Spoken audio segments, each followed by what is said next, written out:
Welcome, one and all. We are here on the penultimate day of Season 2 of Series 1, Season 2 of CCT Dota. We are going to be having ourselves some really good games. We have the lower bracket final coming up at the end of the day. But to get there, we do need to go through the lower bracket semifinal. We're going to be getting into all the action, delving into all of the details. But the most important thing on my mind right now is Mr. Wingblade. How the hell are you today, man? What's going on?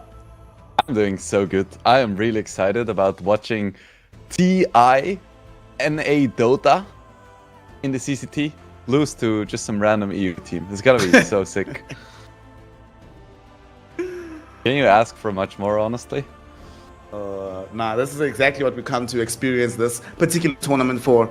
Of course, what they are playing for at this point in time, both of these squads have guaranteed, no matter what, at least $2,000 guaranteed for fourth place.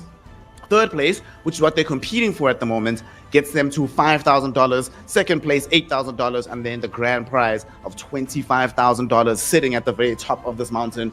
I will say that the climb for both of these teams is going to be very interesting, right? Like you mentioned, Wildcard coming in fresh from winning a TI qualifier, a qualifier that nobody expected they would win. Everybody was anticipating Shopify Rebellion, you know. I'm already texting Bulba like, yo, bro, am I going to see you in Germany? What's going on? They are here now instead, competing here. And on the other side, Quantum, that's a team, Wingblade, that you told me you didn't have much faith in them actually getting into a championship berth, getting themselves into this position within the money. And nonetheless, here they are. Bro, Wingblade, why did you not put enough respect on their names? I don't know, man. I said top 6. I can see that. Top 4. I was doubtful, but they've proven me wrong. And top 2, I was like, nah, no way. Because then they would have to get through first Wildcard and then 0 Tenacity. It's going to be pretty tough. But I don't know. They just looked pretty darn good in the past few games. And maybe I didn't respect them enough. Because apparently, they can also win without Storm Spirit. They still mostly pick Storm Spirit, but even without, they actually won a game. So... I mean, look, you do have to have that specialty on your team, the kind of hero you have in your back pocket that you can rely upon in the most dire of scenarios. For them, it is that Storm Spirit, but of course, they got here even without having to utilize it every single game. Their opponents, though, these are not scrubs by any stretch of the imagination. Not only is this a TI qualified team from the NA region, this is also a squad, the first time that we've had an NA team here in CCT. They've been looking really, really solid. Because in the last couple of seasons, we've had some issues with the invited teams sort of falling off once they get into the main tournament, into the main playoff bracket. But they've been looking solid. The entire team has a lot of recognizable names. And I will say as well that their style of drafting has been very different from what everybody else has been doing, which I find always much more difficult to deal with when you are in these elimination games. Yeah, fully agree. I love just taking a look at the heroes they've picked so far, and it's like completely different than all of the European teams. Both in terms of heroes picked and amount of heroes picked, because some, like Speed for instance, he's only picked Naga and Chen, like that's all. You look at all of these European teams and all of their players have played like at least 5 different heroes, but Speed is like, you know, I just wrote a guide for this shit on YouTube, it works, so now I'm gonna apply it, I'm gonna win TI qualifiers, and then I'm gonna win CCT with just these 2 heroes. So far, it's working out for him. As we look at the head-to-head between these two gentlemen, Fade on the one side for Wildcard Gaming, the offlaner of Wildcard, and of course being compared and contrasted with Palantimos. The win percentage is higher for Palantimos right now, which I find kind of intriguing. There are KDAs I do think speaks to their playstyle, because if you look at the heroes that Fade has been playing, it's like heroes that can sort of control things, right? Your Beast Masters, your Brew Masters. He's not really looking to get super active and kill people on the map. For Palantimos, if heroes aren't dying, don't even bother putting me in the game, you know? I want to play your Dawnbreakers, I want to play Mars. Heroes that get into the enemy's faces and try to create chaos in that way. Yeah, for sure. I do really like Fade's playstyle, though. I think he plays some fun heroes. He plays all of the heroes that you hate going against in the offlane. It's like the Beast Masters, the Brews, the Enigmas. It's always fun to see. And for Palantimos, it's like you mentioned. It's a lot more aggressive. It's in your face. It's the Dooms. It's the Centaurs. It's the Marses. They couldn't be more different, but we love to see it. Both of it works in Dota, and that's the beauty of it. I am a carry player, right? I'm a carry player. I do not like seeing this kind of thing. Me personally, I want my offlaner to be terrible at the game. Then I'm like, oh, yes, I'm quite happy about what's going to end up happening here. So You want your offlaner to be terrible.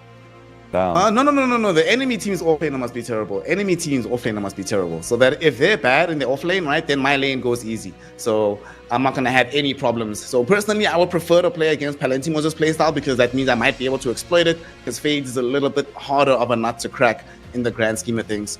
For now, though, we do look like we have a small, just a tiny tech issue that we need to solve for one of the players. We do not want to get them into this game until they're absolutely ready. So let us go into a quick break. When we return, we will be in with our draft of Wildcard Gaming taking on Quantum in the lower bracket semifinal.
Welcome back, one and all. We are now finally ready to get underway. Game 1 of Wildcard Gaming versus Quantum. Elimination Dota on the cards. For Quantum, a bit of a more uphill battle, given that they're playing up against a squad that has already qualified for TI.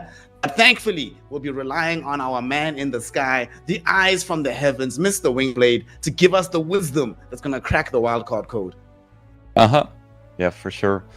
We do have to mention, of course, they are playing with a little bit of ping, I think? Or were they boot camping in EU? I don't think so, right? That would be weird. So. Yeah. So I guess Quantum has that going for them. So maybe they play some really fast heroes and then they rely on the ping differential. I don't know. Listen, brother, as a South African, I can tell you, right? When I play on EU, I get anywhere between like 150 on a good day to like 200 on a really bad day. And the no MMR tastes sweeter than the MMR you win when you're playing with ping. So that's just going to galvanize Wildcard. It's going to give them that extra piece of motivation to go and crush these fools and show that ping doesn't matter. It's all about the button clicks, baby. All right. Sounds good. I'm fired up. Damn. Let's see what now. They can do. Quantum playing on the Radiant side. They're going to have second pick. Wildcard first pick on the Dire. So now you gotta, let's see how deep into the Quantum meta they are, right? Are they going to ban Ironclad Storm Spirit? Because we've seen over the course of the tournament, it started being picked at like 18 pick if you have first pick, then it went into like the beginning of the second phase, and then it went into first phase with the Storm. So you gotta think about banning it right now if you're Wildcard. Or maybe RCY just picks it, right? Because he plays a pretty decent Storm Spirit as well. Of course, his one game with Storm Spirit in this tournament was a loss, but that was just a fluke.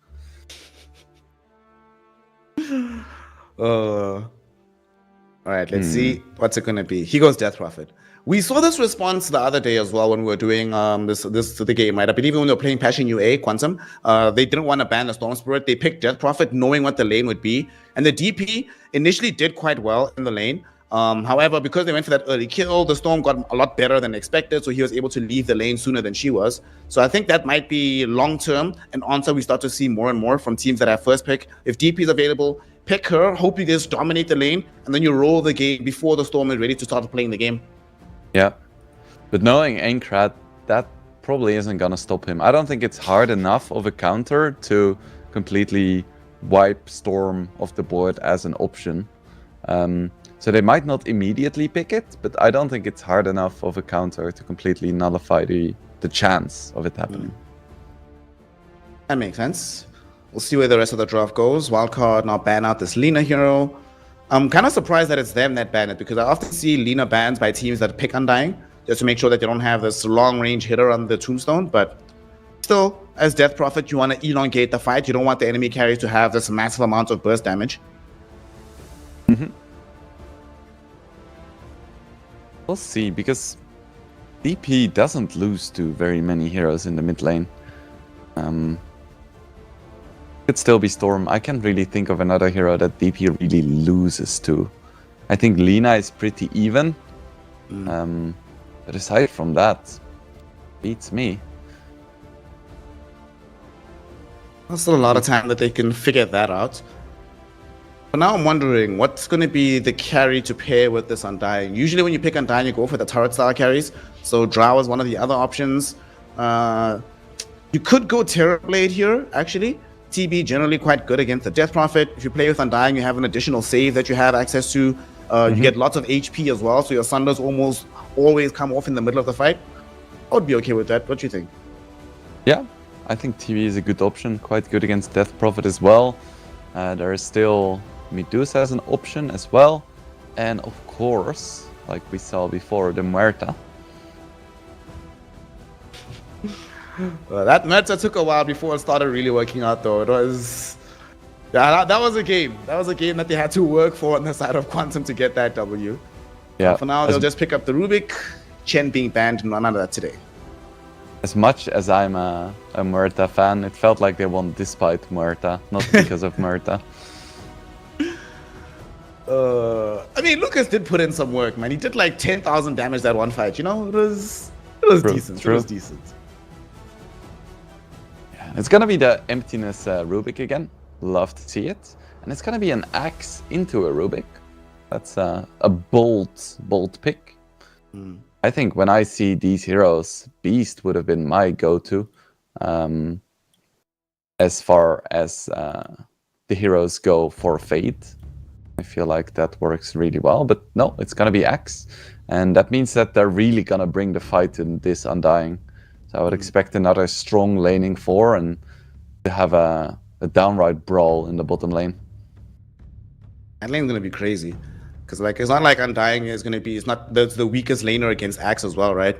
You can put a lot of pressure onto that hero. You get a lot of damage as well through the decay, so you can get rid of the battle hunger quite easily in the lane. At the same time, you get caught, you just get killed, right? Well, if they have the right duo on the other side. Man, I'm excited now. There's gonna be some punching. And there's the other hero that's been played, like you said, every single game. If he's not playing Chen, which was banned out, he's gonna be playing Naga Siren. Quantum had to have known about this. We have to mention as well, Bignum does play Axe as well, so it could be a position 4 Axe. That is something that they could opt for as well. I think something like Jakiro would be really nice together with the Axe, because you have the double attack for the Tombstone, and you just have a really strong laner. I think that is a good option, and it's gonna be Brewmaster and it's gonna be Storm Spirit for Quantum. Who could have seen that coming? I'm sure on Quantum side, they were all sitting there being like, Ankrad, bro, there's nothing else you got in the bag, my G, is this it? And he's like, gang, I don't know what to tell you. Like, this is the best tool I have in the toolbox. Yep. Bring me the Storm. I mean, in this game, this is actually a pretty... it's a bit finicky, right? There's silence from Death Prophet and there is no call from Axe, but neither of them are reliable against Storm Spirit, just given the way he moves around the map. You should never get ensnared, really, as this hero. And okay, I don't think it's the easiest Storm game, but I can definitely see why you would still think I can make this work here. Mm-hmm. There we have a Gyrocopter for Wildcard. Pretty darn good against Brewmaster. It's not a great hero against Storm, but you do buy a BKB relatively early, so that's quite nice. Yeah, it's very conflicting styles here, but I can see both drafts working. This team fight from Wildcard is very scary. Exorcism Ghost, Song Setup, Call Down from the Gyrocopter. For Quantum, you only really have Brew Split and Tombstone as your big team fight tools, but you don't have the best control to ensure heroes stay in position. It's not the easiest game in the world for Quantum. I think whatever hero they get for carry should have some kind of stun as well. Sven comes to mind. I think Sven would be really good here. You were mentioning that Gyro buys early BKB. Sven does the same, so that you can just charge into the Death Prophet, demolish her before she gets any heal back. Can do the same to the Gyrocopter as well in the early stages. I think that would be my preferred pick. Does not anything else leap out at you as being really good here? It's a double melee lane then, and then they get punished so hard by any like lane dominator. I think that would be a disaster. I would love to see a sniper. That's what I want to see. Because there is very limited jump catch on Wildcard. There is just the axe for now, and both Death Prophet and Gyrocopter are really bad against sniper. How is the lane of sniper versus Death Prophet mid lane? Oh, I would go carry sniper. No, I know that, but I'm just saying in general. How is Death Prophet sniper in the lane? I think sniper does fine. Sniper is maybe the strongest mid in the game. The reason I asked this is because we saw a game during the TI qualifiers where the mid hero, that's sort of like old school EG style, the mid hero went safe lane and the actual carry went mid in order to try and dodge a bad matchup. So they could maybe do that. I doubt it, but it would be interesting to see, because I don't think that Axe can really do anything to a Storm Spirit in that side of the lane, right? My only concern would be that Storm needs levels in this game, and you wouldn't get them if you play safe lane, but it would be fun to see. Definitely fun to see. It would be interesting for sure. I think it depends on the hero that Wildcard picks. And even then, it's interesting, but if I were their coach, I wouldn't recommend it. Well, their run towards here in this tournament and in the TI qualifiers has been very simple. They have not added a lot of complication into the mix. Been very straightforward order. It's been working out for them so far. And now we shall see at the end, are they going to stick to the straightforwardness, put this Axe in the off lane, pick up another position 4 or 5 in the support role, or if Axe is indeed the support and they want another offlaner for themselves. You were mentioning that Beastmaster earlier. I still think Beast would do really, really well in a game like this. Would eat these supports alive, provide that little bit of bonus damage that you can kill Brewmaster before he splits. But we'll see. Wildcard do indeed end up banning out that Sven. I don't love Beast anymore, because then you have double melee strength heroes against Undying. And they go for Enigma, so it looks like it is going to be the position 4 Axe, position 3 Enigma, and I think this is a really strong lane, but I think there is a few heroes that could beat this quite handily. One that comes to mind is Troll, another one is Kunkka.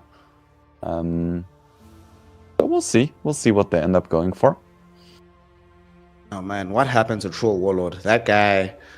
You know, he had flashes in the pants of the meta. Ever since the ho-ho-ha-ha meta 2015, it almost feels like there's a conspiracy against Troll Warlord within Valve offices. Like, don't let this guy be good, bro.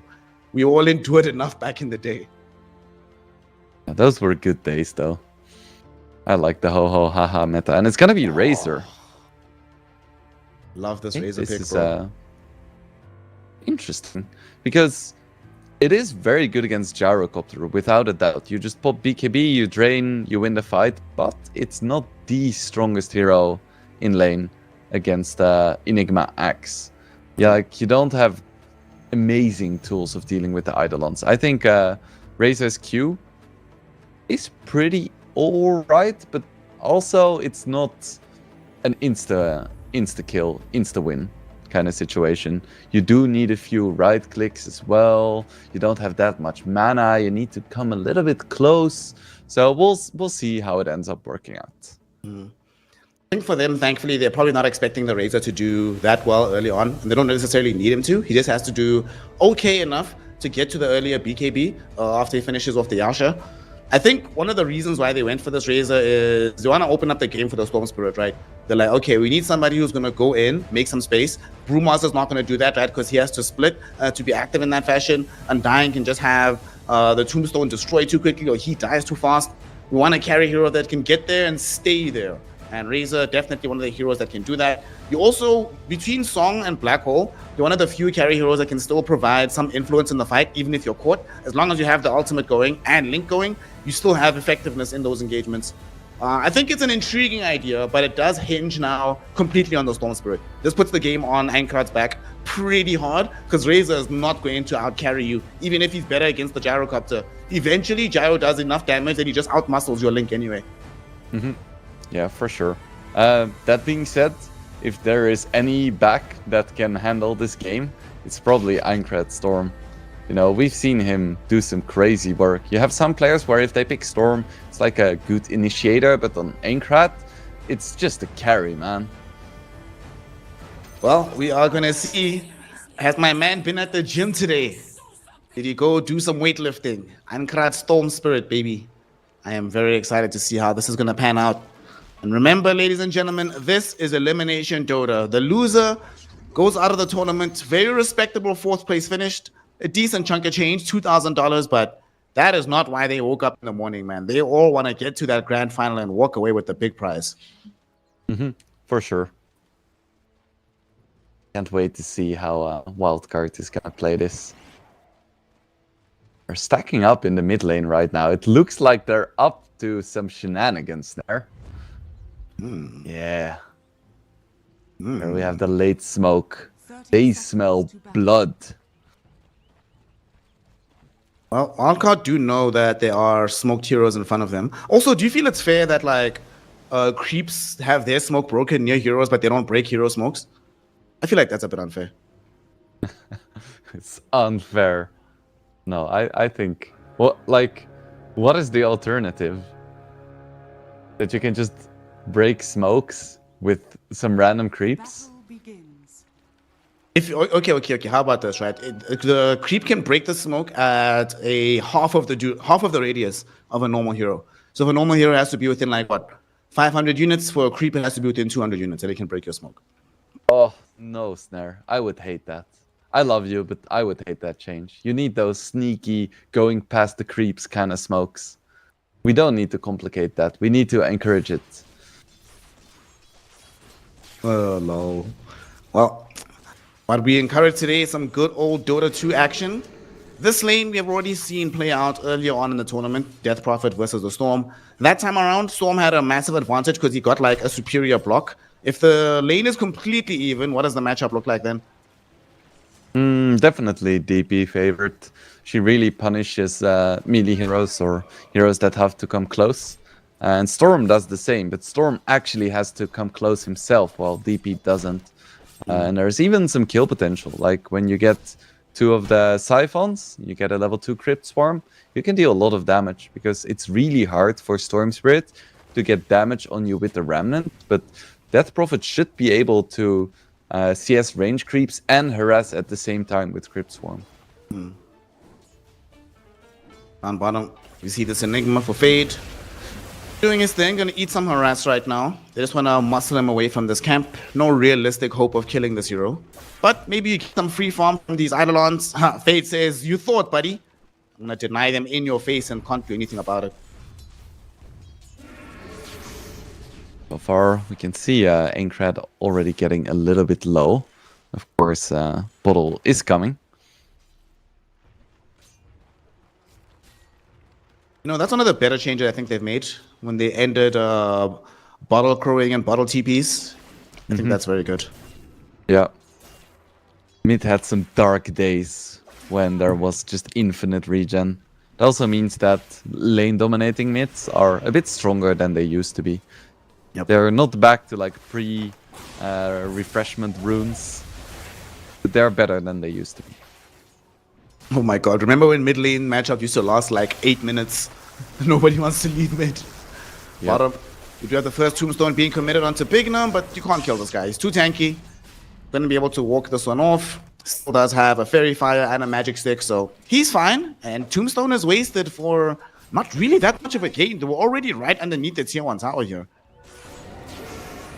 Ooh.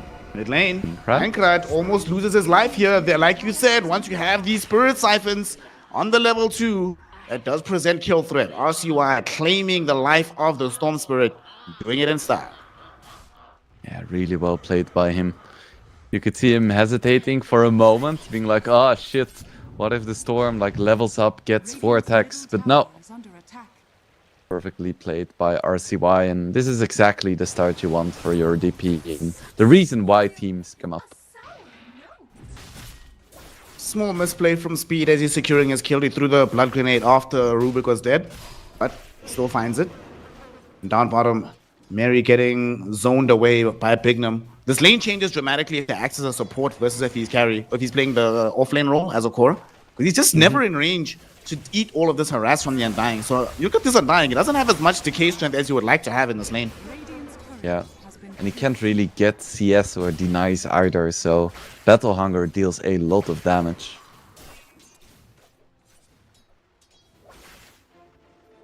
Definitely an interesting approach. I don't think Axe position 4 is a hero that can work very often, but this is a situation where it's actually quite nice, and it also ensures that at some point in the game you're gonna have BKB piercing disable.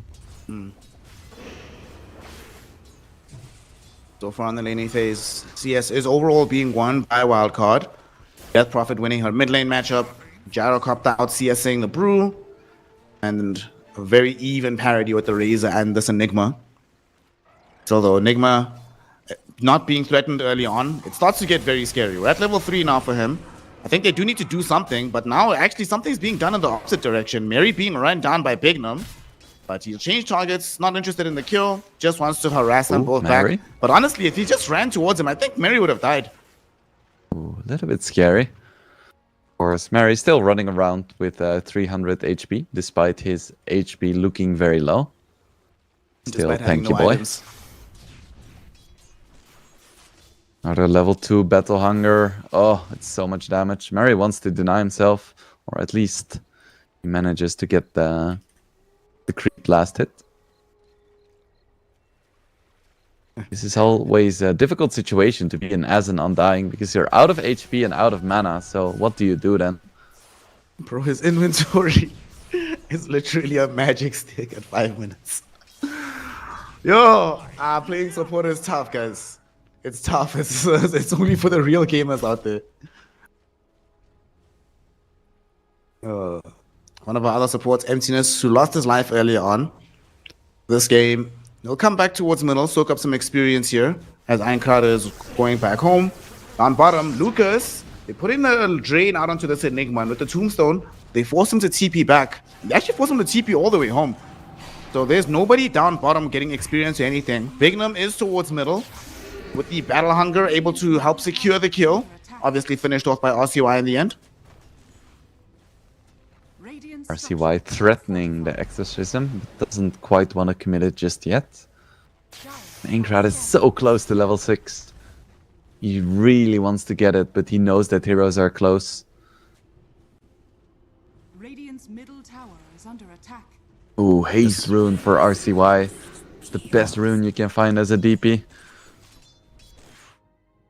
Need some allies though to make this one work. Speed is in the vicinity, and Bignum is still in the area as well, so they could both sweep towards middle. I like where these illusions have been placed by Speed. Check this out. Just behind the tier 1 tower, some very nice illusions getting some vision, so they know exactly what might occur here if RCY goes forward. They don't want to be surprised by a jump from Quantum.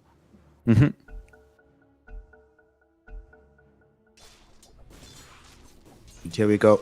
This could be a pivotal moment in this game, Wingblade. What do they do about this push?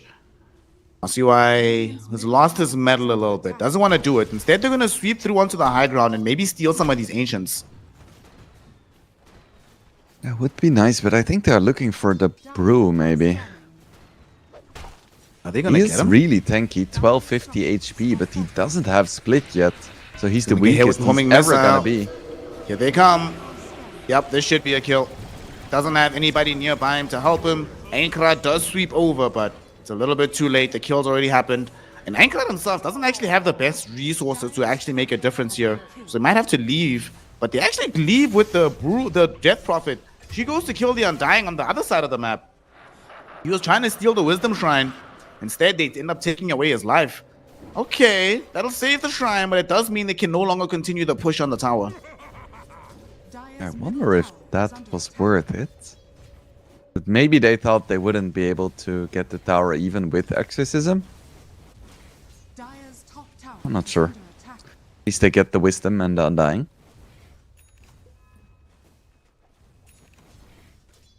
Aincrad finally has a Soul Ring, so he can start doing some stuff.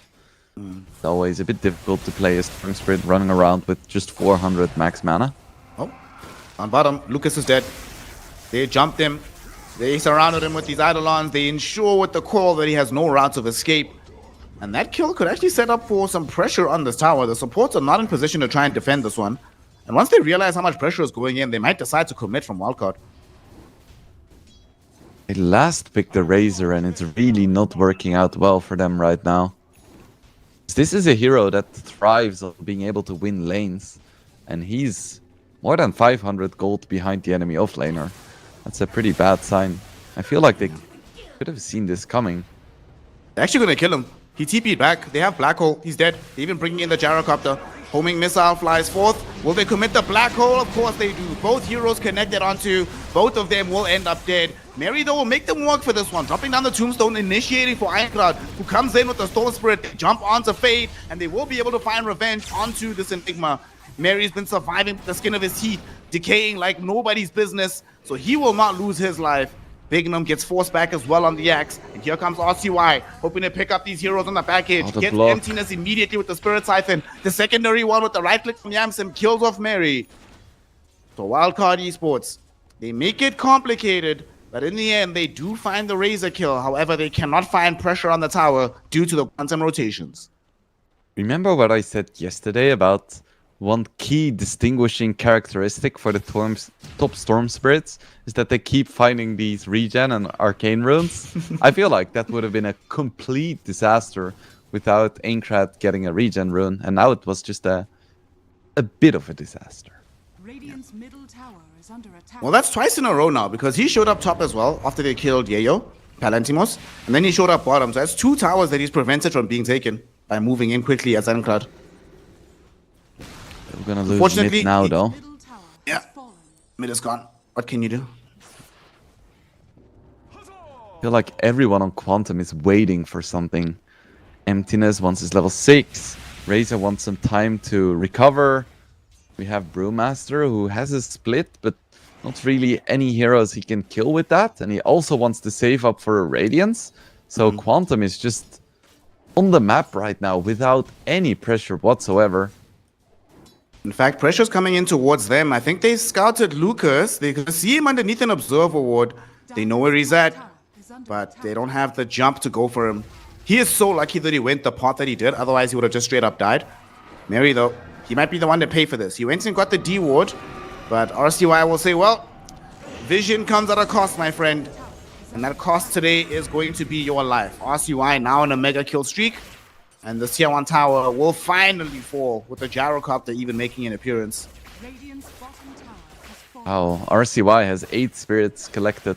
That's gonna be a strong exorcism.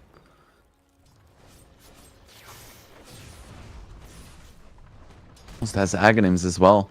This is a scary Death Prophet. Still though, Storm is leading in last hits by quite a bit. Not in net worth, but in CS. What do you actually make of this DP build? Because we've been seeing some of these Death Prophets when they play specifically into Storm, that they go for a lot of ATOS first before coming back with the Ags. Do you prefer the Ags rush? I think he doesn't really need ATOS that much, and Axe is just good in every single situation. It speeds up your farm, makes you quite tanky, makes you stronger in fights. I don't know, I quite like the Aghanims. It's not going to be long until it's available. Quite some time until Palantimos has his Radiance, but he's been keeping a low profile, staying out of trouble, you know, doing what mothers everywhere tell their young boys. Just stay clean, stay quiet, just do your own thing, bro. Mid lane, over the river. We are going to have a fight. And the first song of the game will emerge. This could set up for a big kill onto the Storm Spirit. The Ensnare is there as well. Can they have the damage to bring him down? Yes, they do. As he falls, they want to chase for more. Emptiness gets brought down by Yamsen in speed. And they also find Mary on the high ground. His tombstone unable to protect him in that moment. All three of these heroes will fall. Yes, Wildcard had to bring 5 for that fight, but it ends up being extremely worth it in the long run. I wonder how different that fight would have been if there was a bruise split, but honestly, at this stage, I don't think it would have been enough. I think Quantum just needs to stop fighting because they don't have a chance. I guess that wasn't really a decision to fight as opposed to being caught out, but they have to be careful because this is the tempo that Wildcard wants to play. They're going to try and assassinate Speed and open up the map by taking the tier 1 tower in the top lane. I mean, they still haven't taken a tier 1 of their own. And they know that the song is down, so if they could catch out Speed, this would be nice. Speed gets jumped on, and they steal away the Riptide. Not of real consequence, or the Deluge, excuse me.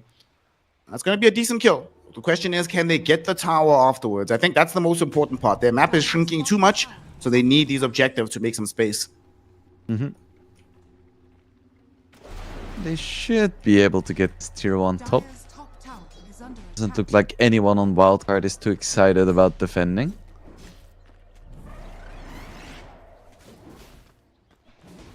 Man, I'm also just realizing how tough this game is going to be for Brewmaster. Because let's say he splits, right? You're thinking about that previous fight. If he's there and he splits, Dire's top there's tower Death is Prophet under attack. with the Exorcism Ghost and Gyrocopter. I feel like those Brewlings would not be long for this world. They just get eviscerated at this stage with level 1 Brewlings. He does have his Sacred Relic now, and he's just 700 gold away from his full Radiance.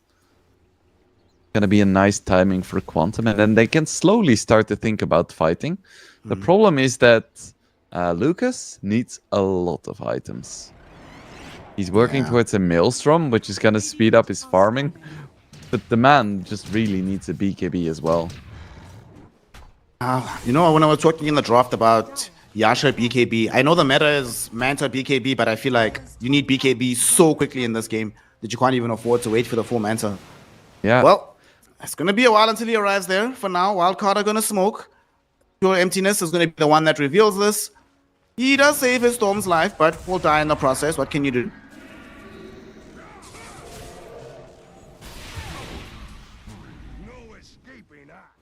That's more infinite scaling for Axe.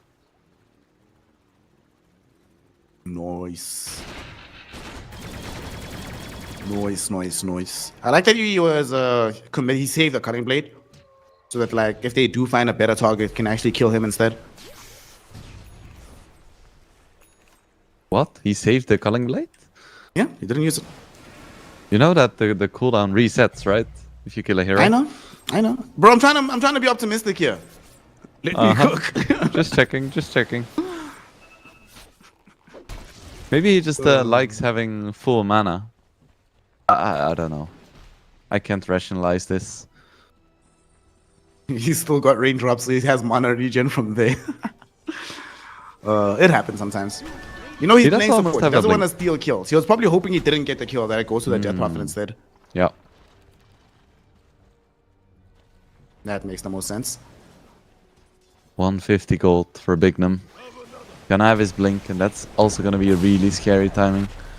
Oh, he might get it from a kill onto this Brewmaster. Do they have the juice to kill him before he splits? Of course they do. He goes down with barely even any response from Quantum. In fact, RCY is on the high ground with the Spirit Siphon, killing off Emptiness instead. Wildcard are just putting the screws onto Quantum, and now with an AD rune on the Death Prophet, they waltz into the Roshan pit to claim the first Aegis of the game. A really high damage exorcism. My goodness. I feel like if Quantum was in position and didn't lose any heroes, they could take this Roche. Ooh, it's so close. Inkred gonna go for the jump. No, he doesn't have mana. He actually might die. Homing missiles chasing him. He needs, dude, look how much damage he's already taken. Okay. They do decide to let him go. Bignum. Oh, Einkrad misses after he zips in. Cannot find the vortex onto Einkrad. Dire's bottom tower is So under Axe will escape and they get nothing. The DP now with an Aegis. Yeah. Nice TP by Bignum. And both Bignum and Speed have their Oh, blinks Lucas? now. Okay. Oh no, the last seconds of the exorcism was still going. They found Lucas randomly in the middle of the wave and they just kill him with no response. Tower is under attack. That's a little bit awkward. Oh boy. Axe now does have that Blink Dagger, reveals it onto the Storm Spirit. They have a silence as well from RCY. Can they find him with the kill? Yes, they do. There's gonna be the dunk and the black hole. Fade has to cancel it immediately. Speed though, using the song right now, hoping to try and catch out onto Palantimos, who's able to escape away from it. Emptiness not so lucky. Will be held down, should be killed off. At least Palantimos will survive. But oh man, that is so unfortunate to lose Storm Spirit in that situation right after losing your Razor. It's looking up for a wild card for sure, despite randomly losing their black hole. Still, they have an 8k lead and they're just gonna get freebies everywhere. And this should be the tier 1 top as well. I think, what does Enigma have in the career? Shard. Enigma rushed Shard. Radiant's top No tower pipe. is under attack. Short pipe, okay. I mean, Shard is very good when people don't have any way to remove your Malefice. And there is no BKB on the horizon for any of the heroes on Quantum, nor is there anything like a Manta coming up, so Enigma Shard is pretty insane. We might see the first split of the game. We did have a stolen homing missile thrown back towards Janssen. Palantimos doesn't have to fear a black hole. He knows that the spell is down. RCY though has a silence. Blinks on top of him. Where did that blink come from? Now Bignum able to dunk down onto the Brewmaster. He is down for the count, and they're chasing for more. They want to try and find this Rubik. He does not have a blink, unlike his counterpart on the enemy team.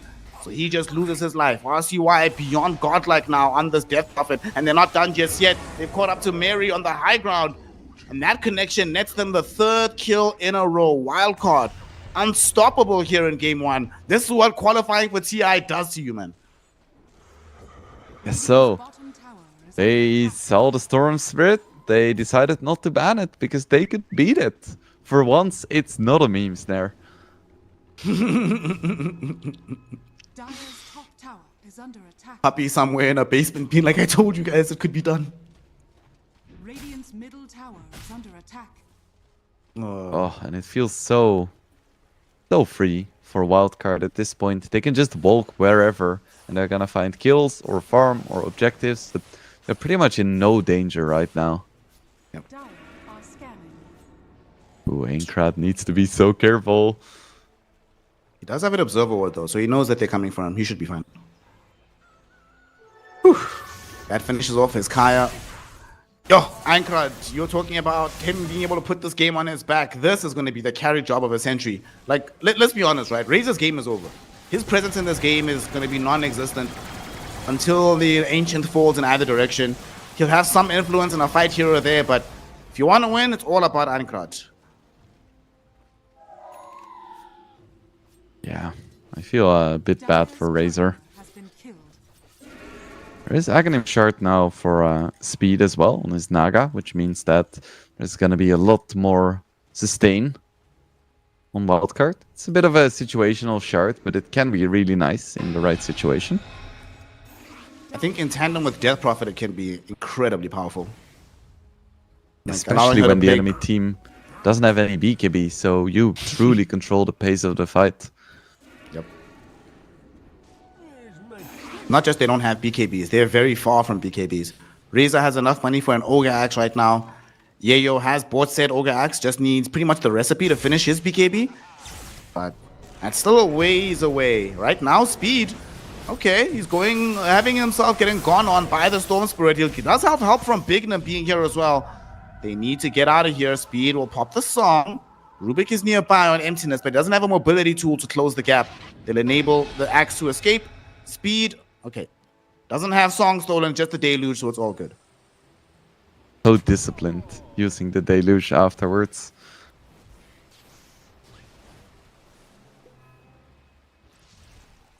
$12k Okay. gold lead now for Wildcard. 3-24. Oh, so we had the magic numbers for a second. We did. Oh. And we weren't paying attention. Game is hard. Mid lane. We were focusing on the game instead of the memes. Well, we're not here to do casting Dota. We're here to cast memes, bro. Top lane. Emptiness. In trouble. He's underneath an observer ward. Right behind him is Einkrad. He gives up his life for the cause. It's still a good day at the office. And he actually might not even die just yet.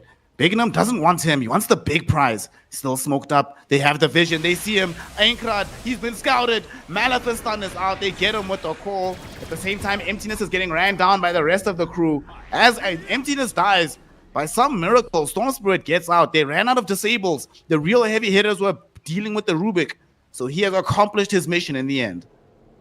Yeah, you could see that Wildcard was really excited about getting the Storm, and then a smoke broke on the Rubik, who was standing in front, and I was like, ah, shit.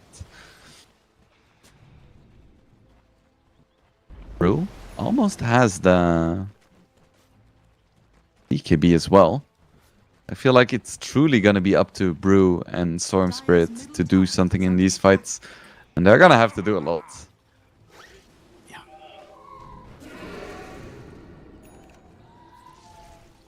You know, quietly, this Razor's been coming back. At some point, he was lowest in the net worth on all the cores, but now here he is, catching up to the Enigma. And just staying, he's been doing what Palantimos was doing earlier. Then there was Palantimos allowed to just stay off map. This time it's Lucas, not bothering nobody. Now he has his Manta. Please, for the love of God, buy BKB before you finish the Mjolnir, but he's making some progress. And maybe if they can just avoid fighting and not lose too many towers, you could still have a chance, but this wildcard lineup is very good at taking towers. The one bright spot as well is that Yamsen went for the Hurricane Pike before finishing his BKB. So I don't think they're going to go high ground or anything like that before they have Gyro BKB. So you do still have some time to try and get your own ducks in a row. There is a chance, but I think next Roche is going to be quite pivotal. This fight could be pivotal as well. Bignum, with an Invis rune, comes across Storm and Rubik once again. And they have Black Hole on Fade. Will they jump him? There we go. They get the connection. Storm does not have access to a BKB, so he cannot get out of this onslaught of control and damage, and he gets dunked down by Bignum. They find the kill. They even find the connection onto Emptiness here. Speed came through with the ensnare. Bignum's there with the dunks. And that's 2 heroes down for the count. Crucially, the big man Einkrad on the Storm Spirit. I didn't even realize before that Wildcard actually picked Enigma into Rubik. They just don't care that much about the black hole. Ooh, Brew! No, this could be a problem. Brew. There's just too much damage output from Wildcard right now. They are running over Quantum. This is unceremonial. It's an absolute slaughter. Oh boy. And the thing is, if they had Enigma on their side, right, then you could still say, well, on the high ground, there's going to be some push that they can try and utilize the Enigma Black Hole with. But this goes back to what we're talking about in the draft. Honestly, where is their team fight? Your big team fight hero is Brewmaster, but he's not suitable for team fighting at all. There's too much damage for him to deal with, both when he's in his normal form and in the Brewling's form. He needed somebody else to help pick up the slack, but that person is just not there. Mid lane, RCY now going to be able to get yet another find onto Emptiness. He's just collecting free kills. Bro, 14 light collectors in the Spirit Collection for the Death Prophet. That's insane. And Yamsan isn't even going for BKB. He's like, you guys can't kill me anyway. I'm just gonna buy Crystallis into Satanic. Might as well. Ooh, Brew gets himself called again by Bignum. He's inside a Midnight Pulse. Fade, Black Holes him, and they are going to be able to kill him. That is Brewmaster dead for 50 seconds. No buyback available either. Deep survive. Roche is up, but just deal a lot of damage to the tier 3 right now. Busy pushing 2 lanes at once, bottom and mid. Bottom has been cleared out thanks to the efforts of the Storm Spirit and the Rubik. I mean, Rubik with Stolen Cryptstorm is actually a demon at defending the high ground. This is a very hard push. That is true. Wildcard now gonna try to catch Quantum in the top lane. Might be successful. Lucas? Radiant's bottom tower. Bignum's coming. Bignum. Is he gonna blink forward? No. Dire's top Gonna allow Lucas to escape there.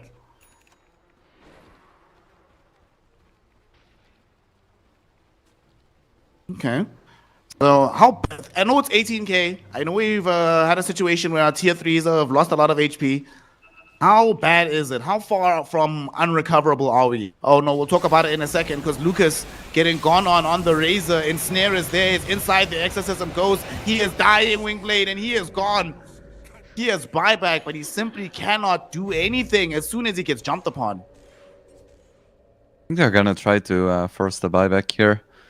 Doesn't look like they want Roche just yet. They're gonna see if they can deal some tier 3 damage.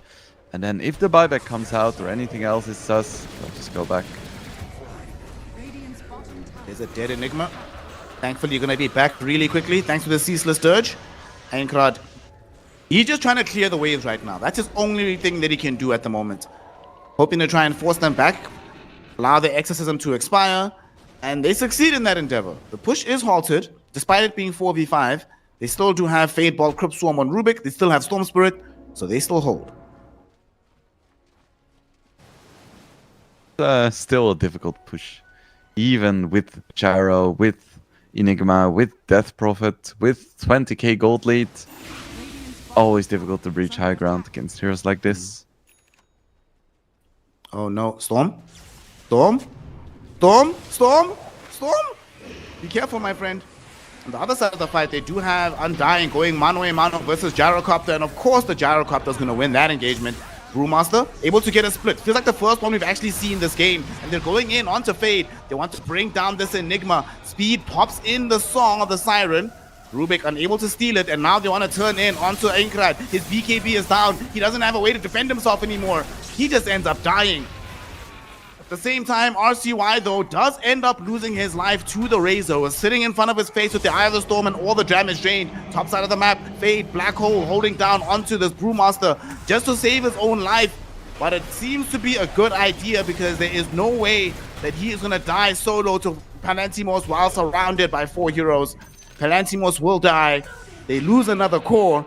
But for the first time in this game, in one of these big fights, they actually get a big pickup. RCY goes down on the Death Prophet.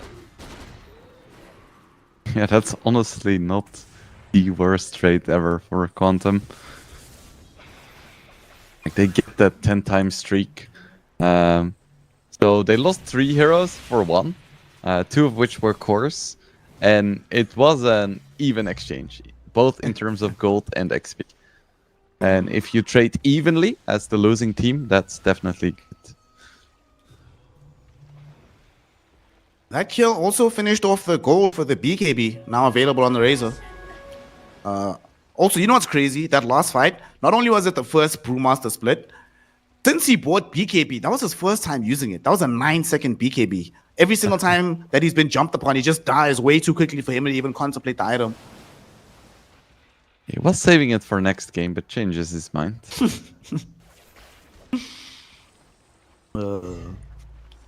Okay, Quantum. Now that they have BKB on Storm, BKB on Brewmaster, BKB on Razor, they feel like they can start to make some plays on the map. Even with the Blink Dagger, Aether Lens on the Rubik. under attack. Unfortunately, they've just been scanned, so Wildcard know that this is coming. Bignum getting the jump in onto Lucas, RCY there as well. Exorcism, BKB, he is gone on the Razor. Mary tried to do something with the Tombstone, but it just gets destroyed immediately. The rest of Quantum need to get out. The rest of Wildcard need to secure their date with Roshan, because there's nobody from Quantum that can contest this happening. It's a nice little freebie before you get the inevitable Roche. And Razor does have buyback. Isn't gonna have it when he respawns though, so he needs to kill a few creeps. Ooh. Disperser Gyro. Nice. Roshan has fallen to the dark. I don't really know why. It's for Storm. If you call Storm and you like start hitting him with Disperser, right? You actually kill him because he doesn't have any mana left to have these long range zips.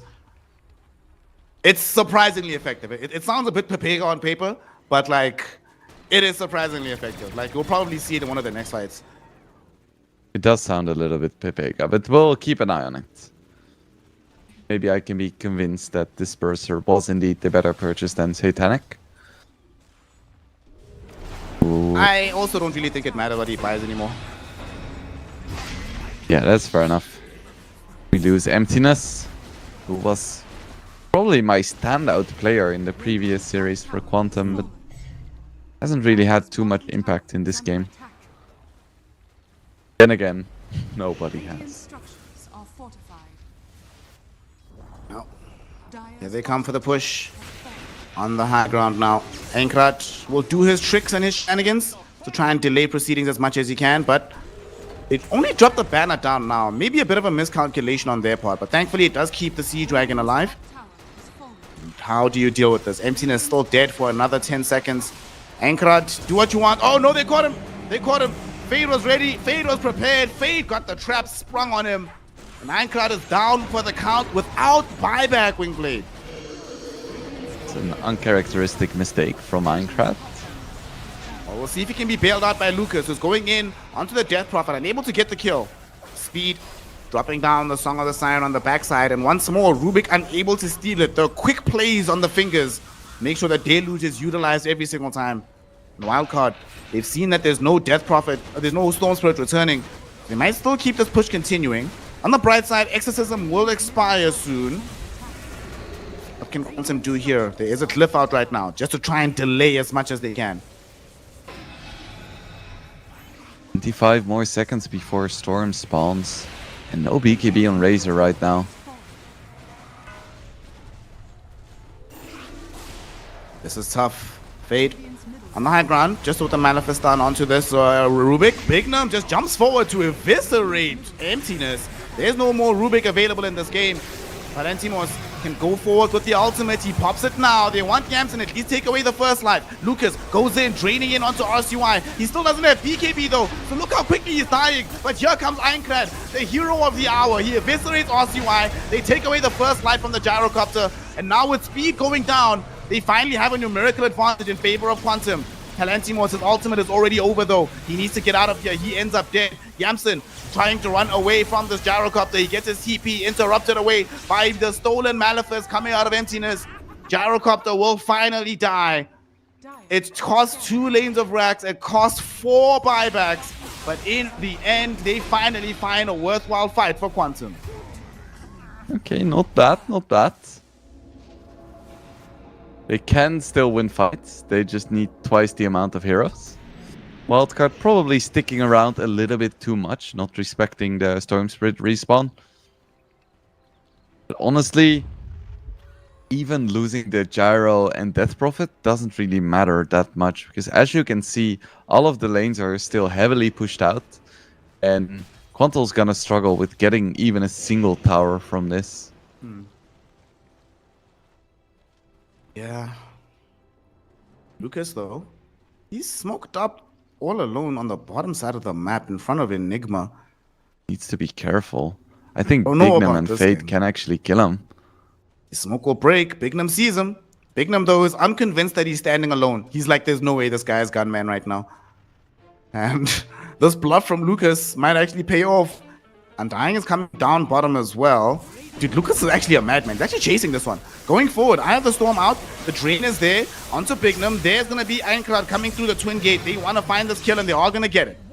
Lucas playing with no fear, and honestly, when the game is this dire, it's these kind of chest-out, heartbeat-raising plays that you need to bring yourself back in the game. And they're not even mega yet. They're fine. Also, how does Speed have more farm than a Brewmaster? What? I mean, Man Speed has has just an been sending Octarine out these core. illusions. It's because of this. Look what he's doing right now. That's how. That is crazy. I mean, Palantimos doesn't have a map to play with. Naga Siren does, so these kind of things do end up happening sometimes. What can you do?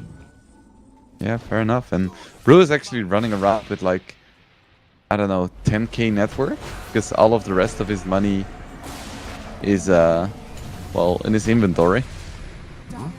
He will BKB to secure the tier 1 tower middle.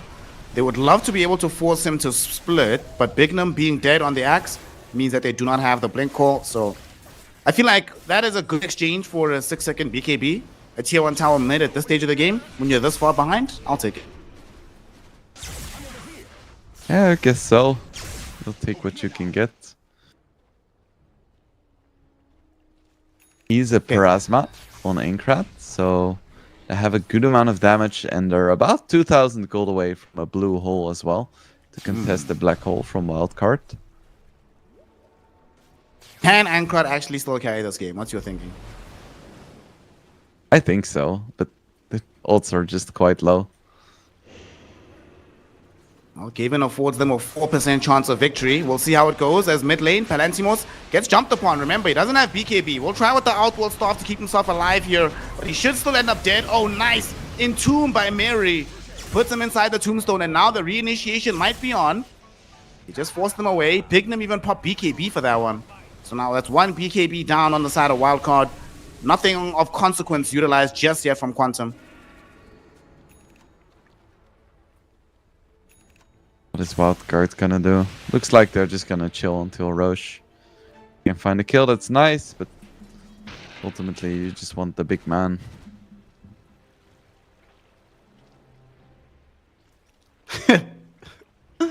Bro, Yamson is really not going to buy BKB this game, is he?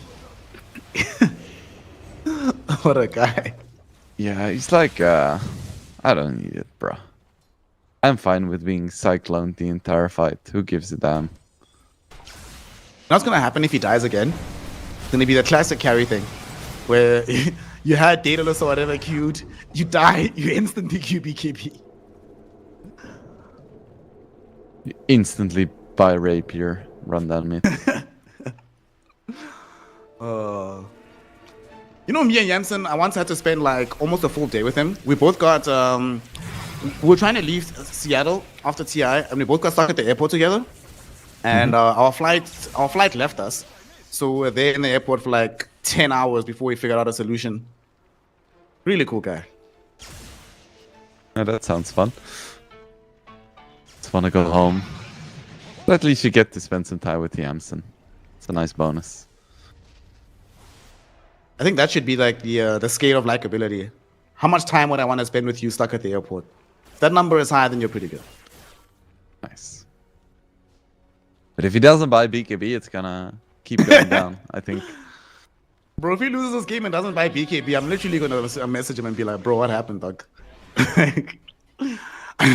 And the thing is, I'm gonna tell him, dude, I saw you buy BKB at TI qualifiers. Come on, man. I know you can do it. What? Yeah. He's just gonna get cycloned. Well, he doesn't need BKB if he has an Aegis in his inventory, as Roshan lumbering his way down towards bottom. However, there is perhaps an opportunity for them to fight right now. Brewmaster just picked up the Shiva's God, and you have to remember, this Death Prophet BKB is down to 6 seconds. So if you can get the Shivas out onto her after the BKB is down, all of a sudden, not as much HP coming in from the Spirit Siphon. Unfortunately, they are not close enough to the pit to really utilize it right now. They're going to have to try and use this tech on the high ground. And RCY 6 slotted as well. Even had a shield rune, which made it even more difficult to try and contest Roche. Roshan has fallen to the down. Beta's trying to catch out the Storm Spirit in the same way he did in the top lane. But doesn't catch him. Does make the space though for the Aegis to get taken. So Yamson has his BKB replacement now in the inventory. Have a cheese on the Naga Siren. A banner that's chilling as well on the squad. They are coming to end the game, Wingblade.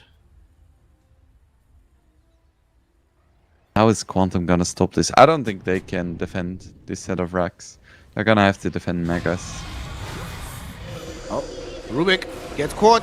He doesn't have buyback. This is a travesty. He goes down 57 seconds. And now Blue Hole will come in, but the BKB from Bignum was there first. Yamson dropping the call down, putting in the flat cannon. Lots of damage flying around as Lucas cannot maintain his presence anymore. They need to get him out of here. He gets saved by the Undying for a little while. Song of the Siren, though, comes in from Speed. The static link is down, and there is no access to the Eye of the Storm. Big Blue Hole, Black Hole from Fade. Doesn't connect onto Ironclad, but it does catch Lucas. The Razor is down. No buyback available for him. RCY, though, almost dead on the Death Prophet. The heals from the Spirit Siphon. That's all that's keeping him up. It will be enough in the end of the day as Palantimo is forced to go back into the blue form. As he emerges, there's not much he can do here. Ironclad coming in yet again with the heroics. Big blue hole, but where is the follow-up damage? They don't have it. The Hex is out onto Ironclad. Yamson forced off to the low ground to supply the right-click damage, and Ironclad is down. No buyback for the Storm.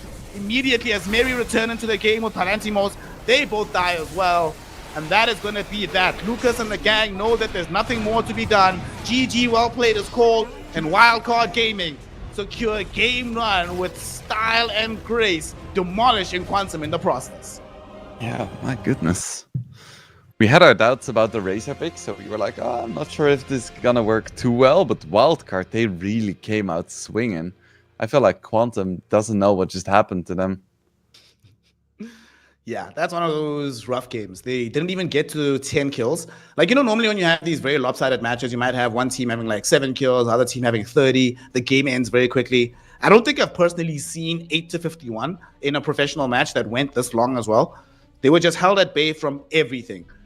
Weren't able to take towers, never able to get on top of Roche, barely getting killed in their team fights. Lanes, you know, mid was okay, but the bottom lane of the Razor was just a catastrophe. Didn't allow them to play the rest of the game. And I think one of the big things is that they just felt so responsive. Like, we saw maybe one play throughout the entire game that was initiated by the side of Quantum. The rest of the game, they were just like, guys, they're doing this. What do we do about it? Not what can we do to put ourselves in a winning position. Yeah, it's rough when you lose every single lane. They tried their best. They managed to drag out the game till... what was it? 42 minutes, which is impressive because they were losing by quite a margin the entire time. But at no point in the game did it feel like, they might come back here, you know? It was just Wildcard all the way through. Shout out to Wildcard. Let's see, who do we want to give MVP to? Yamson played really well on the gyrocopter, but I must say RCY was really on point. I like the build of going Ag straight into the Blink Dagger, allowed himself to be that forward-facing threat, and taking advantage of the fact that because Razor didn't have a good game, there was no real damage to threaten the Death Prophet. So RCY could just play very cavalierly in the front lines. End the game 19-2-22 at a very respectable score. But Bignum, though, he's a position 4 axe, and he ended 18-2. Okay. That is crazy. And he didn't even, like... He gave away so many kills by not using his Culling Blade. Like, he could have been like 24-2.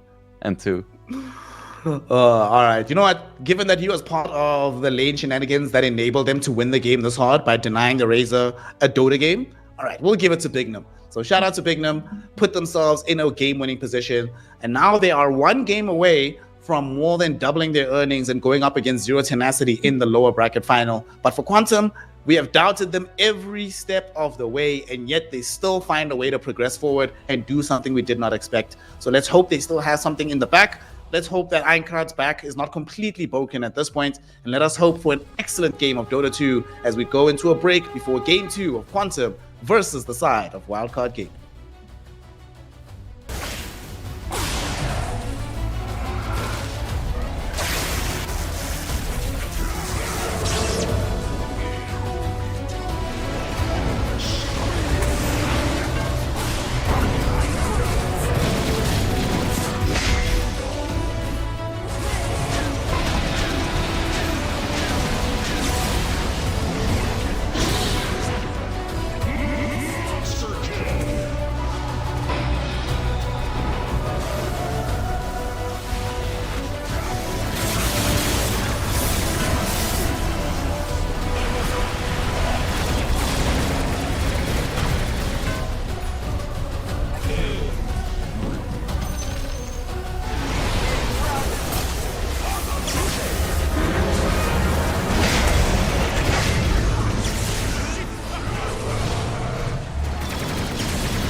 Welcome back, one and all, to some more Dota 2 action here for CCT Season 2, Series 1, where we have Quantum taking on Wildcard in the lower bracket. And so far, Wingblade, where did this come from? This Wildcard last week or earlier in the week when we saw them play, I was like, the squad is still pretty good, but they're not like world beaters by any stretch of the imagination. But today, man, did they put some steroids in their breakfast or something? Where is this kind of Dota emerging from? Yeah, I don't know. They just seem to have a strategy that works really well. And they have a few variations, like a few different versions of picks they can do, but I feel like they just perfected, or at least made their style into something that's really good and works really well against a lot of different lineups and play styles. I feel like they're in danger of being figured out, because they are not as flexible as some of the other teams, but until that happens, they're a force to be reckoned with. Yep. I mean, I recall an interview I did with Tofu once where I was asking him about, this was Bali Mage, I think, about the rigidity of the playstyle at the time, and he was like, look, if you're doing really well, it's on everybody else to adapt to your playstyle and beat it. You don't have to change it in advance. So we'll see if Wildcard are going to be forced to adapt their playstyle as we enter into our second draft here. Quantum will be on the Radiant side once again with the second pick, and then Wildcard first pick on the Dire side. Last time, Wildcard were very happy to deploy the Death Prophet. This time, Quantum are like, you know what, we've seen enough. No Death Prophet, no Naga Siren, and none of that doom that they've been flexing between Yamsen and Fade either. They're going to be forced to do something a little bit different here in this game. Yep.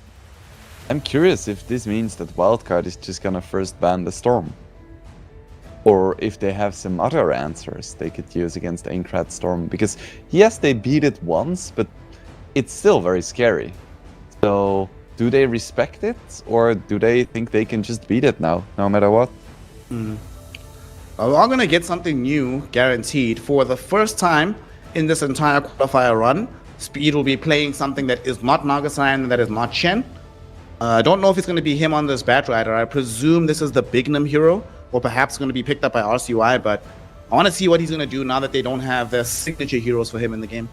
Yeah, Speed is panicking right now. Like, oh shit, what the fuck do I pick? She's like, I'm cooked, boys. Yep, What's the it's closest over. thing to Naga? What is the closest thing to Naga? Maybe something like a bounty hunter or something? No. The closest thing would be like support Medusa, because it also slithers on the ground, right? So it's like, the hero model is close enough, I'll take it. Sure, yeah. Alright, so support Medusa it is, and we get a Jakiro first pick for Quantum. I spoke about it last game for Wildcard, but now Quantum pick it up. And it is still a very good hero, and Quantum has seen quite a bit of success with it, both in position 4 as well as position 5. But we'll see what they do with this. Whenever I see Jakiros, I'm kind of hoping that there's other heroes in the game that can sort of facilitate the Jakiros damage coming out. Some Darkseers, you know, some Darkseers, Centaurs, Marses, that profile of hero from the offlane. So we'll see if Palantimos does want to do that. Played a really good Darkseer the other day. Definitely could go back for that one. Perhaps they're the ones that decide to go more aggressive. I think maybe that was part of the problem, right? We saw in the offlane that Wildcard's aggression from the offlane destroyed the game for Lucas, right? He was not allowed to play Dota. But Palantimos and Emptiness, they put a little bit of pressure on the top lane onto Speed in them, but not really that much. So I would definitely want to see them pick up a lane that allows them to play up front in their faces, try to get kills before the laning phase breaks down. Yeah, they just, to summarize all of that, they need to not lose every single lane. Just don't lose, bro. It's simple. Like, why are you losing? What's your problem? I think Jakiro is definitely a good start for that. I'm not sure. So, if you're playing carrier or something and you have a Jakiro support, are you ever disappointed? Not really, no. There's never a bad situation, right? He gives me attacks low in the lane, gives me some damage. Later on in the game, can apply a little bit of tower pressure. If I'm scared, I can be like, hey, Jakiro, look, man, that tower's on 100 HP. You know what you gotta do? Go bring it down, even if it costs your life. Now, Jakiro's one of those supports, you just smile. You're just like, oh, okay, today's gonna be fine. It's gonna be a nice day. Yep. It's the good life. Let's see what Quantum wants to pair with it for their super strong safe lane. Not gonna be Morphling. They are gonna pick Gyro. Interesting. Okay. He must have felt truly inspired after last game. But I think one of the reasons why it worked so well for Wildcard is because they were facing a Brewmaster. I don't think Gyrocopter is one of these like one-size-fits-all kind of heroes. He is a very particular kind of carry. When he works out, can be amazing, but definitely does require the correct game circumstances. For example, we saw that Wildcard themselves, when they were picking the Gyro, they banned the Sven, knowing full well that if there was a Sven in the mix, the game becomes a lot more difficult for the Gyro. With Pango also creates complications, right? Because unlike some of the other turret-style carries, like let's say I'm thinking Lina, Dra Ranger, Terrorblade, who can just sit there and right-click the Pango and kill him anyway. Gyrocopter is not just very short range, but the nature of your damage requires you to be involved in a big fight, right? You don't just hit people from on the outskirts. So I think Pango is a very good solution. Bane also, man, this is one of my most hated matchups. Takes away my attack speed, BKB piercing disable. I will never itemize to deal with the Bane directly. And to make matters worse, that nightmare, that sleepwalk that forces me in the direction of the team fight I don't want to take, it feels like Bane just targets me specifically when I'm playing Gyro. And man, this is a tough game for the Gyrocopter already, just with these two picks. Yeah, but this is a pretty nice Storm game. If you get a Storm now and one support that can actually save, I think doesn't look too bad for Quantum. Because I feel like it's going to be difficult for these wildcard supports to deal with both a Storm and a Gyrocopter. Either they're going to get jumped by the Storm, or they're going to be reacting to the Storm and then dying to flag cannon damage. I don't know, I would love to see a Storm right here, and then a hero that can like dispel a Lasso or a Fiend's Grip. If this was Team Liquid, we'd be seeing Oracle Storm right now. But they'll just start with the Centaur. Okay, it's going to help us bail people out of trouble with the Stampede. Right now, Wildcard, they don't really have the best lockdown in the world, right? They have Bane, yes, and the Batrider. However, you can use Stampede to react to what the Batrider is trying to do, and then, of course, try to close in on the Bane. You were mentioning a save support. What do you think? Do you want a more brawly style support like a Tusk, or do you want more range, maybe like some Oracle or something for this game? Ooh. I think you go for Tusk, because you can do a Tusk Gyro lane, which is quite strong, and then lane the Jakiro together with the Centaur, and that's also a sick lane. Especially because both of the wildcard supports are quite short range. I would like that a lot, actually. That makes sense to me. And they go the Dank Willow. Okay, so seems like it's going to be Jakiro with the Gyrocopter, Centaur, Dark Willow. I mean, Centaur, Dark Willow has historically always been a very, very strong lane. Lots of damage coming out there. You get ways to sort of break the team fight with the Bramble Maze. You know, Pango's on the one side. The rest of the team can't really catch up to the Pango. It gives you some burst damage. I would have still preferred Tusk, because I do think a save would have been very, very nice for this game, but I still think Dark Willow is an okay hero. Yeah, and I think Terrorize is the best way in the game, aside from Global Silence, to cancel Fiend's Grip. So it is not safe in the traditional sense, but there is quite some saving potential. Then we see a Lifestealer from Wildcard, a hero that they like to play every once in a while, and has historically been a very good matchup against Gyrocopter. Good matchup against the Gyro, good matchup against the Centaur in the lane. Well, it used to be. It's not as good as it used to be. It used to be like you demolish Centaur, you can't even play the lane, but now Centaurs are big enough that you just beat him in CS, but you trade fine. Okay. The only concern is obviously you need somebody to also help lock down this Gyrocopter. Like you mentioned, the Dark Willow can present some difficulties in that endeavor. However, overall, they also don't have the best tools to deal with this Lifestealer at all, right? Everything that comes out of them in the early mid-game is magic damage. By the time they get to the point where the Gyro is dealing out the physical damage, Lifestealer will be at that point too. He just closes you down, he wins the man fight. So this Lifestealer could work out for Wildcard. I like this, actually. Wonder what they're gonna pick up now for Aincrad. It's obviously not gonna be Storm, because they banned it themselves. But he has quite a wide hero pool. as much as we like to say our praises, his Storm, he has quite a few heroes he plays well. You're the mid player. What would you want to have here if you're him? Against the Look, Puck. I thought he was going to pick Puck, so I think this is an excellent response from Wildcard, getting the Puck away from him. Because what's left in the pool now? All of his hard counters are gone.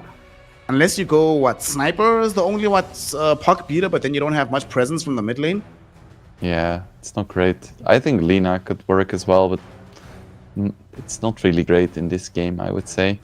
So yeah, difficult situation. It's gonna be Tiny. Okay.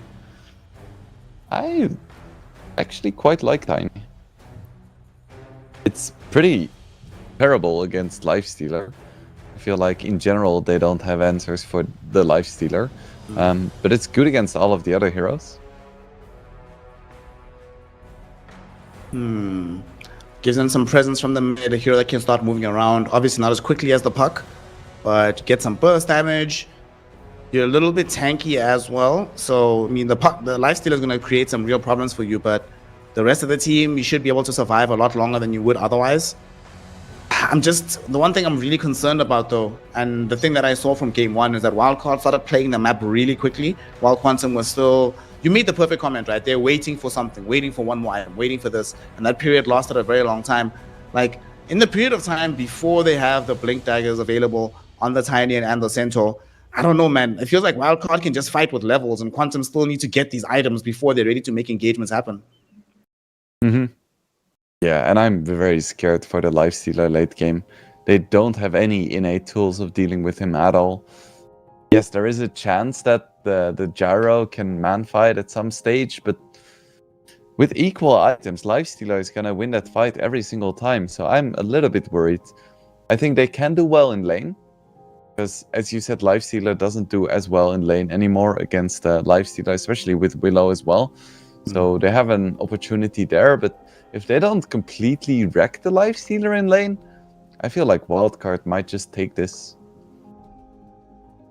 Yeah, that's my fear as well. My other concern is that, it would be one thing if they did have the Storm, or if they had Puck, for example, right, in the mid lane.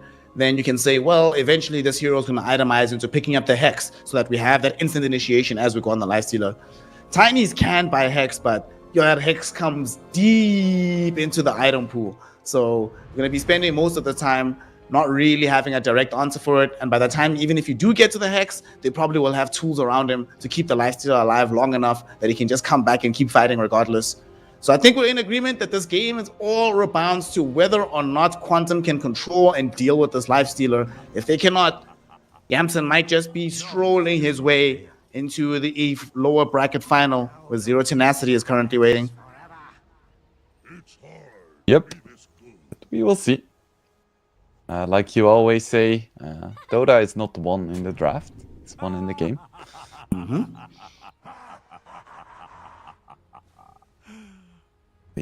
Are we gonna see any aggression before the horn? No early smokes, which makes me believe that we might see something spicy. Some vision just being plopped down. People just chilling, and there's the late smoke. This has been the Wildcard Classic. Wait till about 30 seconds and then you pop it. 30 seconds. Now Quantum doing the same. We'll see if a fight's going to break off. But I don't think Wildcard wants to fight. They're separating the whole team. It's Quantum that might be looking for an engagement.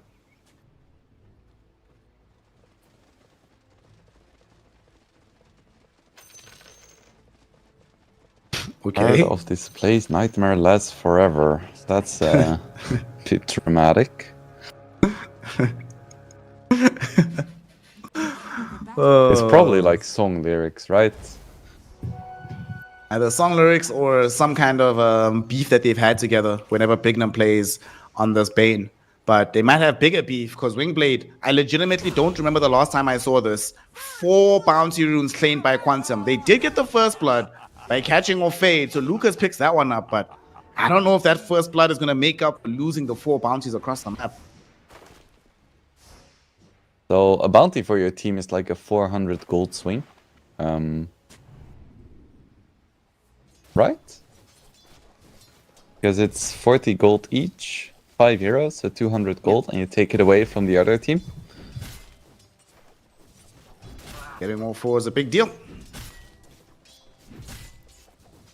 Yeah, the first. When was the blood last time is you saw quite all four nice being as well. taken in a game? In a pro game? Yeah. It's probably been like a year or something. It's very rare. Oh, top lane. I mean, it is traded for first blood, so I don't think it's that bad. Not like the old days where if you got 3-1, it was almost a guaranteed loss. It's still important, but it's a bit muted in its impact now. As the laning phase is now underway, we saw Speed. He's the one that's playing this Batrider, eating some harass from the Dark Willow Centaur. Once they get level 3, if that happens, he will die, so he needs to be careful about his positioning. Inkrat having a pretty good first wave. And it to be expected. It's like the melee hero effect. It's just easier to CS. RCY isn't doing too poorly.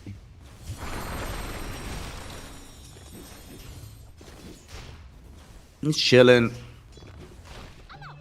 They're gonna just trade right clicks. I mean, oh man, Tiny Puck. What a absolutely boring lane, honestly. Really?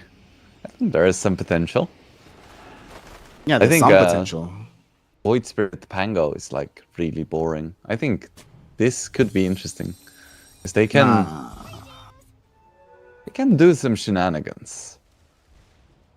You know what the gold standard for most boring lane possible in Dota right now? Tiny Kunkka mid. Woo! Nobody does anything. The hate. I think there's way more boring lanes. Like any lane that has a Warlock in it. Hey man, as a carry player who loves having Warlock in my lane, that's the stuff that gets me going. I'm like, yes, please. Just hit me with the Shadow Word, baby. You know what the difference is, Snare? When you're playing carry, you actually hear the sound when you CS, like the gold sound. We don't hear that, so it's no fun to watch. It's only fun to play. I see. Right now, Bignum not having the most fun in the world. Having to have this Jakiro just harassing him. And we already see the difference with having this Jakiro gyro up the lane. I mean, it's not like crushing in terms of CS, but Lucas is actually finding CS in the lane, right? Not just getting ran out. He hasn't had all of his regen already been consumed. Mary still has presence in the lane as well. Big difference in the drafting philosophy and how it's impacted these lanes.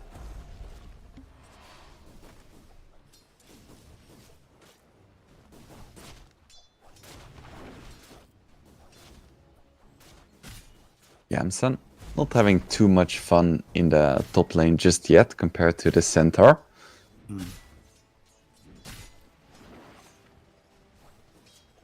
He's still chilling, getting close towards having his phase boots.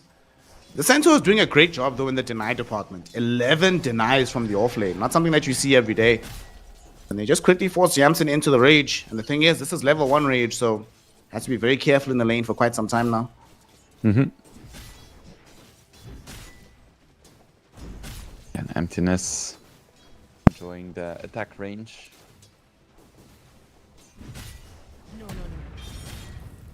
Nice stun. There's more harass towards Yamsen. And they're actually going to drop the brambles on him too. Force the secondary rage out. But he should still be fine. Thankfully for him, Speed is dragging back the wave. So, not going to lose out on too much in resources here. I think this might not be great for Wildcard because Speed doesn't have his hero. Maybe that's the difference. Playing Pathfinder, he's never played that hero before. So that's the key. Just ban Chen Naga first 2 when you're playing against a Wildcard. I see.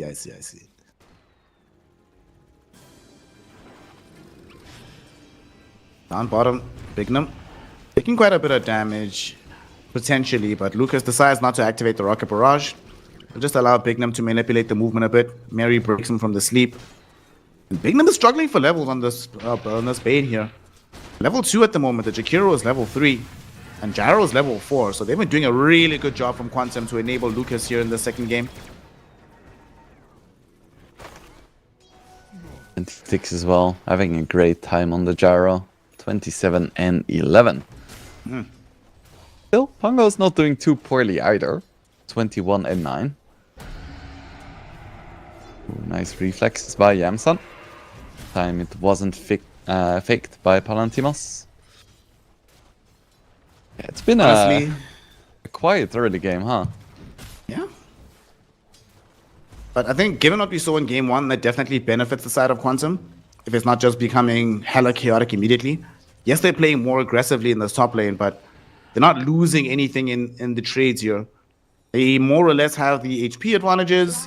We even see Bignum now potentially being forced to go all the way back home, leaving Fade 1v1 versus Lucas, which actually might lead to the death of Fade. Lucas will steal away the Lotus, and Fade, he's in a trouble here.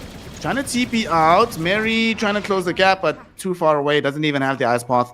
So the Pango gets out, goes back to the tier 1 tower, he should be okay. Level 6 on RCY, DD Rune as well, or AD these days. RCY unwilling to commit coil. So Aincrad, he is still playing a Tiny and has a Raindrop and 9 sticks, so probably fair enough. Unfortunate pass timing as Palantimos is running away. Let's see. Does have 10 sticks. It should be fine. He has Hoof Stomp as well, so he can maybe stomp before Yamsen is able to get the rage off.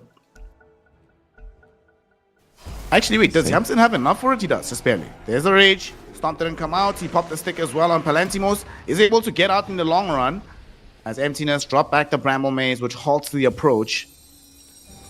Close times. In the meantime, here comes the Puck trying to catch up onto Emptiness on the backside. Drops the Dream Coil for this one.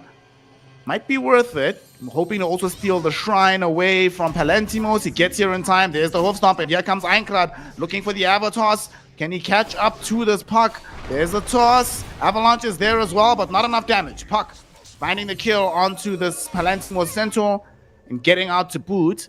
They really would like to catch him, though. Emptiness is here. Has Bramble, but no bead on the Puck. He's out to safety. Didn't get the Wisdom Rune there. I don't think he's gonna be too disappointed. Okay. Aincrad stuck around. He really wants to get something here. This is actually horrible. Not only did he not get a kill, he wasted all of his mana as well. So he might have to go back to base for resources or ferry out some regen. He's gonna choose the latter option. That is tough for Aincrad, as he also has to watch his Jakiro getting eviscerated on the other side of the map. Good map moves by Wildcard. Now Lucas has to be alone in the bottom lane for a little bit, and you know, Fade is very pleased with this lane so far. He isn't winning, but he's getting some farm and he's getting all the levels that he needs. Mm-hmm.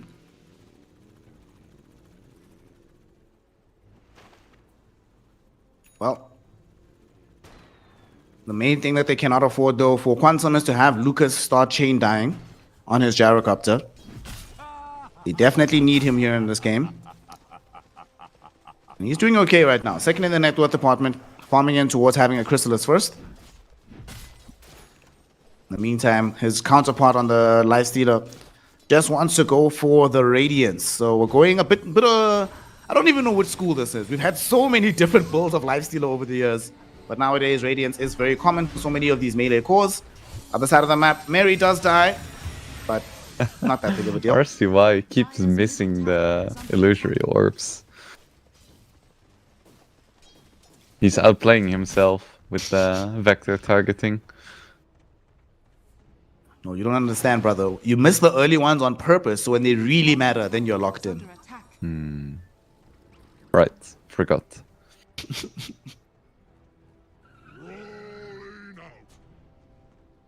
Wonder what Aincrad is gonna go for. Maybe phase boots. It's surprising that he's maxing the avalanche, despite having crash landing. See another missed orb. You need to start a counter every time he misses an orb. Do we have like enough production value to have one of our interns like make a little compilation for In the Break? I would love that. That would be amazing. Mid lane. Might be some contest over this power rune. It's going to be an illusion that spawns in for the Puck. So, Was probably hoping for something a bit more active. Not going to do anything. In the meantime, they're actually going to port top with this puck. They want to go fight on the centaur. Yamsen putting in pressure onto Palantimos. And Palantimos is certainly going to end up dead. Nice rotation from RCY. It's probably not going to stick around though. Easy. Still has coil. I don't think anyone's going to get caught by that.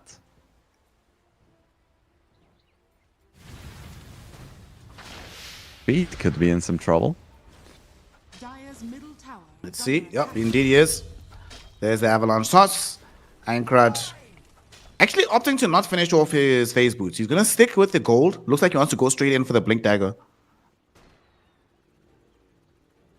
Yeah, fair enough. I think if he gets the blink, he can definitely get some kills on all of these squishy heroes. Dire's middle tower is under attack. I think heroes like Pango, Nakes, and Puck are out of reach, but the supports, yeah, they're a game. We'll see if he decides to make a rotation with Emptiness, who's now occupying this mid lane, about to get level 6. So that could be the thing that sets them up for success on the map. We have yet another pause in the game coming in from Fade as he's getting in towards the Diffusal Blade. They have a fairly large wave with them. We'll see how much pressure they want to apply towards the tower.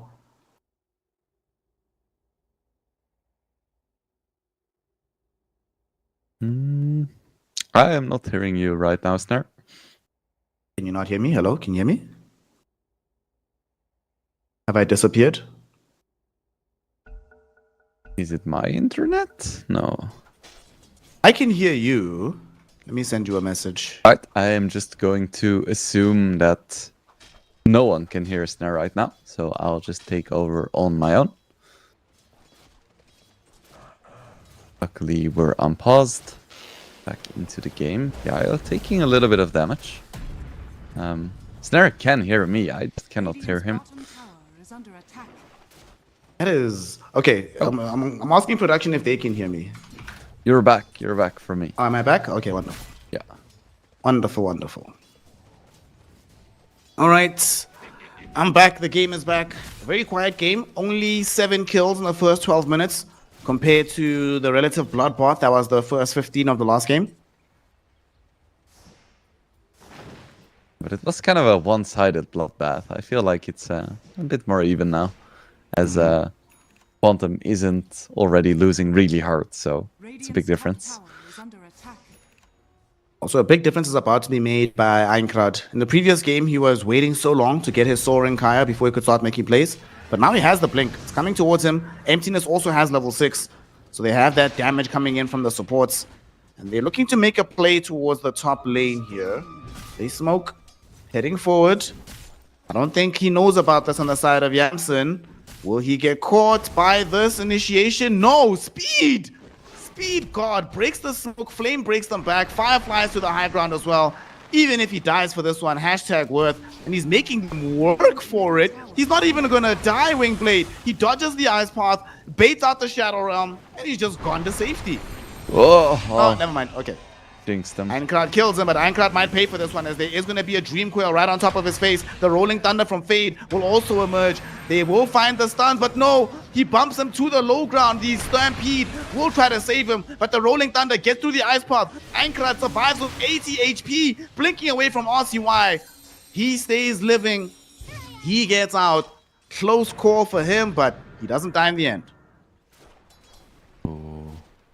That was so close. Speed almost set up a kill in the mid as well, but Under attack. not quite. Radiant's top tower is Still under though, attack. the priority target, Yamsen, he's still chilling in the lane. Now he's the one putting pressure on the tier 1 tower. Now he also knows there's no Stampede. Are scared. The Tiny was revealed and sent back to the base, so he can be safe for a little while longer. Oh, I say that. He got hit with the Bramble Maze. The Terrorize Emptiness? missed! Emptiness? Radiant's middle tower Okay. is under attack. Oh, Dire's it's top tower tough, is bro. under I think he dies there if they get him. Could have been close at least. Probably like quick cast mistake. I don't know. Shit happens. is under attack. Radiant's middle tower is At under least they still attack. get the tower. That will not be denied. Well, will they get it? This is taking a very long time to push into. On the other side, Mary, he gets found out by Fade and RCUI, and they should be able to bring down this Jakiro. Another miss. One more right click. Oh, Einkrad though comes in on the back edge. Almost killed off RCUI, but RCUI does have a haste rune. Was able to stay alive, just running himself away. Jumping onto this Dark Willow right now as well, but he's out. And I love RCY puck. Oh, bottom lane, bottom lane, bottom lane. Lucas is about to eat a Fiend's Grip here, but they lost the vision. Why are these supports missing all of their spells? What's happening? There's the cooldown coming through. They've already killed off Speed. Now, eventually, the grip is on as RCY arrives to supply the damage. They've gotten the kill onto the Gyrocopter. They would like to find the Centaur as well. Bignum doesn't have enough to do it by himself, but Fade will come in with the Rolling Thunder to give him that help. Illusory Orb this time connects Flush onto both with the Swashbuckle. Fade gets himself a double kill. It's a 3-for-1 in favor of Wildcard. Kill the carry as well, and all this time the Lifestealer is farming, which honestly, looking at the net worth right now, isn't that scary. But imagine if he couldn't farm and he gets like a 19-minute Radiance. That would be a disaster. But now he's getting kind of close, and the moment he does get it, he's gonna take off. Yeah. Only a 2k net worth lead in favor of Wildcard, but Quantum can certainly feel this game. Not as in control as they thought. As mid lane, they blink forward, looking for a kill onto Speed. They are going to find it. Bignum, though, is here, so they can maybe set up for a counter, and they get that one onto Emptiness. Still, though, enabling Einkrad, putting him on the map, getting him some golden experience. Much needed objective in favor of Quantum right now.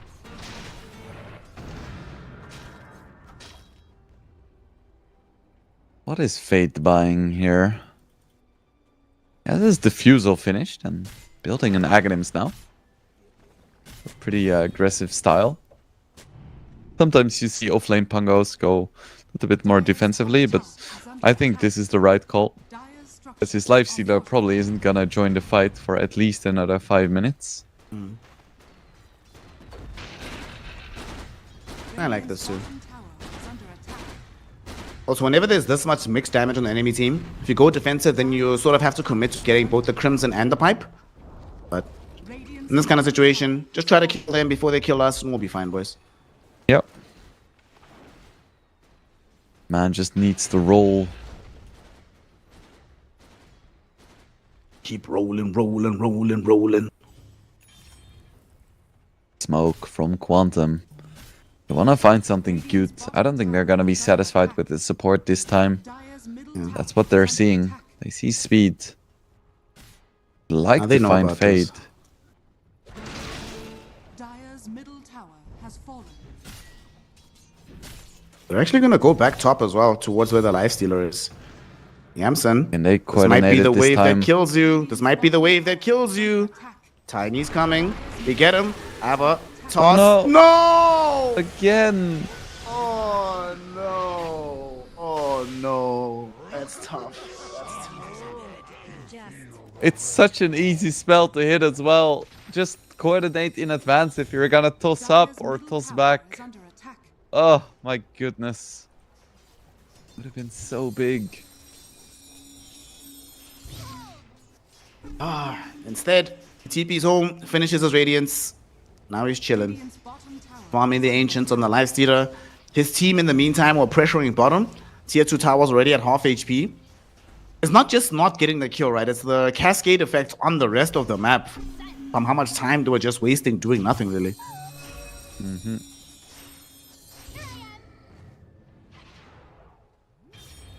Radiance is now up, so we're gonna start seeing Yamsun shoot up the net worth. Okay. He's middle. They don't have Terrorize. Are they gonna try for this one? Nah. Nah, no chance. RCY actually finds the Tiny. Einkrad gets hit with the Dream Coil as well. Yamson trying to close the gap. But they don't have much appetite for marching up the high ground. Speed, though, tries to open up space on the other side. Eating a lot of damage from this Firefly is the rest of them. Rolling Thunder. Doesn't connect onto anybody, though. And Speed just solo zoned them back as a Batrider. Playing with his chest out. Firefly going through, and they did not have the temerity to try and kill him. think Yamsen should have kept chasing, honestly. The speed was coming in, and I don't think Quantum had anything to really kill a lifestealer. They would have been able to damage him, but even without the rage, they're not getting through 1600 HP, lifesteal, and 10 stick charges. Oh boy. Mid lane, they're gonna jump. RCY getting an initiation onto Mary, and the swashbuckle just barely missed emptiness. Otherwise, they would have known that he's there and tried to jump him too. Wildcard though immediately smoke. That one kill is not enough for them. They want the tiny. They're actually drawing the circle over him right now. They're going top here, Wing. Yamsen just cancelled his TP for that. Let's hope they find the tiny. There is no coil this time. It doesn't seem like they'll need it. The burn from the Radiance will help a little bit, but RCY and Bignum had that in the bag already. Dominating streak now for the puck. Tier 1 tower should fall now as well, as Yamsen is not afraid of this building with the Radiance anymore. And they're still fighting. Look at this. Emptiness. He gets caught. Lasso. Out onto the Dark Willow. Man, it was so quiet, and then all of a sudden Wildcard just decides to put a clinic out on the map. They don't have Dream Coil, so the Centaur might be safe, but the same cannot be said of the Jakiro. Oh no, it just came back off cooldown. Jack is gone. Double kill for RCY. All of a sudden, Palantimos is at half HP. He does have Stampede. Doesn't want to have to use it, but might be forced to. Look how much health he's losing. Now he's silenced. He will miss the Dream Coil on RCY, but he manages to also dodge the Hoof Stomp. One more right click will be enough, and Palantimos is dead. Einkrad also misses on the reinitiation with his tiny. He doesn't show up on Lucas, but maybe that's for the best. His team is just falling apart around him. Yeah, this is kind of a disaster. In the past few minutes, they've lost so much. The 7k gold lead, and for what? Your gyrocopter is farming, yes, but it's not a winning matchup against Lifestealer. So I'm a bit puzzled as to why Lucas didn't join any of the fights. Because they have to know that if this goes late, it's not gonna look that great for them. I mean, that's definitely true, right? This is normally where you would see these gyrocopters showing up for these early engagements, skirmishing a lot, helping his team take towers, but been playing very off map right now. He's gonna farm a pretty big stack, but his team does kind of need him. Tiny also went for BOTs into BKB, so they have very little damage. I don't know what the plan is for Quantum right now, because they cannot fight now, but it's just gonna get worse, I think. Please don't show Jaro. Jaro is in the top lane. Please don't show, brother. Stay very safe, please. Okay. Dire scan will be there, though. I think they suspected that there were heroes incoming behind them. The scan doesn't actually trigger, but their suspicion was correct. Everybody's out from Wildcard. Was that intentional? The quick Parasma. Goodness. You just go like Parasma straight Ags now if you're the puck? I think so. I don't see what else you would really want to buy. Ags is really nice here. Radiant's bottom tower is under attack. Speed in the boys. Taking over this jungle while RCY is rising onto the tier 2 tower. At less than 30% HP right now. And the whole team is gathered up, so they might try to smoke here as Wildcard. Go link up with the Lifestealer towards mid. There is Palantimos ahead of them. Oh, he doesn't have a TP. He doesn't have a TP. Doesn't have Blink, doesn't have anything. Oh, so he is hella dead. They might get Einkrad though as well. Einkrad made the jump on the far side but couldn't get the connection. Lasso not gonna be there because the toss came first, but now here comes Fade. Big swashbuckle with the Dream Coil, the Rolling Thunder going everywhere. They've lost the Jakiro, but they do take down Bignum at the very least. Yamsen wanting to get deeper into the fight. He's taking out the Dark Willow, but he wants the big prize of the Gyrocopter. Lucas trying to stand his ground on the high ground here, but it's not gonna be enough. Yamsen pops out the Infest and takes away his life, looking towards Palantimos as well. And like you said, he doesn't have a Blink, he doesn't have a PKB, he doesn't have a TP, he doesn't have a life. Triple kill for the Lifestealer and a massive team fight win for Wildcard. Quantum could kill the supports, but the cores are a whole different beast. They just don't have the damage. I think you're already at the point where Gyro needs to start saving up for a rapier, because that's the only way they're gonna have damage. Centaur just has tanky items and a little bit of magic damage. Tiny pretty much doesn't have anything. So all that's left is Gyro, and Gyro right now just has a Crystallis and a Mithril Hammer. They need something more to get through this Lifestealer. Oh no. Einkrad went forward hoping to punish RCY, but got punished himself. He even gets tipped for his efforts. That's the painful part. Middle tower is under attack. Oh well. So we don't have damage. Our Tiny has the most powerful item in the game, the almost complete BKB. So he can't really do anything. And And I'm worried that's not even gonna help that much. We'll see. Oh my goodness. Buck just running forward, maybe starting off a fight. Here comes Yamsen looking towards Lucas. They force out the Stampede, but Fade rolling in with the Rolling Thunder as well onto Lucas, forcing out the BKB of the Gyrocopter, chasing him into the damn base. And eventually they find the kill. Yamsen pops out and gives the damage.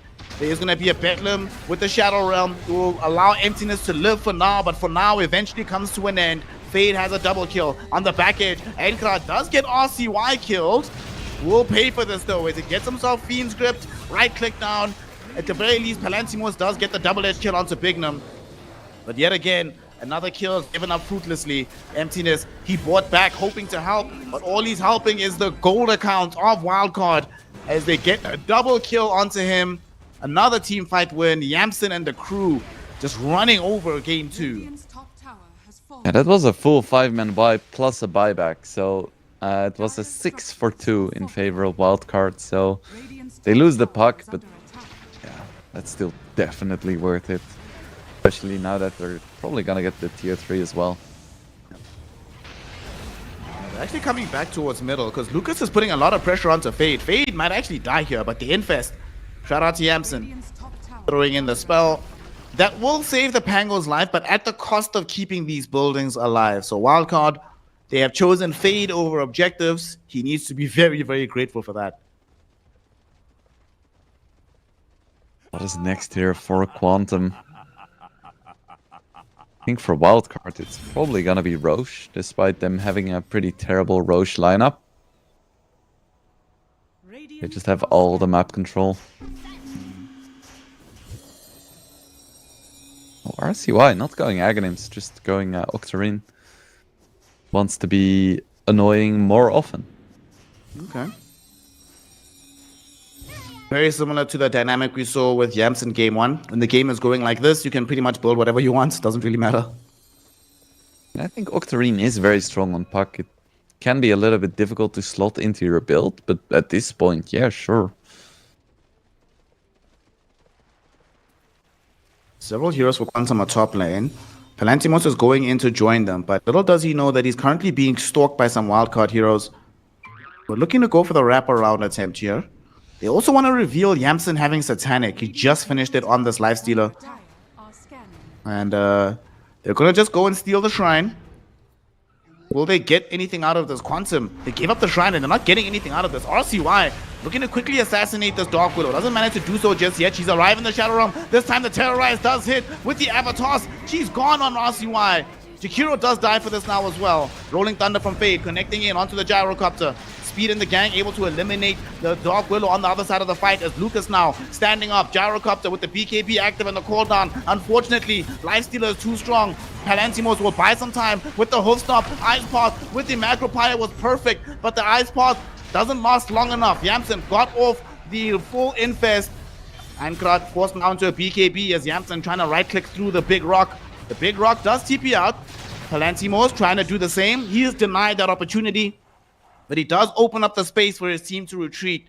In the end, it's a 3-for-2 affair. Yes, it's a team fight win for Wildcard, but the gold advantage is in favor of Quantum, given how much worth the puck was for them. Yeah, that was a sick fight by Quantum. They played that really well. And then still, it's not advantageous for them because now Wildcard is gonna get Roche. And it is like we mentioned, right, at the start of the game. There is just no answer for the Lifestealer. They've managed to kill the puck twice now, which is very nice. They've managed to kill the Pango, but The lifestealer is just invincible. 3.4k HP. Aegis coming into him as well. He might not even need the Aegis, but they'll give it to him anyway. SNY, Satanic Radiance. Tower is under attack. Good luck, Quantum. Yeah, he's the Here we one go. who's gonna be hitting buildings, so might as well. So what's the plan here if you're on the side of Quantum? How do you deal with this moment in time when they have this Aegis? I think you try to cut waves, which is very dangerous against these wildcard heroes, but probably safer than trying to fight them. And maybe you can get some kind of cool toss back on a puck or something. It's gonna be very difficult for them to execute. You just see another Octarine core being picked up by Fade on his Pangolier. He's gonna follow that up with the Basher. So that's gonna be quite nice. Oh no, we killed the Gyrocopter's courier, bro. That's tough because that was the Demon Age to finish the full Daedalus. Oh, that's tough, bro. That's tough. Yeah, no Daedalus for you, sir.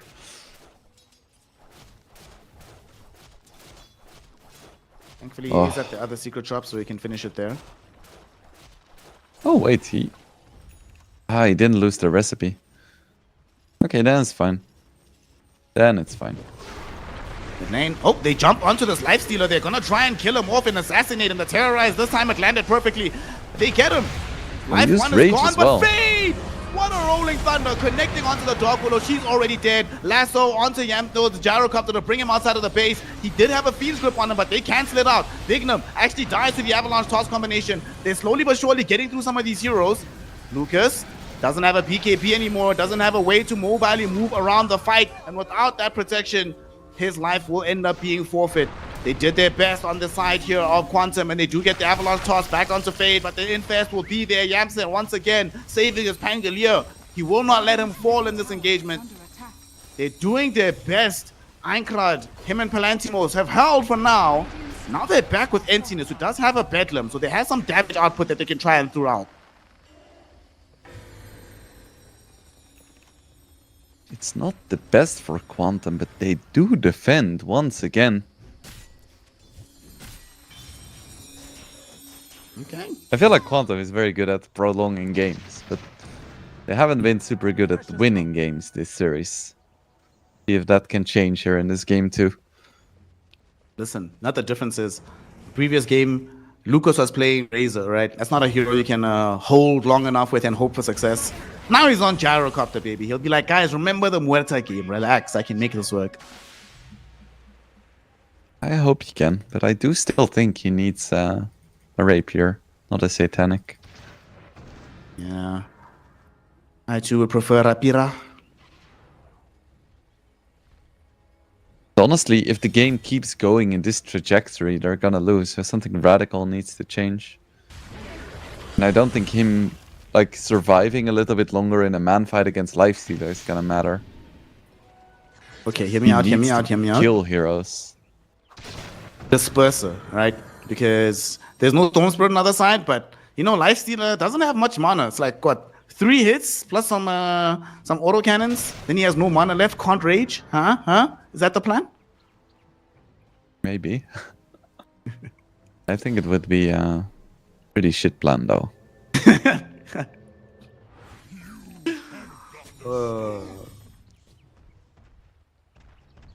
Bro, I'm telling you, bro. Go play your Gyrocopter. Buy Disperser. You'll see the vision. It's a very nice item. What would help a lot, though, is the Dark Willow item. This Hex. We were talking about it in the draft that the Tiny didn't really have the latitude to buy Hex easily as the game scales. But if the Dark Willow can get there, if she can get to this Yule's Hex, suddenly they do have some more of that control that they've just been denied. But she crucially needs to survive up until that point. It doesn't help if she's getting solo killed by Fade, which she will indeed do. And Jakiro will also end up dead to Fade as well, granting the Pangolier a double kill. Yeah, Fade is having a pretty fun game, it Radiant's seems. courier has been killed. And he is getting the disperser.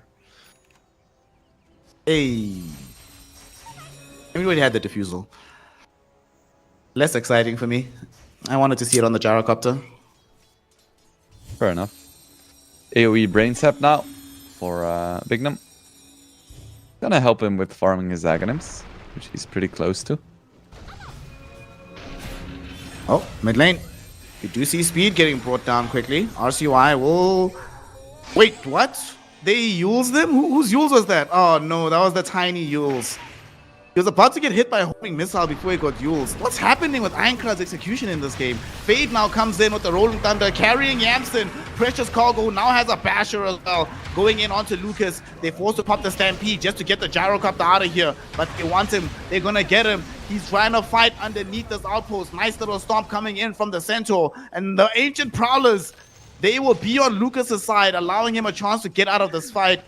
But in the rest of the engagement, the Tiny did end up falling. Ironclad really messed up that fight, even gets tipped for it at the end. Palantimos also gets connected onto. He bought Lifestealer the time to get out, but he couldn't do so himself. And now this is going to be a lane of Rax finally being claimed by Wildcard. Radiant's top barracks are under attack. I think that is gonna be one of the final nails in the coffin for Quantum. Tiny does have buyback and so does Centaur, so they could try to go for one more big fight. Radiant's middle barracks are under attack. Radiant's middle barracks. Jaro still doesn't have his Satanic.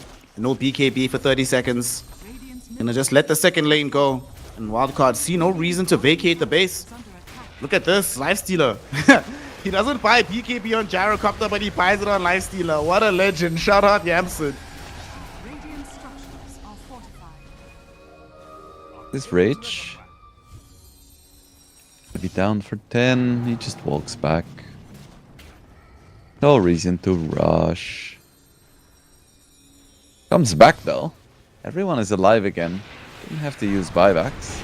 We do get the Avalanche toss. Terrorize will get there this time around. Yamson, though, has some help to bail him out of trouble and now gets off the rage by clicking through this Gyrocopter, who's just standing in position. Dignum channeled a full duration Fiend's Grip. Buybacks will be coming in from Quantum as they're fighting right in front of their own fountain. Fade gets tossed into the fountain, but not enough damage to kill him off. Ice Path connects onto him and RCY. At Speed, he drags the Gyrocopter. Lucas is right in front of Yamson, and he's dead again. A die back on Gyrocopter. Fade and the gang don't even die for this one. Ironclad now getting assaulted by RCY in front of the base as they're holding, or they're hoping to hold on the high ground with the Centaur. But as they see his life bleeding away before their eyes, they see their tournament ambitions following him. GG, well played is called. Quantum eliminated from CCT Dota by a wildcard team that looks like they're in championship form. Yeah, for sure. Wildcard today just shifted into a different gear altogether. Yeah, and Quantum just wasn't ready for it. They tried their signature Storm Spirit and got absolutely demolished. Then they tried something else and that also didn't work. So yeah, Wildcard looking hella strong right now. Where did things go wrong in this game, right? Because it was a lot more even, right? Things were relatively close. Yes, the Lifestealer was still farming, but the Tiny was getting farmed, Gyro was getting farmed. They got a pick off for 2 with some of the... They missed the Lifestealer smoke, yes, but they still got some support kills here and there. Like, what happened to make the game look this one-sided in favor of Wildcard? I think there were some individual mistakes for Quantum. I think Lucas should have joined the fights earlier. And there were some like miscasts of the Terrorize that cost them kills onto the most important hero, the Lifestealer. So yeah, that just compounds. And at that point there was very little that Quantum could do because it got to the stage where the Lifestealer was a raid boss and they didn't have any tools. This is, looking at these heroes, the perfect Lifestealer game. I'm not even kidding. Absolutely perfect game. Like you couldn't invent a better Lifestealer game if you tried. And like you mentioned, because of those failed few initiations, things just go to hell in a handbasket. And unfortunately, you know, it's one thing if you say, look, Gyro Lifestealer matchup is not that great, but our mid laner is still like a Storm or whatever that can try and solo carry the game. Maybe if we had the puck, that could happen. Unfortunately, what ends up happening in this situation, we have Tiny mid. You know, a Tiny that went for, like you said, he went for bots, BKB, Yules. There's no damage coming out of this guy. So if anybody's going to win the game, it has to be Lucas. But at some point, Lucas just can't. And it's not his fault, right? It's just the nature of the hero. You were even mentioning it when the gyro was picked, that gyro is very good into particular matchups, but he's not the be-all, end-all, I can pick him in any situation type of carry. And this game perfectly demonstrated exactly that. Yeah, unfortunately, that's the end of the road for Quantum. But Wildcard still has a potentially exciting road ahead of them. Yep. All of you in the chat who are NA fans, don't worry, we're still going to be getting some more Wildcard Dota. All that's happening is that we're ramping up the nature of their opposition, as now we go into a very interesting matchup. And the reason this is interesting here is because this game is a rematch, right? Rematch of the upper bracket semifinal where Wildcard was sent down by Zero Tenacity. However, that was before this version of Wildcard showed up. TI qualified version of Wildcard, just stomping on fools. So Zero Tenacity, definitely be careful, gentlemen, because this team is not one to be trifled with. Of course, we're going to be seeing how that matchup breaks out after a small break. So you have some time to go grab some water, take a quick walk around, go touch some grass outside, call your mama, and then join us for the lower bracket final between the side of Zero Tenacity and Wildcard Gaming for a spot in the grand finals of CCT Season 2.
Welcome one and all to the final series of the day and the penultimate series of the entire tournament. CCT Dota is about to wrap up as we have Zero Tenacity taking on Wildcard in the lower bracket final. Winner of this, guaranteed third place, or losers guaranteed third place. Winner gets second and has to go play in the grand final up against Runa team, who has been looking really, really solid. Before we get into any of that though, breaking down what the tournament's going to look like, I need to talk to my homie Wingblade. Mr. Pepe, and how you doing, OG? How was your break? Yeah, it's been nice. I took like a 10-minute nap, and now I'm re-energized and ready for more Dota. I love my 10-minute naps. Yeah, I will say those power naps are what can like really get you through life. Especially if you're very busy going through a lot of things in your life. Just 10-15 minutes in a day. You'll be amazed at how many wonders it can do for you. Of course, that's all you need. I doubt Wildcard, they just played right now. They just came through Quantum on the 4th place matchup. I don't think they slept. I think they were awake. I think they were strategizing. I think, crucially, Wingblade, they were talking about my man Speed on the far right. And the conversation was, okay, guys, do we have a plan for the rest of the tournament in the event Speed can never play Naga and Chen again? Yeah, well, they do have a plan, and it worked pretty all right. Right? That was decent, but there was only one game. I don't think it would have mattered that much what the Batrider was. I think the problems for Quantum came outside of the Batrider. So, but he still did play very well. Broke a couple of key smoke ganks, gave up his life for the cause, always getting the lasso onto Yamsen to drag him to the low ground, or to the enemy carry, onto Lucas. So he did a really good job. However, they did fall to these gentlemen right here. Zero Tenacity were able to get the 2-1 victory in the upper bracket. They, of course, fell again in the upper bracket final. But this squad has looked very, very scary. And, you know, with a lot of our long-standing teams dropping out of this tournament, not doing so well, it feels like Zero Tenacity is the last one left that has been reliably performing in CCT. And I can expect them to do it again here today. That is exactly the word I have for LeBron Dota. He is a legend in his reliability. Also a really nice guy. I've met him like once in person. Really, really nice guy. Shout out to LeBron. I think for me, the big question mark I'm going to have is going to be about the mid lane matchup. I think that's where a lot's going to come down to. Whether or not right now he feels that he has enough in the tank to be able to take him on. Mid to mid, because like, RCY has been playing Dota. Listen, these last couple of days, my man has looked like he's on it. He's on point.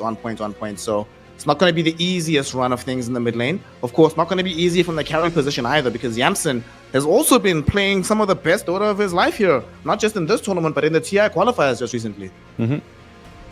I wonder where this win rate comes from, though. Like, if this is your win rate in just NA, that's not incredibly impressive, I would say. And what if it just might be like all games played on this patch, I imagine. That would make the most sense. That's a solid amount of games then. What's been your feeling when you watch a Nande play carry nowadays? Like he, of course, just very recently joined this team. Do you think he's managed to improve them markedly, Zero Tenacity? I think so, yeah. He has some interesting heroes as well. Of course, he plays the basic carry heroes, like your Morphlings and whatever, but we've seen him experiment a little bit with heroes like Lina, which I think suits their team quite well.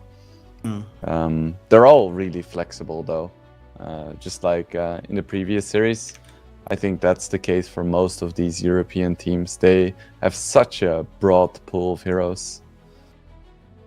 We'll see if that flexibility comes into place here.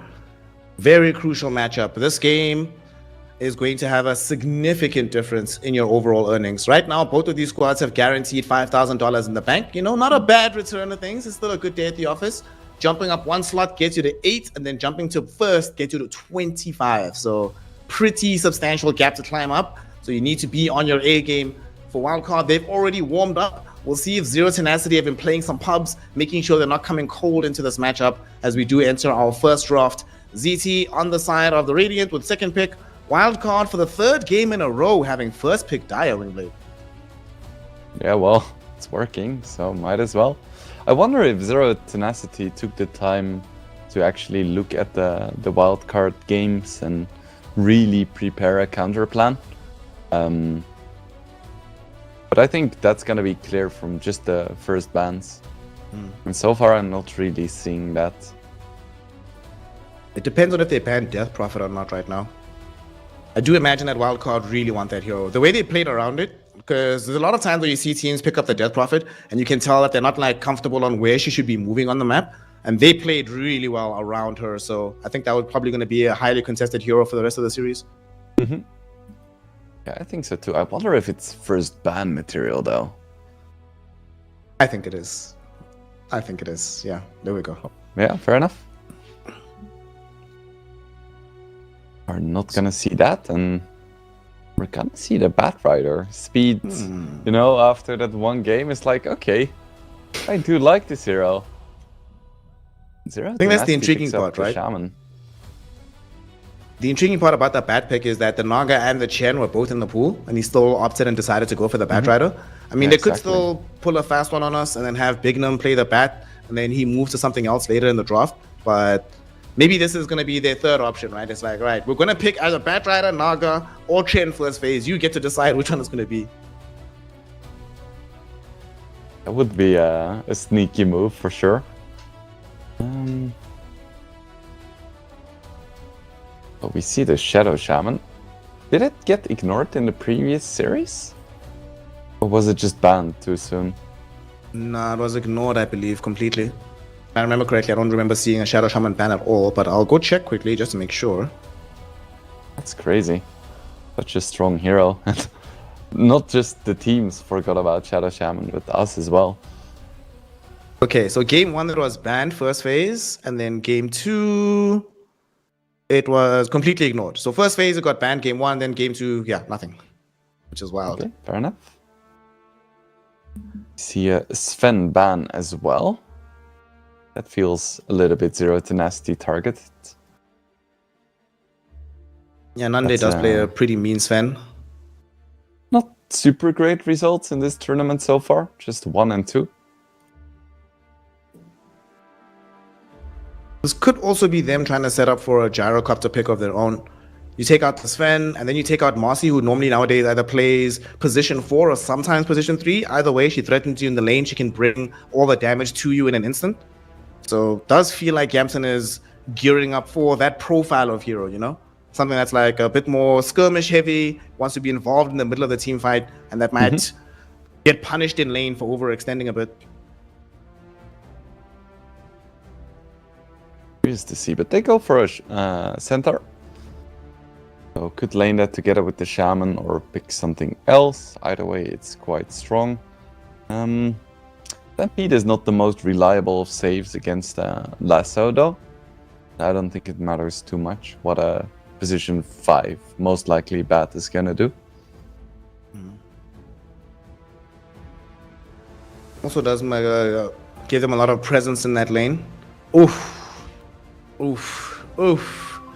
It is tough, bruh. That's tough. All right, so they are putting the a fast Chen. on us. Batrider is disappearing elsewhere into the game. Speed is going to play his Chen with Ursa. All right, now, Centaur Shadow Shaman is a very strong lane, right? But a fun exercise with me. Can you concoct a lane in your mind that you genuinely believe would reliably beat Ursa Chen in the laning phase? Ursa Chen. Probably something that one-shots a creep and...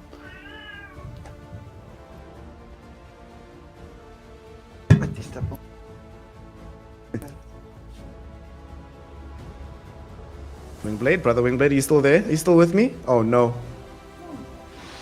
He's disappeared. He's disappeared. Well, that gives him more time to finish the exercise, I believe. In this game with the Ursa Chen, that's going to be some kill threat towards the Centaur. Mostly just like complete zoning threats. Very hard to approach the lane and just maintain yourself there. There's too much sustain and damage on the other side. That being said, it is a fairly early Ursa pick. It's come early enough that he doesn't know what he's playing into as a carry, doesn't know what the enemy mid is going to be, and both of the supports right now from Wildcard have very little disables. Like Batrider has Lasso, Chen has, depends on what creep you get, but even then it's not always super reliable. So perhaps Zero Tenacity can punish them here. Huck is not going to be available, but they could go for some Storm Spirit, some Ember, Actually, wouldn't mind Ember at all.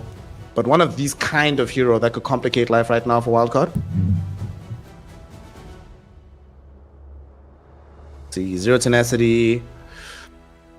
Probably getting our other support right now. I imagine Pablo's going to be the one playing the Shadow Shaman. So what is LeBron going to be handling? Sorry about that. My Hey. Phoenix, decided not to work anymore for a moment. But it's all fixed. He's back. Ooh, goodness. Looks good. He's out here. A lot has happened since you dropped off, my friend. So what do you make of what's happening right now in the draft? Where are we at the moment? Well, I think I'm on a different patch than Zero Tenacity, that's for sure. Picking up a PA. Now, it's been a while since we saw that, that's for sure. What would be the logic behind this? I guess PA doesn't really care that much about Batfighter because she can just jump away. It can be a pretty decent matchup against Ursa, given you get a decent start. Because you have a lot of mobility, you have built-in evasion against a hero that doesn't really love building MKB. Yeah, I could see it working. And I think they have enough early game strength to make some plays without the PA. Because I think Warlock can secure the lane, and then you have Shadow Shaman and Centaur that can actually be active on the map. Now, if they pick a mid that can actually win the mid and make some rotations, I think they're pretty set. Okay. I can get behind that. I can get behind that. One thing I do want to see more of, though, from Zero Tenacity is right now there's not really the greatest combinations, like spell damage-wise, with the Fatal Bonds. So whatever hero they do pick up in the mid lane, I would like to be able to take advantage of that. So with Storm Spirit being banned, Ember Spirit is now top of my list of priorities for Zero Tenacity. But Wildcard should be aware of that themselves, right? And probably address it in some fashion. Would be pretty decent. I wouldn't mind a Void Spirit either. Well, I would mind because I do still believe that Void Spirit against Pango is the most boring lane in existence. But I think it's solid. Wildcard will be picking first out of the phase, and Zero Tenacity are reading that they're going for the mid Pangolier. Of course, the last game we saw with Pango, it was Fade that was playing this hero, so they still have that latitude to be to switch things up a little bit. We shall see. It would be a Pango now against a PA Warlock. I think that is a perfectly acceptable lane, though. I wouldn't mind Wildcard picking up something else from it. Yeah, I'm down with that. I think as well, if you have the Pangolier in that lane, they can't really chase the Pango to kill him. And the Batrider has some zoning tools as well, so they're very disincentivized from jumping on top of him. Yeah, I think that's fine. Both of you just trade farm, you're happy. You also have kill threat the moment you hit level 6 onto the PA. So I'll be completely fine with that. They ban Quap. That seems to me like they want a different hero mid. I mean, the matchup is tough for the Pango versus Quap, but to give it the full priority with the last two bans does feel like they haven't settled on what the mid lane is going to be just yet, but let's see.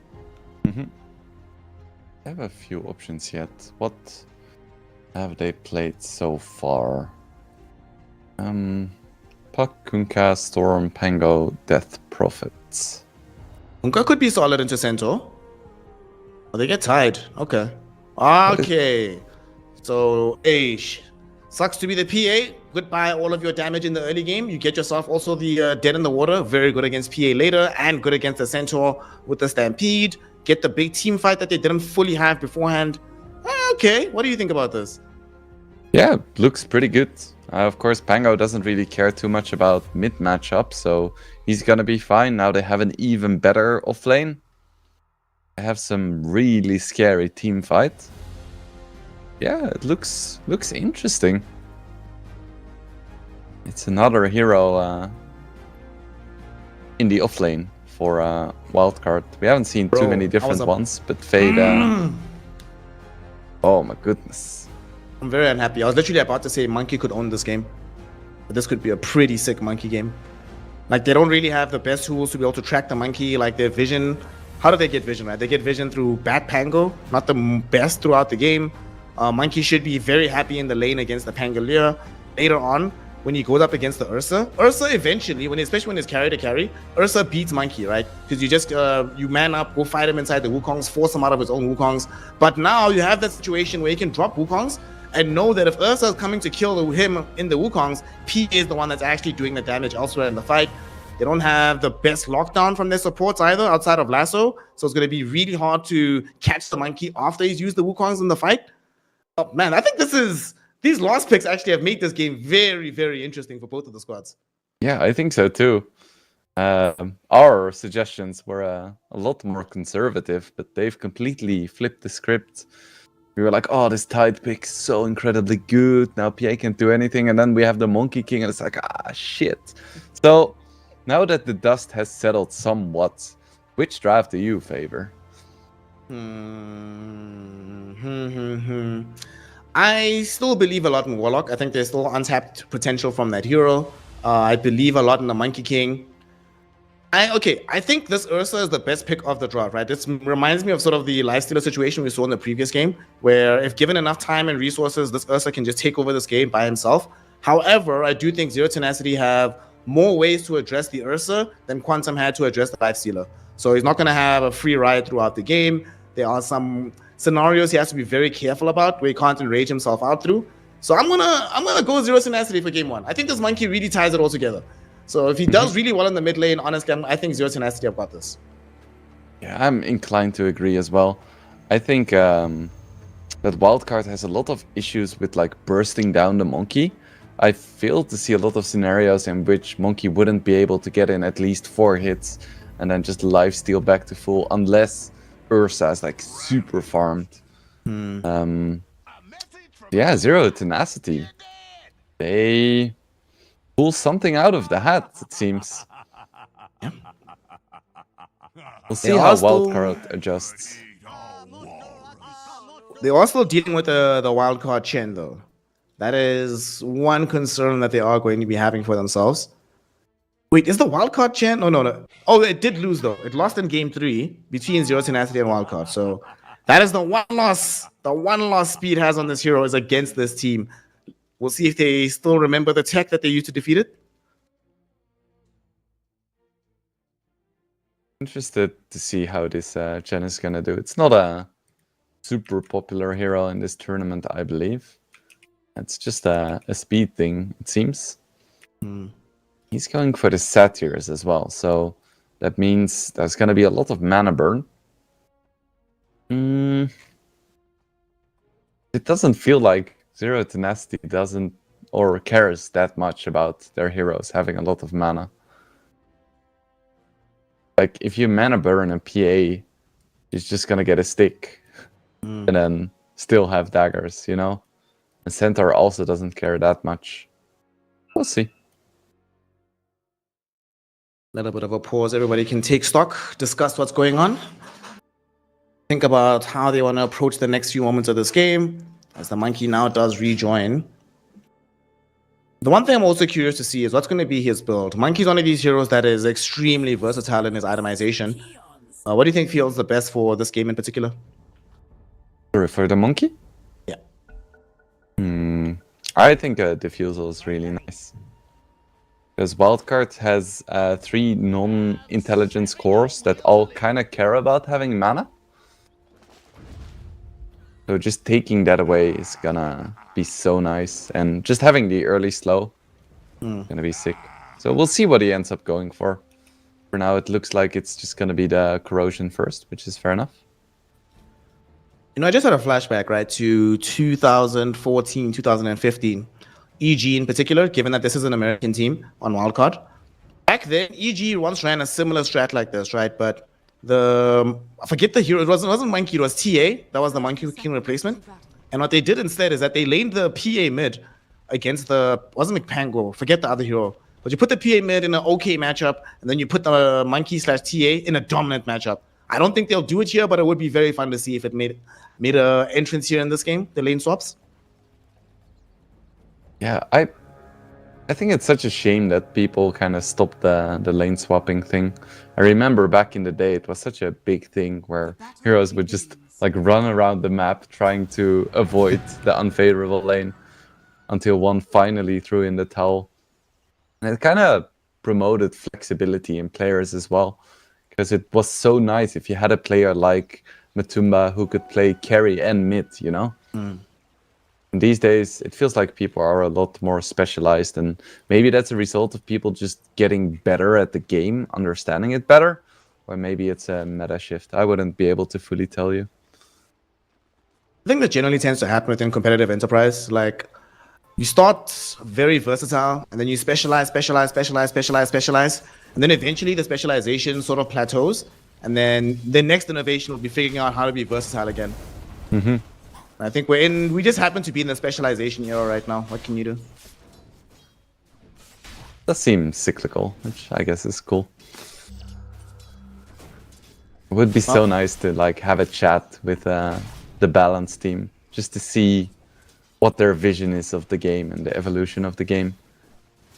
We can guess, but there is someone who has an idea behind this for sure. We just don't know who it is. And that's also like kind of one of the things that makes Dota special, right? Yeah. I don't think It's there's actually a a lot black of games box. that work like this. We appreciate Dota and the fact that it's still free after all of these years. No pay-to-win shenanigans. Ursa used to have a pay-to-lose cosmetic back in the day, but this Ursa right now just farming and chilling for Janssen. We're not yet at the dangerous stages of the lane for the Centaur, so he's still okay. But we are seeing some pressure applied to the Tide bottom. Normally, Tide Hunter is really, really good into the PA lane. However, Warlock changes that dramatically. You cannot do anything about this Shadow Word. They just hit you with it, it ticks you. You just have to eat the damage because they just don't follow up with more to push you over the threshold for the Kraken Shell. Game is hard. Yeah, and the early levels for Tide are definitely the hardest before you have the points in the shell. Also, that's interesting. Wildcard not losing a single tower in 6 games. Wait, what? Yeah. Hey, I didn't see that Top coming. lane. Ooh, Pablo getting Ursa. one on here, but the Ursa's also losing a lot of HP. It's the Ursa that might end up falling first, but Nefrit, he couldn't find the animation for the double edge. Yamsen barely able to escape away in the end. That was close. That was very, very close for both sides. Yamsen could have gone for it. Didn't have the nerve. Always a bit scary. Even bears get scared sometimes, gang. But you know who should be scared? Armadillos and Pangoliers. Look at the mid lane. Bro, he's getting crushed. Oh my goodness. I don't think RCY expected this kind of matchup. Only has 7 CS to the 16 of the Monkey King. Always saying that Pango doesn't really care about matchups, and to a point that's true, but Monkey is definitely up there with the heroes he doesn't enjoy playing against. He's still gonna get his farm and his levels eventually. Should be able to use his spells to secure at least range creeps. It's not ideal. And unfortunately, down bottom, his compatriot Fade, yes, he's getting his own farm as well, but they're not really pressuring Nande all that much. This PA is now at the point where she's about to buy the boots, or maybe just go straight in for the orb, and then just keep farming away. Nothing you can do about it, especially once you get the second level into the Stifling Dagger. It's curtains. She's just going to farm freely at that point. And Tide is very good against melee heroes, but at that point, PA isn't like a full melee hero anymore. More of a hybrid kind of thing. Poor Pablo getting bullied. He gonna die? No. No Nice way, one. right? No way, right? Wait, Speed has Windlace. He's actually dead. Yeah, Speed has Windlace. He doesn't have the movement speed to get away from this. There is going to be first blood being drawn by Speed. He lives up to his name, baby. With the Windlace. Gets there, gets the kill. And the Nice goblin first blood. too. The speed goblin. That helps. Radiant structures are Meow. That Cobalt Foreman giving you... that doesn't make sense, though. How do you get faster after you're drinking? Shouldn't that be the opposite direction? I mean, we don't know what's in the cup. Could just be like a iron resupply drink, you know? Top lane, Yamsen. He's in trouble. Pablo, as soon as he respawns, wants to make some trouble happen here. Unfortunately for him, with Speed being there, able to apply the Divine Favor out to Yamsen, the Ursa will end up being completely fine. In fact, they're bringing in the Batrider. Nice little fame break from Bignum. They should be able to clean up Pablo here. However, LeBron also makes an appearance. He wants to follow this rotation. They lose out on the Shadow Shaman first. Bignum, will he die? Yes, he does. The question is, can Yamsen clean up Nefrit as well, who's being healed up by the Shadow Word? It will be enough to dissuade the Ursa from chasing. Ends up being a 1-for-1 trade in the end. However, it got picked up first by Wildcard, so they get the bonus experience as well. Poor Pablo. Has to walk the walk of shame. Walking towards mid lane. Probably wants to help secure the 6-minute rune, but I think he's gonna be a bit too late. This is excellent though for Wildcard. The fact that they forced a 1v1 matchup, Tidehunter and PA, even if PA can get her own farm, without the Warlock, there's no way she can zone the Tide anymore. So he should start shooting up in both CS and net worth, and we see that exact thing happening right now. Unlucky for RCY. Rune is top. Maybe a haste for Monkey. That's a little bit scary. At least Wildcard had vision of the rune, so they will know. Middle tower is under attack. Doesn't even can they do have against it, Primal though? Spring, but he's just running at them, bro. What Monkey King gameplay is this? I don't think I've ever seen that before. Like a raw monkey, no tree dance, nothing, just running up in the lane. That is really good for Wildcard, that they had the vision and get the D ward. And they waste like a minute of Monkey King's time. It is level 6, by the way. The 1,000 net worth ahead of the Pango. 7 minutes into the game. That's crazy.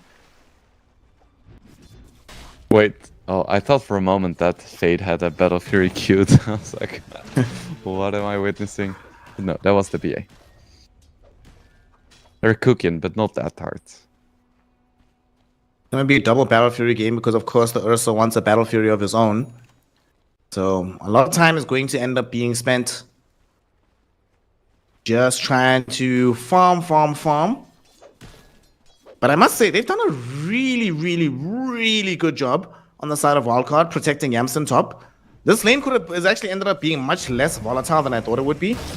Like, speed movements were impeccable. We do see now first Rolling Thunder of the game. We spoke about it. As soon as you get level 6 on Pango, you have some kill threat. Nande doing his best to try and survive. There's going to be the Monkey King making the rotation. 4-hero Boundless Strike with the Wukong's command. But there's not enough lockdown. They're only able to bring down Bignum for now. Now we do have tree dance available from Mirage. He's chasing forward. Would love to pick up Fade. But the rest of his team is not in position. They do not have Stampede from the Centaur. So it'll just have to end up being a 1-for-1 engagement. Although for a moment, Wingblade, we got a glimpse of the impact Mirage could have in this game. Oh. Overall, it wasn't even too bad for Zero Tenacity. Yeah, they lose the PA. Hold that thought. They're going back bottom. They have gone on to Fade. Fade. LeBron popped the Black Grimoire, got the level 6. Fade stuck around too long. At the same time, they stampede because they're going on Yamsim. It's a two-sided approach here from Zero Tenacity, and they have been able to find both cores, but they might lose 2 of their cores in exchange. A bit of an overextension there from Nande and the gang as they lose the PA top after killing off the Ursa. Dire's bottom It's a tower little is bit under awkward because PA doesn't have a TP. So I guess she's going into the jungle. Oh, that's really awkward for Zero Tenacity now. I was gonna say it wasn't too bad. It was a 1-for-1 trade with Ravage and Rolling Thunder committed, but now with PA dying again and having to walk back to lane, no, it's pretty terrible.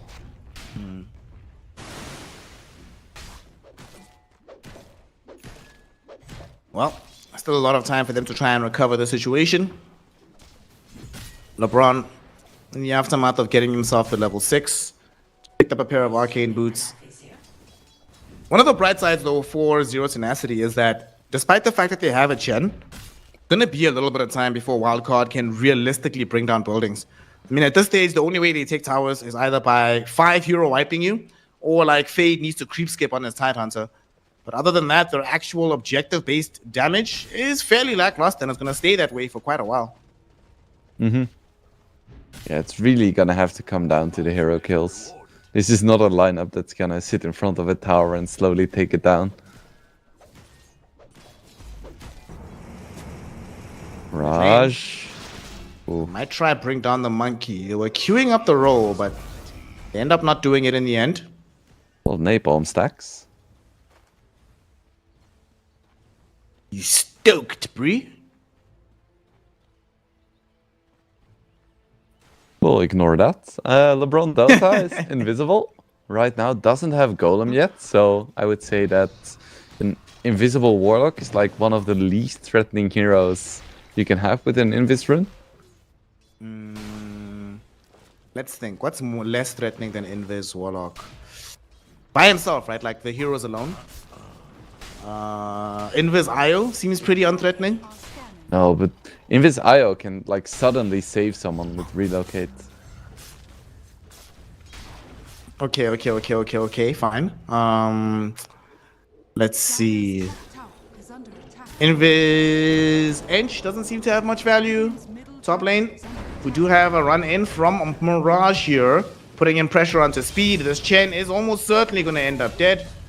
And for Nefritz, who gets the kill, he is feeling very happy. This is some nice revenge. Unfortunately, his counterpart is going to be killing off LeBron. But in order to kill off speed, make him realize his place in this game, it's a worthwhile trade. It's not over just yet, though, because Nande.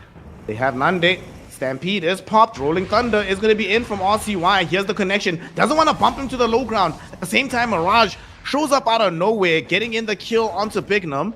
And this Monkey still having access to the Wukongs. Yes, he might not have mana, but he's very dangerous with the 12-1 charges. They want to leave.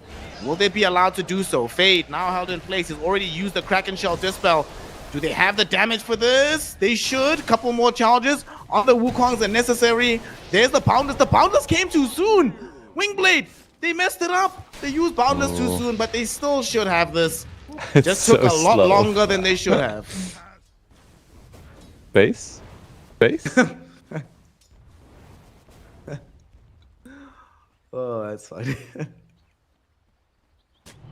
Yeah, a little bit awkward there. Wildcard already struggling a little bit with lack of damage.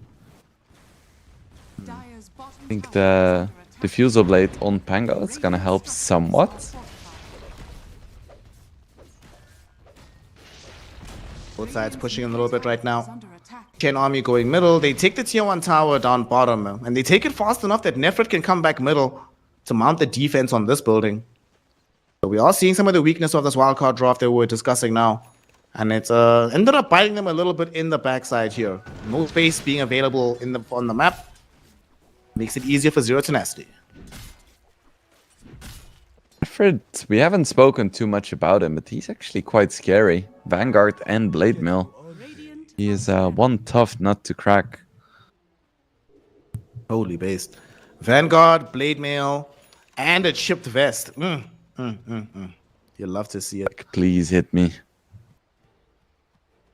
Radiant This is Level the 4 masochist return build. as well. Or retaliate. middle tower is under attack. So, I'm pretty sure that if Chen and Batrider were both just hitting the Centaur while the Centaur was AFK, the Centaur would win.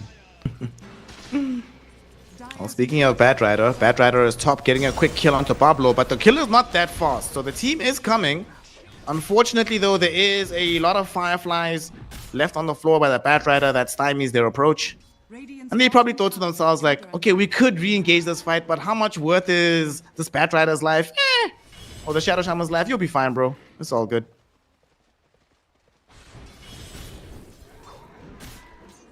Does Nefret have anything in the career Radiant's or bottom no? tower has fallen. Where did his money go? He bought Tesla stock. Dire's top tower is under attack. Wonder what he's gonna buy next. It should be a Blink, right? It should be. Unless he wants to go next level and buy the I have seen before some offlaners build duels when I'm playing Ursa. So that could be like the next level. I doubt it, but it's a possibility. But it should just be Blink. And they queues it up nice and safe and standard. I wouldn't mind a Yules afterwards. I think it's better than most items you can buy. No, don't say that, bro. Now people will learn that when they see Ursa, they must buy Yules. I don't want that to happen. 5 Wind Wakers against Ursa every time. And the thing, you can only buy one nullifier, so you're like, God damn it, what can I do here? Big pause right now. So very even game in the net worth, extremely even in the kills, even in experience. Where do you think we are balance-wise in terms of who's winning at the moment? So I'm a bit surprised that Zero Tenacity isn't further ahead. I feel like their mid lane went super well, their top lane went okay, and the PA still got farm bottom. But then I remember what happened with the PA dying twice. So I still think Zero Tenacity's draft is vastly superior. But this also shows that Wildcard is just a team that can adapt as well. They can play a draft that is maybe a little bit more difficult to execute and not crumble. And I think that's an important quality to have. So I think Zero Tenacity is leading, but I don't think Wildcard is out of it by any chance. Still trying to muscle through into the tier 1 tower. Fade. He's around here. He's being scouted by an observer ward, and Nefrit's going to close in onto him now as well. Sadly, we now are seeing... Oh, there we go. Hold on. The lack of Blink Dagger might not matter because Pablo just got his own Blink Dagger. Bignum trying to reveal the Blink, but immediately gets hexed by Pablo. Wukong's command gets dropped in by Mirage as well, and Bignum will end up dead. The reaction speed from Pablo, baby. You love to see it. Great stuff from the Shadow Shaman. That's why they call him Pablo God of Dota.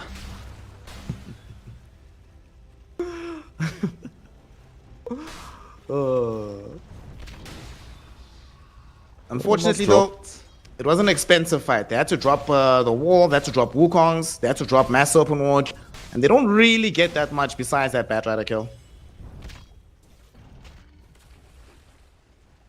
They don't get anything. I guess they're trading farm. And Nefrid is gonna have his blink, so we're gonna have a lot of blink daggers in this game already. It's 16 minutes, and we have one on Shadow Shaman, one on Centaur, one on Ursa, and one on Batrider. Then, of course, we're going to get the one on Centaur and the one on the Tide. Oh, fight about to break out. They get the lasso onto the Centaur. Thankfully, he just bought his item. Like, literally just bought it. So, he can afford to eat that L. Unfortunately for them, though, might not be able to afford to give up the Roshan. Yamson drawing the straight line towards it. And they should be able to grab this big man. Should Zero Tenacity fight for this, you think? No. They don't have Wukong's command for 10 seconds. That's awkward. At that point, Roche already gonna be dead. Feels bad, man. Have it now, but Centaur just respawns, and Yamson has his Aegis. And this is the point where Ursa starts to become scary, and PA still needs more time in the oven. So this is a very strong point for Wildcard, and them getting a pick-off going for Roche shows that they recognize that. Oh, still looking at the Ursa, Mass Serpent on top of him. He didn't get off the enrage. He's actually dead. Life 1 taken. Guys, stick around. Guys, you have ultimates? Guys, team? Hello? They didn't have vision on where the rest of the lineup is. I understand why they backed off, but I don't know, guys. They have an observer ward that sees RCY. The Tide Hunter was showing in the wave. Why didn't they just jump him and kill him? Yeah, that was that. You know, Snare. This is what happens when I praise a team.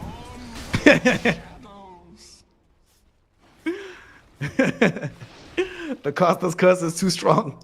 Yep. Oh man. Well, Fade is gonna have his Blink Dagger now as well. Okay, hold He on. wants it, and he does. This time they see him. They see him this time. This time they got him.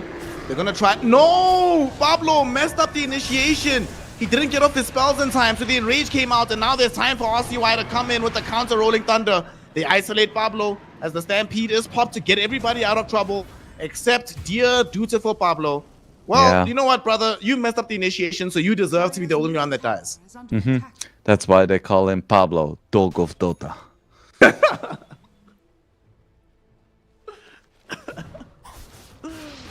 The duality of Pablo. They call him a lot of things, that's for sure. Well, on the bright side, the Aegis is still gone away from the Ursa, and they've demonstrated proof of concept that, as you were saying, though he's strong right now, until he has BKB, he is still susceptible to being jumped on and killed. Yeah, no raid boss territory just yet. Need a few more items for that. Man, I hate Ursa Aghanim so much. Stupid item. Listen, as a Ursa enjoyer, I agree. It's a dumb item. Get it out of the game. Oh, and they're hunting for him again. Yep. They wanna taste that bear meat. He's And being Jansen so sees some careful. creeps in the lane, so he's like, oh, give it to me. LeBron, though, getting jumped in the river as we speak. And then they drop the dead in the water on top of him. Oh. And they should be able to get the kill. Okay. He dropped. Drops the Wait, rock. what? Why did he drop rock? Okay, Fade and the crew are might be able to kill him off. But they do drop the Wukongs down. Unfortunately, he has a Ravage, so he just gets himself out. Bignum, Flame Break is at the ready if needed, but not going to be required. What is happening with Zero Tenacity? The execution has just departed from them all of a sudden. Yeah, they're really struggling with this tide. They need a freaking shard on PA. Oh wait, actually it's Aghanims now these days. So Yeah, they changed that. Oh, so awkward. Otherwise they had such an easy answer. She does have the Ags queued, but it's going to take a while, right? Because she still needs desperately BKB. You probably want the Kaya Sanj because the enemy team has Lasso, right? So you need some way to get out of that quickly. Or the Yasha San, sorry. I was gonna say, I hope she doesn't buy Kaya. That would be so funny. PA with Kayas. She's getting the trident, you know? She already has the Yasha and then Kaya Sanj. Man. What a cool idea for an item, honestly. Just it's too expensive to build. Values are just too. It's never worth it. Oh, Pablo gets the catch onto RCY bottom. They pop the Stampede as well to try and close the gap. Do they have the damage to kill him off before his team arrives? And yes, they do. Bignum, though, does grab the lasso onto Pablo.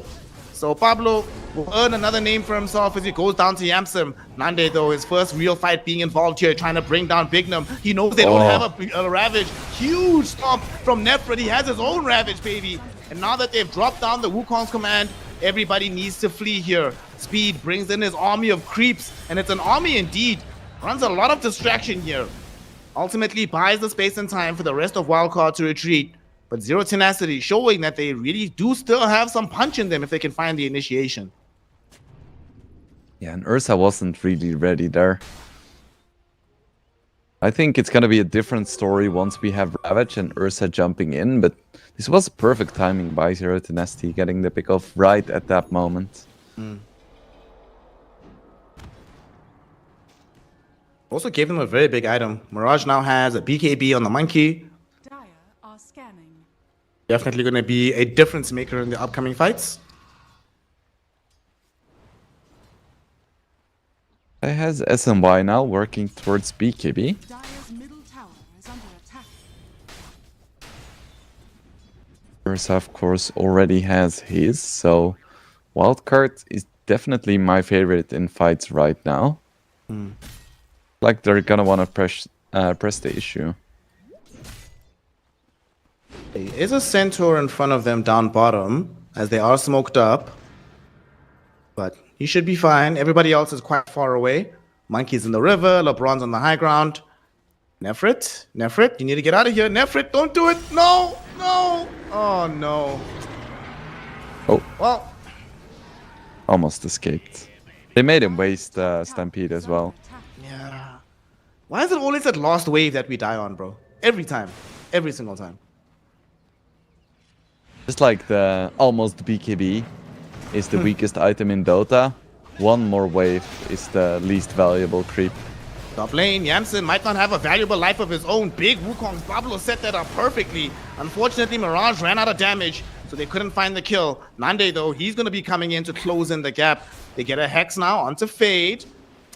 I love how they look at Fade, they're like, yeah, we're not doing that anymore, bro. You're Yeah, good, you keep doing you. That And ain't they're going to working. put some pressure onto him, but again, they're just like, it's Fade, bro, what are we doing?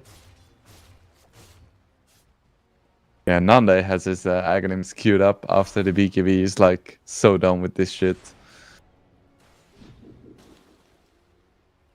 I will say though, it should terrify Yamsen that he almost got a 100 to 0 by the Monkey Pablo combination without Monkey even having a damage item yet. He's like hoarding gold to try and get in for this this nullifier after his BKB.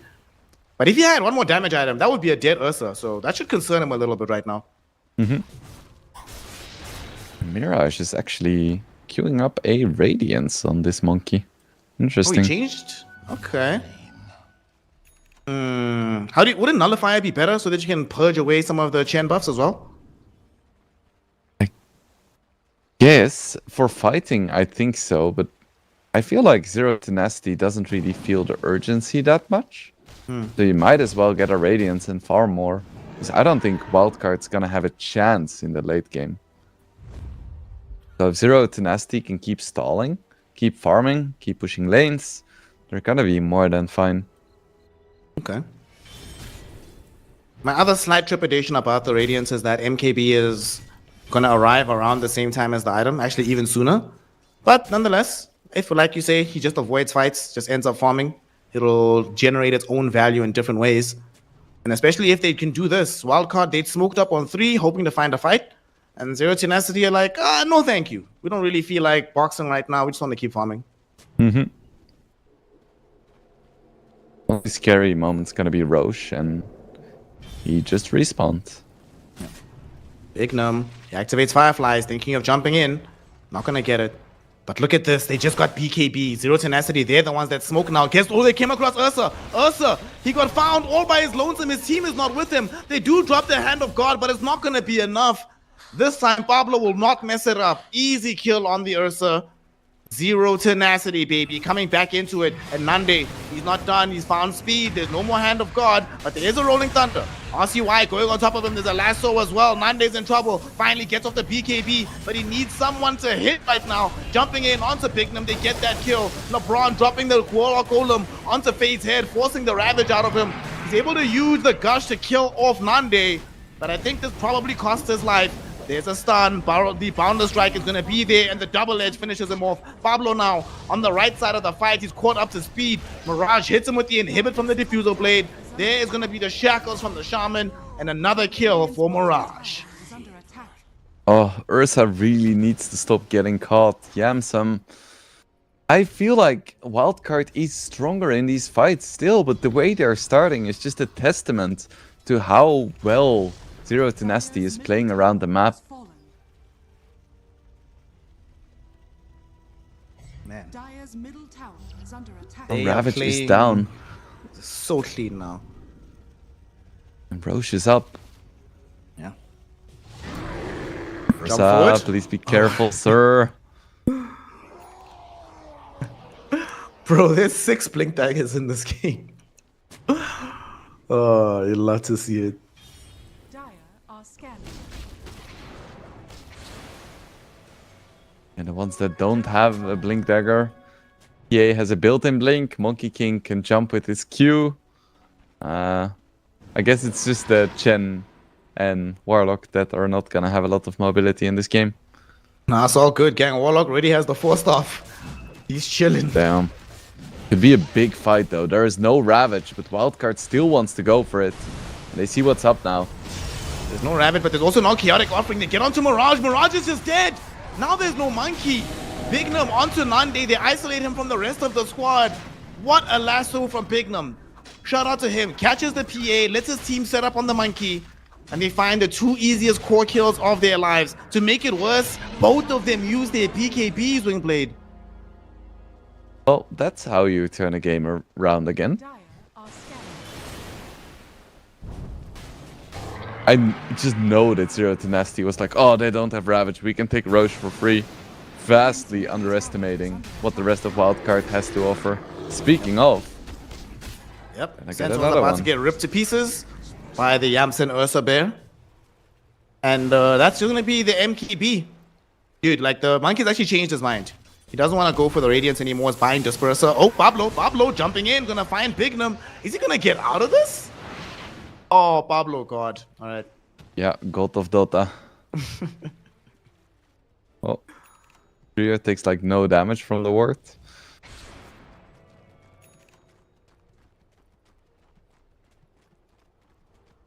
So now we have some problems, Mr. Wingblade.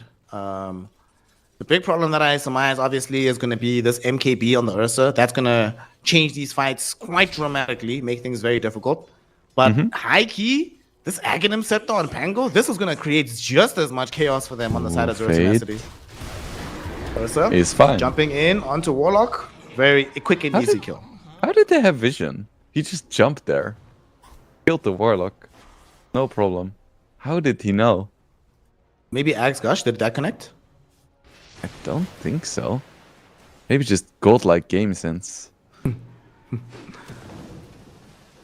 So maybe it's like, I don't know if you watch Jujutsu Kaisen. Maybe it's like a binding vow, right? In exchange for being able to just have godlike senses, sometimes he gets caught in Pepega positions. He has the eternal envy curse, you know? Love the envy curse. I have watched Jujutsu Kaisen, but I remember almost nothing because it was so basic. I'm not gonna listen to this blasphemy coming out your mouth right now. I'm not gonna hear this sacrilege. The characters were very fun, but the story was so generic. ChatGPT could write that shit. Again, I'm not listening to the sacrilege. We're doing I like Dota. the panda. Panda was cool. I'll give you that early on before the manga really kicks off. It's not as hot, but it gets. Watch season 2. Just watch season 2. You won't regret it. Bignum Alright. trying to make the jump onto Nande, not able to get the connection. That will still open up the space to grab the tier 2 tower as Ursa is able to post up, get it down. Also, will reveal that he has the MKB now, so the rest of Zero Tenacity will be well aware of that threat. Top tower is under attack. And Yamsen has a Radiant are scanning. basher money as well. That's gonna be a nice bonus once his Aegis drops, and then he is pretty much at raid boss territory. But I do think that Zero Tenacity has the lineup. They have the raid to take down the raid boss. Because the raid boss's henchmen are not super impressive. They don't skill as well with gear. With gear, I like that.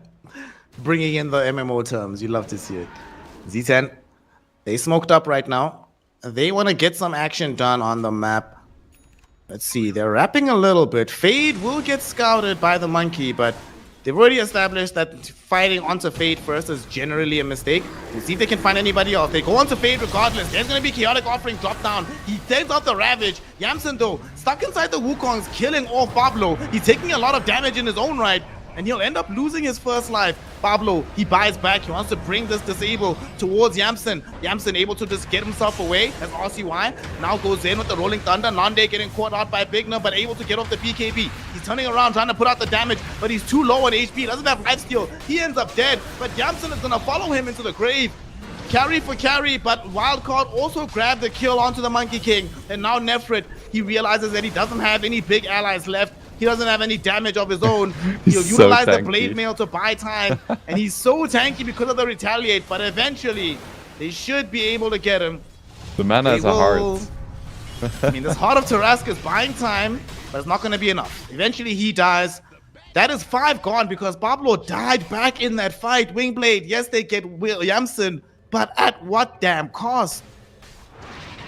Yeah, that is beautifully executed from Wildcard in that fight.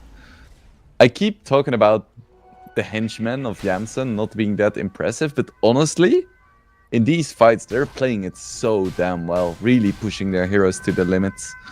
And we cannot underestimate what Tide and Pango can do. Well, we can underestimate it, which is what I've been doing all game.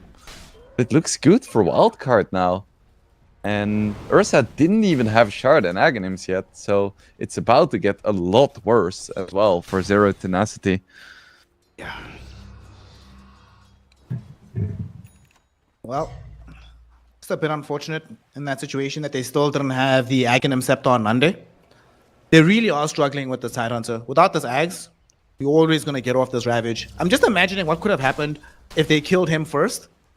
Without Ravage being there, maybe Pablo doesn't have to buy back. You still have the control for life 2 on Ursa, but they just made all the space in the world. Didn't even die in the end. I have no idea. I cannot imagine what would have happened if Tidehunter dies first, because the man has over 3k HP and 35 armor.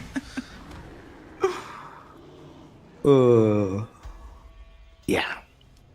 He's also got himself the, the juicy 28 block for himself. Nice, nice, nice. You love to see it. He can... If he activates Kraken Shell, he just takes no damage. Just nothing.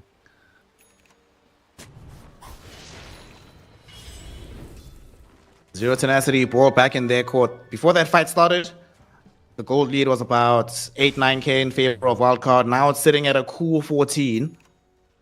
So for Zero Tenacity, the bright side for them is that Wildcard are almost certainly going to wait for Roshan first before they go high ground. And in the choke point around this Aegis, that is where Monkey King, Warlock, these kind of heroes shine to the absolute maximum. Radiant's courier has been killed. Nothing was lost in that career, I believe, but it's just a little bit awkward that Nande now has to walk to the secret shop to get his Aghanims. By the way, what happened to his farm? After he got this BKB, it felt like he didn't progress whatsoever in net worth. Yeah, he's been slowing down a little bit. Not even at 10 CS per minute. He's 3, 5, and 4. It's kind of a rough game for this PA. Has the Aghanims now, but he really cannot contend with Ursa. Jump in, Bignum. He's gonna get gone on. They actually drop the chaotic offering. They don't even get a kill. Oh no, that is horrible news. The wildcard side will just reset a little bit, and then look to re-engage here. Why was he so gung-ho about dropping that? They didn't even have Mirage here. He was finishing Nullifier elsewhere on the map. Radiant are scanning. I mean, when you're playing Warlock, there is very little you actually do, so you get really excited about using your one spell.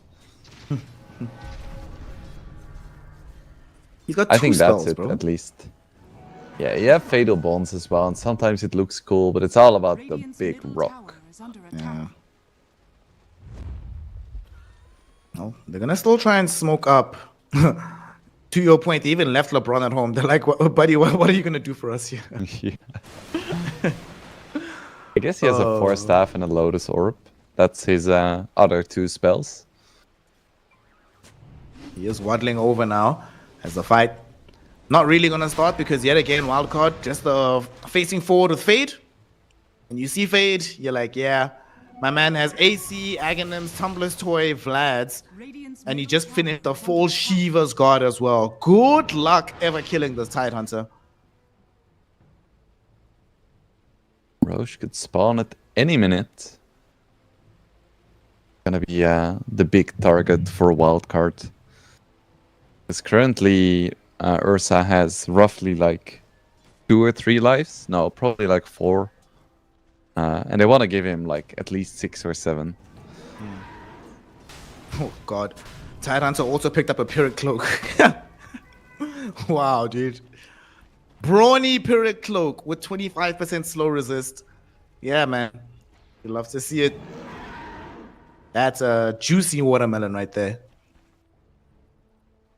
Gonna be interesting to see how they're gonna kill him. Because he has the Shivas now as well. He's running around with a casual 49 armor. Okay, they're not going to go onto him first, though. They go onto the backlines. They wanted Bignum, but unfortunately, RCY is there with the Rolling Thunder. Mirage does eventually drop down Wukong's command, but he's still falling fairly low within it. Stampede has been utilized by Nefret, trying to bring the team in closer into the fight. Fade now eating damage from Nande, who does have the Aghanim Scepter, so they've broken the Kraken Shell, but they still need more damage. Pablo, he's going to be losing his life, just buying space and time, used up into the air, finally goes down. Nande throwing dagger after dagger towards Fade, jumps in himself with Nefret getting the 2-hero stomp, but Yamsen immediately got in rage. LeBron will eventually be able to drop the ultimate, but it's too late. They have lost Nefret. They force him to buy back quickly. Nande doesn't have a BKB. He's on the front lines. Yamsen wants to try and bring him down. Yamsen's going to try and chase him. Can Nande jump out? 1 second till the blink strike. Is he going to get out? By the skin of his teeth, he does. Nefret holding the rest of the heroes back by dropping down the stun and committing his life. Mirage went back. Mirage, what's happening? What are you doing? The Monkey King is now gonna easily get Nande, killed off. that's not Nande CCT. also re-jumping back into the fight. Wingblade, what is happening to Zero Tenacity? I think they ran out of tenacity. I think that may be it. They're gonna lose Roche now. They don't have buybacks on either the PA or the Monkey King. Gonna be 60 seconds without any of the cores for Zero Tenacity. Have so many threats, but none of them can deal with Ursa. Radiant's top tower. That Ursa dealt 15,000 damage in that last fight. This Batrider now might die here, but with the 4-staff down to the low ground, the young Guardian Greaves from Speed's Chen, he's all good. Even dropping the tips. Ah, Bignum is feeling himself. To be fair, I don't think that 15k is that impressive, because that's just killing Nefrit twice. Fair enough, actually. They are gonna get this tier 3 and should be able to get this set of racks as well. While the Chen creeps are taking the top tier 3 and Fade was chilling at the bottom lane. They should not be able to get a full mega creeps without Zero Tenacity doing anything about it though, but they still have their 7 lives on Ursa. Has fallen. From 3 lives to 7 lives, you love to see. Oh, yeah. Well, we've been here before, not too long ago. We saw Wildcard having a 30k gold lead with 1 lane of racks to go. And they did not falter in that situation. However, the big difference in this game relative to that one is that this time around, the cores had BKB, or Ursa at the very least has BKB. You obviously have Ag Shot on the Pango, and Tidehunter is unkillable, you know? Casual 75% physical damage resist seems fair and balanced. Yeah, not bad. Also up to 36 Kraken Shell block. Keep in mind he has infinite scaling. Top lane, they found Bignum. Bignum got the catch onto Nande, easy kill. That's a buyback. That is a PA dead, time. does have buyback. Nefrit gonna suffer some damage here. Yamsen trying to force him back towards the base. Pablo even had to drop the Serpent Ward. Yamsen is just fighting them heads up. LeBron though drops the ultimate. Not gonna be able to save the life of Pablo as that gets hit by the Ravage. Nande though jumps in with the help of Mirage underneath the Wukong's command. They take life 1 from Yamsen. The stun is gonna be there. Buyback from Pablo ensures they have the Hex as well. Yamsen will end up dead.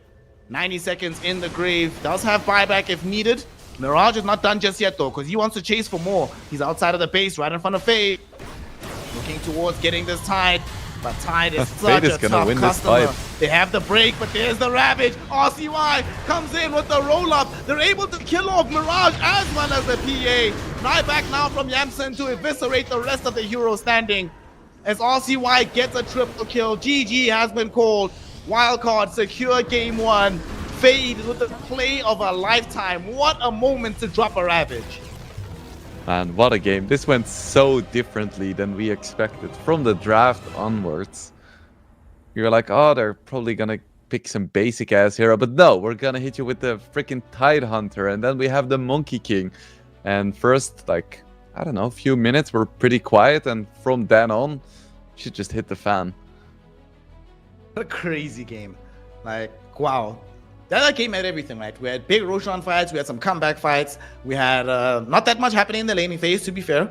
That was much more of a farm fest, but throughout the game, I think one of the things that we definitely saw was the thing that you mentioned, Wildcard adapting to how they want to play this. At some point, they were like, okay, guys, we try to make some plays happen, going on the front foot. Let's just stop doing that and just shell up behind the Tide, have Faye just walk forward. When somebody tries to jump him, we kill them all. And it turned out very simple strategy that worked perfectly because Zero Tenacity kept taking the bait and kept being unable to kill this Tidehunter. Mm-hmm. Yeah, I thought they would have less trouble with killing the Tide because they had the Monkey King. And even the Warlock can be really nice where his, what's it called? People don't use the spell.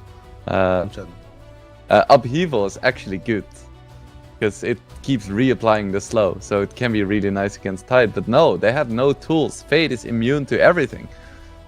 I was giggling so hard when Fate was just man-fighting a Monkey King because he wasn't taking any damage. Good stuff. This is the game people think of when they pick Tidehunter. This is what they see in their heads. Yep. I mean, when you have a hero that can secure the game in the end by standing still against, 3 or 4 enemy heroes, he reinitiates with Ravage while eating all the damage and still has north of 50% of his HP. Yeah, good stuff. This is the watermelon that you want. He made life difficult for Nande as soon as the supports left that lane. He contributed greatly to these team fights. Also, I liked his itemization. Him going for this Vlad's offering. It meant that Yamsen didn't have to fight the Vlads himself. So Yamsen still had lifesteal in the fight, still had heal from the Chen, but got to itemize immediately into getting that MKB as the third item. And we saw the difference. Like, PA just could no longer stand 1-to-1 against this guy who has the auras that she just simply doesn't have from her own lineup. You love to see it. Really entertaining game number 1. Of course, this was just the first game, Snare. How lovely is that? Oof. The first game of a potential 3. However, it's going to be now in the hands of Zero Tenacity to bring Wildcard to the brink and force a game 3 here. Or it'll just be Wildcard continuing their dominant run today and just running all over the opposition. So let's see if Wildcard is going to make this 2-0 of Zero Tenacity go to the finals. It will find out after a very small break. So don't go anywhere. Game 2 of Zero Tenacity versus Wildcard is coming soon.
This should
Welcome back, one and all, to some more Dota action here in Season 2 of CCT Dota. Our first series is going down to the wire, as here in our lower bracket final, Wildcard have taken Game 1 against Zero Tenacity, and so far it's looking like they might be able to make a good climb to the lower bracket. However, Mr. Wingblade, in the upper bracket game, they did win Game 1 and went on to lose Games 2 and 3. So Zero Tenacity definitely looking for some adaptations. If you were them, if you were the coach, where would you start these adjustments going into Game 2? Ooh, I think you want to focus on comfort. This is an elimination match. Like, there is a lot on the line here. You want to make sure that all your players are just feeling good and that they can perform what you've practiced. I think there is little sense in trying to play super reactively or drafting super reactively. You just need to pick heroes that your team is good at. That's as simple as I would make it. Okay. With the motivational speech from Coach Wingblade, let's see what they've got on the side of Zero Tenacity. They will be on the Radiant side with the first pick this time around, as Wildcard now has second pick from the Dire. They've now played 4 Dire games in a row for Wildcard. We'll see how this one pans out, as they're the ones that actually ban out this Death Prophet. And it's like I was saying in the previous game, honestly, I highly believe that Wildcard think this hero is busted. So if they don't have first pick, they're always going to ban it, honestly. Yeah, fair enough. You think Wildcard is also going to ban PA and Monkey King? I think they'll let you have those. They'll be like, yeah, man, go ahead, play those heroes. It's all good. Do you think there is a situation in which they would ban either one of those heroes? Monkey, yes. If they were going to pick like RCY Ember Spirit, then definitely you would ban the Monkey. But PA, right now, I think it's the thing that you mentioned in the game, right? That because of the change from Aghanim's Shard to Scepter, the gold investment to make that hero able to delete some of these tankier offlaners, which are all the rage right now, it's too much. So I don't think we'll see any PA bans. But Monkey, I could see. If they pick like some Ember or something, I could definitely see that being banned. Alright, we'll see if that holds up as true. I guess it's a little bit unlikely that they will pick Ember mid, but who knows? Who knows? As indeed, it's just gonna be a quick Pango. Of course, they can flex pick this. Because they have 2 really good Pango players. What luxury. Actually, speaking of their mid Pango, we have to... You know, we spent all of our post-game shouting out Fade and how good he was on the Tidehunter. But remember how badly trounced RCY was being in the laning phase. He was getting demolished, bro. Like, it was bad. I'm looking at this. At 10 minutes, he was 1,300 gold behind the Monkey King in net worth. Was getting demolished, but by the end of the game, he's out here putting in an insane amount of work. His recovery was really good, but crucially, his knowing when to come back into the fight. He decided, let me not start these engagements. Let me let them play out, and then I'll pick and choose my moments to come and bring the chaos. So after that, for Zero Tenacity, they have to be very worried about, is this mid? If it's not mid, you switch it up at the last second, and they have the last pick as well. So Wildcard have all the cards in their hand right now. Very fitting indeed. Zero Tenacity, they're gonna ban the Bane. Wildcard taking out the Pluck. Does this tell us anything? Not really. Maybe they want to go for Storm? I mean, That could be fun. EP and Puck have been taken out. Could be interesting. But I think it's quite unlikely that they go for a Storm this early.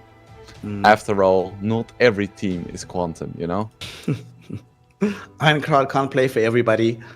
And, well, Wildcard also eliminated Shopify Rebellion from the qualifiers, right? In NA TI quals. So they're not going to be adopting the old Rebellion strats, as we do now have the Shadow Shaman coming out right now.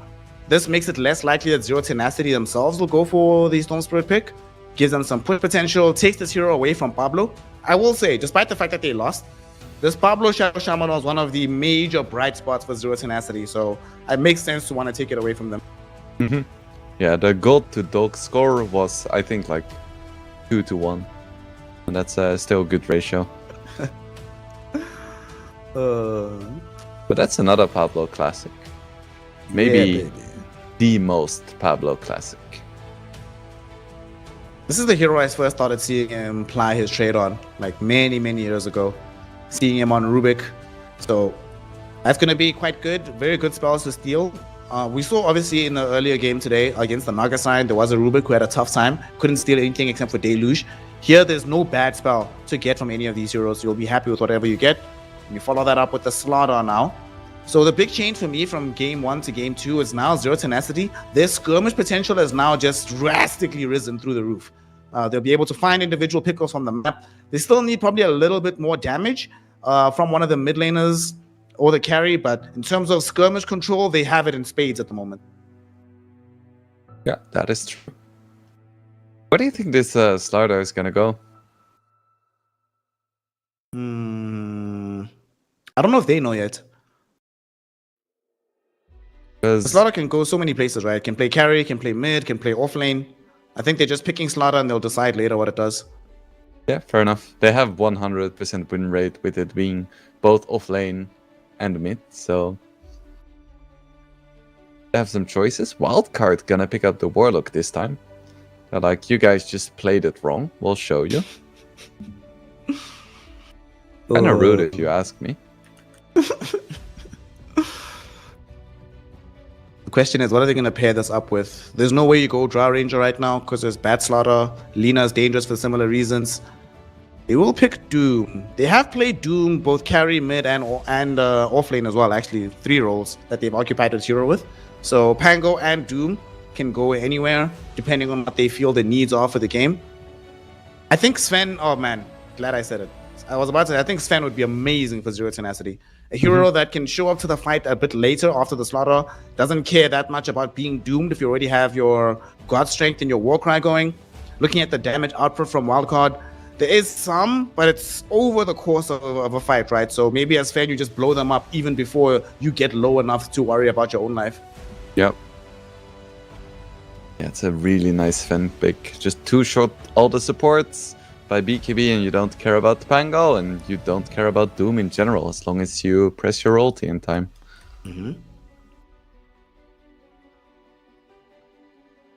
The only problem right now is, well, this is kind of a problem for both sides a little bit, but more for Zero Tenacity. They are so reliant on Blink Daggers. Like, this lineup just does not function without Blink Daggers being available. So if Wildcard can find a way to overwhelm them in the laning phase, delay those Blink Dagger items from emerging at all, I think they could make some pretty good headway throughout the game here. But I don't think they really have the heroes to win the laning stage that hard.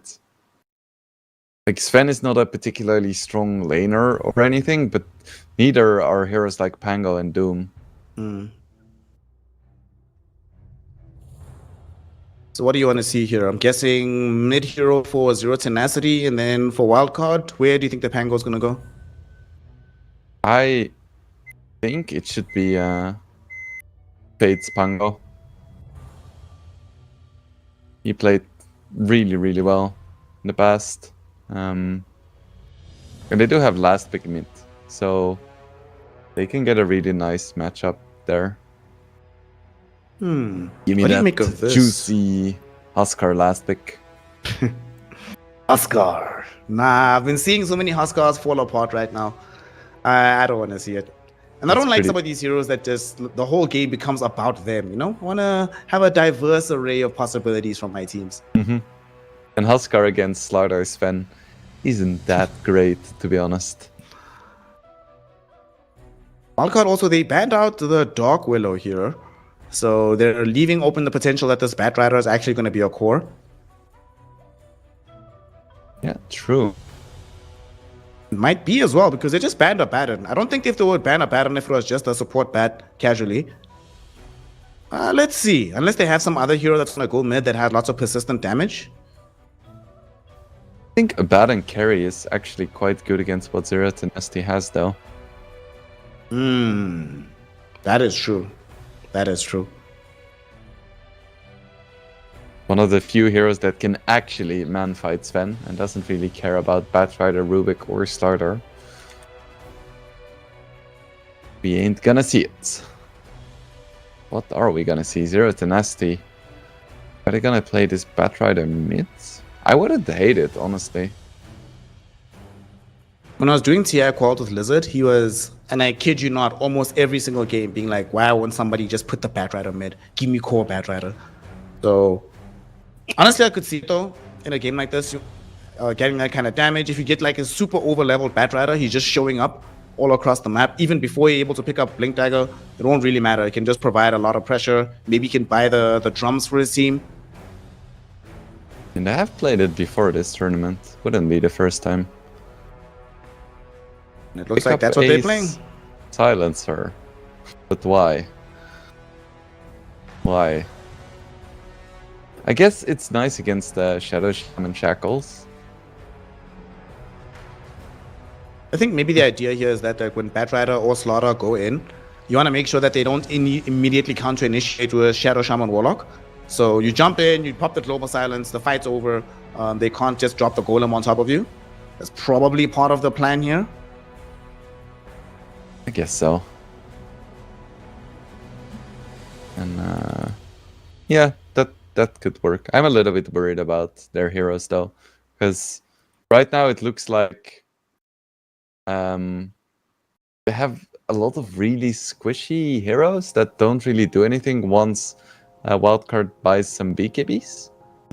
Like I see a scenario where the core heroes for Wildcard just jump in, instantly kill Rubik and Silencer, and then like Slardar, Sven, and Batrider can't do that much anymore without support. A lot of it's gonna come down to initiation, warding, that kind of stuff.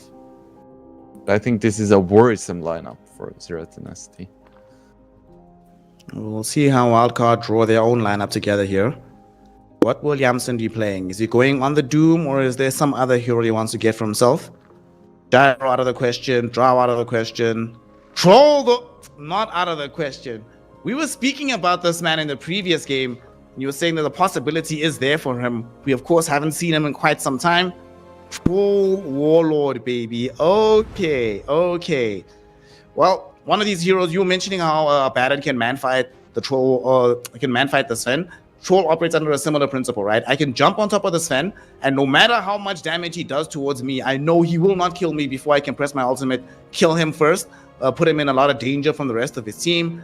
They also don't have, I'm looking at this draw from Zero Tenacity, outside of the Rubik, right? Nobody really, maybe Mirage can do it, but nobody really wants to be buying like Spirit Vessel, Shiva's God, these heal reduction items. Even the Iron Scar, Sven doesn't really want to do it. So the Troll Warlord Ultimate will almost always get you back to the full HP you need. But it's gonna be a Troll Warlock up against Slardar plus Rubik. It's gonna be an interesting lane, I think. Could go either way, right? Okay, I actually want to go check. How many games have there been of Troll on this patch? I am mega curious. It can't be much, right? It has to be very few pickups of the Troll Warlord. What's the lane like for this man, actually, with the Wild Axes? Because you do get that heal from the Warlock. You have the evasion against Nefrit, so you can try to sort of stop him from getting that bash out onto you on those crucial moments. I think it's fine. I think Troll's one of the better heroes against Slardar. Because you have the opportunity to be ranged, and you also have the mischance and the slow, and pretty high base armor as well if you're in melee form. It's a pretty good pick. But it's pretty good enough. That is the question. Because if it is not enough, then this will be the final go. This will be it for Zero Tenacity. Despite their success earlier against Wildcard, despite their long time success within CCT in general, gotta win what's in front of you. So this is it, boys. Last hurrah. Let us see what you've got. Show me that you deserve to get into the grand finals. Just give us that game 3. That's the most important part. Okay, how many Troll games do you think they've been on this patch? I just found out. How many games have there been in total? Of all heroes on the patch? Yes. Oh god, okay, 1 second. I feel like it's hard to predict if you don't really know that. Oh gosh, you're asking interesting questions here. Don't worry, nothing interesting is happening. Heroes are just taking a classic smoke break before the game. They're like, don't worry about anything, gang. We're just chilling. Nothing's really going on here. Dude, why is it not showing me? Okay, I'm gonna have to check on a different site for this. 1 second. Well, I'll keep looking as the game goes on. The battle Yeah, now- no, just keep looking. I'll solo cast. It's fine. Okay. Gonna be a 2-for-2 bounty exchange. Very shocking. Heroes are walking towards the lanes, as they like to do. Really, did we see a TP? That is crazy. Bignum redefining the meta as we speak. Okay, that's what I want to hear. Bro, just keep going. We've gotten started in the mid lane. RCY already 6 stacks of sticky napalm. That is crazy, but he's gonna hit back. One more hit. 8 stacks of sticky napalm now. That's a lot of napalm. 10 stacks. RCY is burning down. That's incredible. Mirage only 2-0 in terms of CS. 3-0. Is he gonna get the perfect CS for the first wave? No. RCY sweeps in, denies that for him. Just 3-1 now. However, Trolls already 4-1. That's incredible. 6 stacks of sticky napalm right now. Is he gonna be able to get the 8? No, slightly too late. RCY, what a player, incredible. Despite that, he doesn't have a lot of CS just yet. 3-1 actually. 3-2 now, which isn't much worse than the 4-1 for Batrider. Snare, do you already have the information I want? Because I'm dying here. Oh man, I do have it. Man, that was excellent. I need to get more of that. We are just shy of 600 games on 7.39 across all regions. 600 games. Yeah. I think there have been 12 with Troll. First blood for speed being drawn in the top side of the map. Okay, Pablo unfortunately dying on his signature Rubik. The crazy part to me is that you're not that far off, actually. They've been 13 games. He's 7-6 right now. Very nice. It's within like statistical P whatever. That's likely enough. I'll take it. That's within the margin of error for sure. Should have a pretty solid lane here in the top side of the map against the Slaughter. There's not really much that Slaughter Rubik can do against you. As long as you just keep the one value point into Whirling Axes, you should be A-okay here.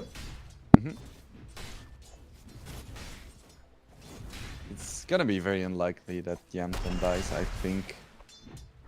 It's not out of the question. Like a toss back into a crush, into a bash can catch you off guard, even if you're the best player in the world. Mid lane, it is indeed going to be this Batrider going 1v1 against RCY. Doesn't this lane just get increasingly difficult for this Pangolier as we get more levels on the bat? Yes, but also no, because you like bat is scarier, but at the same time it becomes easier to secure CS with your spells. Bottom. We might have a little bit of a contest here over this Lotus pool, and the one that's losing currently is the Shadow Shaman. He's falling very low. Bignum is going to end up dead, but they're also going to end up losing LeBron. Unfortunately for Bignum, LeBron died after him, so he still did get the bonus intelligence being stolen. Oh, permanent scaling.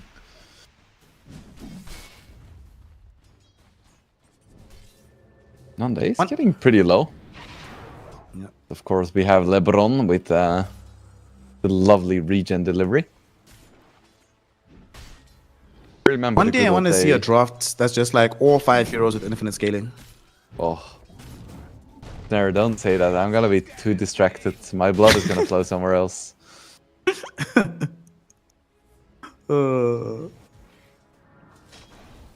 Love infinite scaling. It's so insignificant. I bring it up every single game. There's infinite scaling, and it never does anything.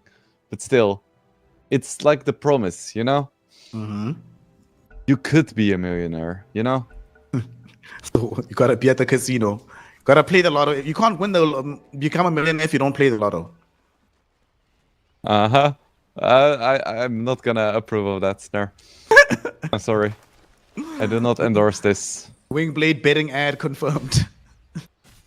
Shit. Fall down here, ill from here. I'm gonna go to kick. Kick and rumble at the same time. There we go. So On far, bottom, pretty Fade is quiet struggling a early little game. bit. Yeah, nothing's happening. Radiant's middle tower is under attack. This is an elimination match, you know. I reckon they're gonna be a little bit stressed. Oh. Well. That's pretty nice. My boy Mirage. It's not Stoikov, right? It's a different guy. Dire's middle Is it tower not Stoikov? is under attack. I don't know. It's Dota buff profile. Is it named Mirage? Is it a stand-in? Mirage Dotes? I think it might just be Mirage. Yeah, he's from The Steam profile says from Iceland, and I don't think that Stoikov's from Iceland. He's from Macedonia, right, Stoikov? Are scanning. I think so, yeah. Yeah. Oh, Mirage is putting in their work right now. They are going to be putting pressure onto Fade down bottom with the Arcane Curse, but does pop the young Scorched Earth. Will heal himself right back up. He'll be okay.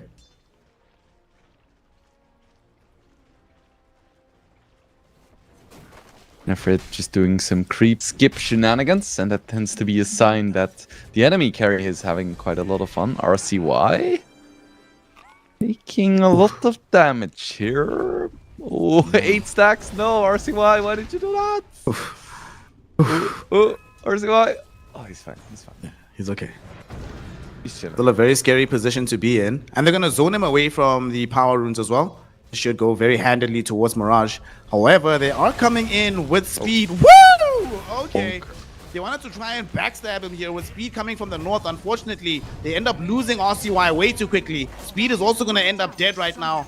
Bignum did assist in ensuring that Mirage does die, but he's not going to be able to clean up the subsequent supports. They came in really hoping to try catch Zero Tenacity off guard, but they got caught off guard by the level 2 Fade Bolt instead. The really satisfying skill. Just absolutely blasted RCY.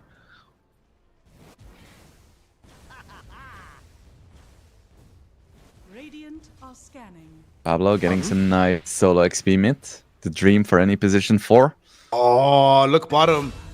Fade. He was about to TP out, but Mirage TP'd in with the level 6 on the Batrider. Now the Doom is down. All right.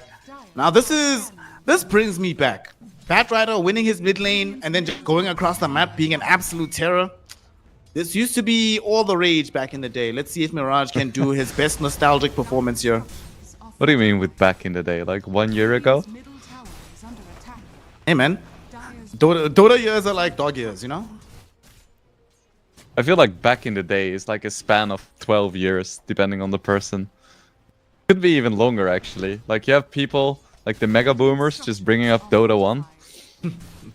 Like, oh, I still remember coming home from school and picking my boy Merlini in my Warcraft 3 custom game. I only started playing Dota like much later in my life. I think I was only like 16 or something when I first started playing Dota, and I didn't start playing online until I was like 20. So I did not get to have those days of seeing Merlini in the gang. Yeah, same. I started with being Hon Trash, as you well know. And then Dota 2 came out, and I tried it for a few games, and I was like, this game is awful. What a piece of trash. Went back to And Hon here you for a are. few years, and then saw the light. You were like Saul walking to Damascus. Instead of the scales forming from your eyes, the Hon nostalgia went away. You saw the light of Dota. Yep. So here, Hanson buying Battle Fury on Troll. There is a few different builds, but this is probably the most fun. gonna be a lasso now from Mirage, getting back on onto RCY, and RCY, whew! It's just blown the hell up. Speed is getting gone on too. He did consume the Grimoire to get level 6, but maybe wishes he hadn't, because he just gives up not only his own life, but the Golem as well. Lots of free gold going the way of Zero Tenacity here. 2 lives, a Golem, and a tier 1 tower. You would love to see it for the Radiant lineup. Yeah, Mask of Madness now on Sven. They're hitting like an early peak here. Greta's gonna have his Dragon Lance as well. These are spooky times, Mr. Snare, for the Wildcard fans. You're gonna try to get something from Nefrit in the top lane as he gets himself leashed up by the shackles. Yamson is here as well. They will also drop a blood grenade on top of him. And they should be able to find him. A couple more. Oh no, they don't get him. They don't have the... Oh my goodness. Yamson, he didn't have the whirling axes on range. They don't get him. He's fine. Dire are scanning. Awkward.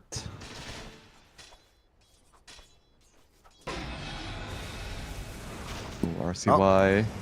They're gonna try again onto Mirage here. They do get the shackles out onto him. Global silence though. It's gonna be there. It bails Mirage out of trouble. Will he be able to get out of here though? Pablo also gets hit by the Rolling Thunder. The Hex will finally be there onto Mirage, but now they don't have the disables. Rolling Thunder is gone. There is gonna be shackles once more, but Sven has shown up, throwing in the damage onto the Shadow Shaman and this Pango. Oh. Both of them will end up falling. Mirage doesn't even get brought down. He lives on the high ground by the skin of his teeth. Nande, with the rotation, wins the fight for Zero Tenacity. Some lovely outplays there. They really wanted to kill that bat, but Warlock just doesn't do anything. Shadow Shaman doesn't have damage. And Bat is running around with quite a lot of HP at this stage of the game. So they didn't have the damage. Then the beautiful TP in from Nande. And suddenly you're looking at a 3k gold lead. And that game number 3 is inching closer. Bottom lane, they're going on to the Doombringer right now. He is going to give more gold to the Bat. And look at the damage coming out from Mirage. Holy base. This was a first big Bat Rider as well. Wildcard had all the time in the world to prepare.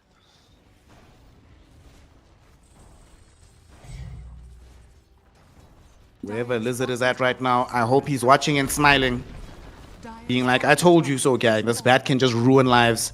And since he's going for this Arsonate facet, by the time he gets this Hurricane Pike, he will have the level 5 Siki Napalm, so that it applies on attacks as well.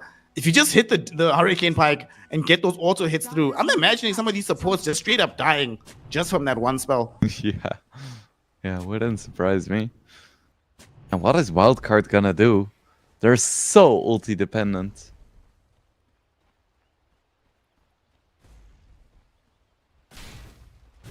Oh, that is the question. You know, in the draft, I was talking about how Zero Tenacity tends to be item dependent. They need this Blink Dagger to get out on the map. Well, Nefrit basically has it. One more creep, he's got Blink. 12 minutes into the game. Dire's middle tower. So that particular warrior is not going to be a concern for them. And to make matters worse, Pablo on his Rubik also is 200 gold away from Blink Dagger. So they're about to have the dual Blinks pre-15, ready to start making chaos on the map. I feel like this is gonna be a game where it's gonna be a lot of Pablo God, not that much Pablo Dire's Dog. top tower is under attack. Oh, here he comes. He's smoked up with the Bat Rider. They want to go find something on the map, but they don't have the best vision onto any of these dire heroes. Middle tower is under attack. So where will they go here? They'll allow Nefrit to finish the camp, then he smokes up with them. Dire's They just don't have tower is vision. under attack. Nobody's behind the tower. Are scanning. Wildcard do not seem to have the appetite to come and defend this whatsoever. Radiant's middle So, tower is under should just attack. be a tower taken. Nefrit's going to have to reveal that he has Blink. What can you do? But they will get the tower for it. Radiant are scanning. Dire's Yuzo top Blade tower is up on under Pango and Battle Fury is up on Troll, so Wildcard are still hitting some timings. They're actually smoking up, coming in towards this tower in the top side. They'd live for it too. Zero Tenacity should know something is awry here, and they're trying to get themselves into the trees. Oh man, can they get away? Pango starts the roll, going forward. He wants the slaughter. Shield crash given away towards the Rubik.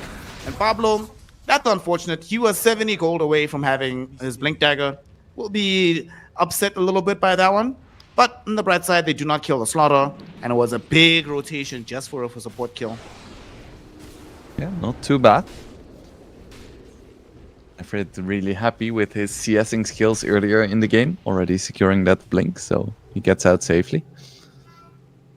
Gets a nice wisdom shrine as well.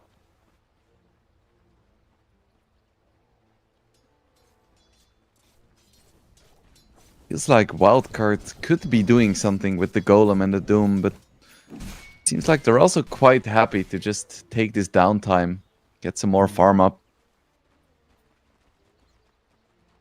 The 5k gold lead right now in favor of Zero Tenacity. If you're Wildcard, are you starting to be concerned just yet, or do you still feel bullish about your chances as you get your next few items? I'm feeling hella concerned, but there is not much you can do about that now. As long as Batrider isn't running you down completely, I think you're okay-ish.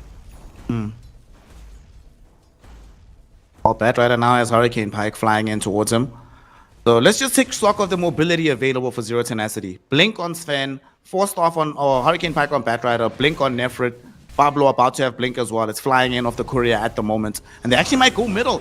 They're looking for this kill onto this Doombringer. They drop down the Global Silence to cover this approach, and they get him.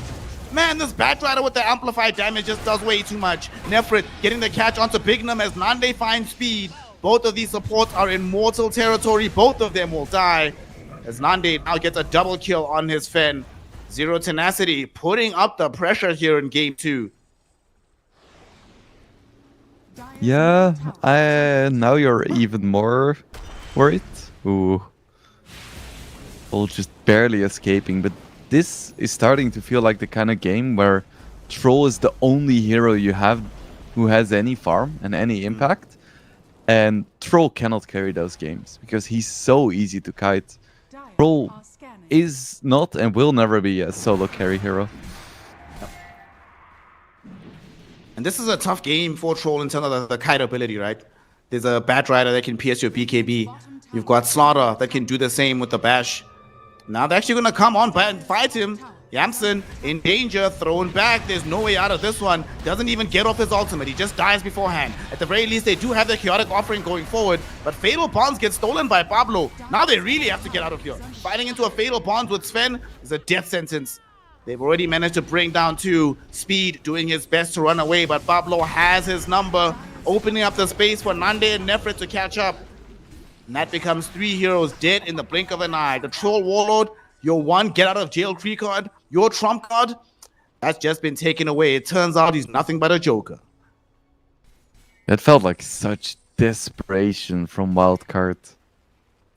Just like, ah, shit, we're losing really hard. Let's just, you know, go to a tier 1 and try to hit it. Dire's middle tower is under attack. Well, that fight will also give away a 4th Blink Dagger for the side of Zero Tenacity. Pablo doesn't have it. Oh, did he change? Oh, he changed his mind for 4-star. I see. Global Silence utilized right now, trying to bail out or get the kill initially onto RCY and make sure that there is no possibility of catching up to Nefrit. Tower is under attack. Man, now Nefrit I'm just losing gets my the mid solo. hero to offlaners. I'm not feeling good about the game. Yep. Yeah, I don't know what Wildcard can do at this point. Even if they get a 5-man Fatal Bonds chaotic offering, they don't really have that much follow-up from there. Nande? Thinking about jumping Yamsam, even activated the God Strength. Why didn't he go in the end, though? He's big num behind, I think. Bit scary. And? Bignum's not scary. Just a little Shadow Shaman. Huh. Yeah, I feel like he could have easily 2-shot at the Shadow Shaman there. That's what I'm thinking. With God Strength, for sure. This Shadow Shaman is 1000 HP, 8 armor. He's dying very fast with this thing. Maybe we were gonna see the first Doom there, you know? They didn't know. Oh my god, you're right. We haven't seen Doom the entire game. Oh no. Imagine picking a hero called Doom and then not using Doom for 20 minutes. Dire's middle tower is under attack. Oof. That's rough. It's rough. Rough, buddy. Also, I'm not accustomed to seeing Doom being one of the lowest net worth cores at 20 minutes into the game, yet here we are. Yeah. How many cores do you think Pablo will outfarm on this Rubik? I think he can outfarm at least one. I'm not sure if it'll be 2, but I think definitely 1. Okay. It's just going to be a contest to be if it's going to be Fade or it's going to be RCY. But it might be Fade because he's getting jumped on right now by this Batrider. There's going to be the Arsonist hitting him in. Look at the damage output. But thankfully, he does manage to survive. He does have allies streaming in. They did not want to commit the global silence for that one. So they will let him live. It's nice that he got the purge creep. That's a good call.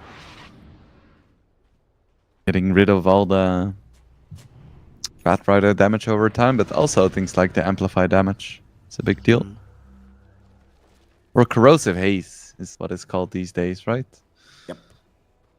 You see, you seeing amplified damage, that's your inner boomer coming out on that one. Yeah, that's the rune. Jump in, they find. Woo! Woo! Dire's middle Okay. tower is under attack. Okay, Doom's gone. Speed getting ran down as well. Nande able to two-shot him too. Now Yamson hoping to turn things around. They brought back on the Doom. He needs a way back into the fight. He TP'd in onto the tier 1 tower. On the far side, we do see Mirage getting ran down by Yamson. They're able to finally find and kill this Batrider. The massive thorn in their sides. So it's a 2-for-1 engagement with the buyback coming in from the Doom. And I think they'll take it. Tier 1 tower also fell while this was happening. Unfortunately, it was denied by Pablo instead of just a straight up take. Oh, top. They're going in. Pango. Okay, you thought you could escape this fight, buddy. Nah. We ain't going down like that. You take our mid, we're taking yours as well. Well, it was a decent-ish fight for Wildcard, but now it's pretty bad again. That was the big troll BKB reveal. And they still trade unfavorably. Yeah, and Pablo has outfarmed 3 cores now. Or 2. The shards, the free shard definitely does help. So it's a bit misleading, but he was already ahead of the Doom. Yeah.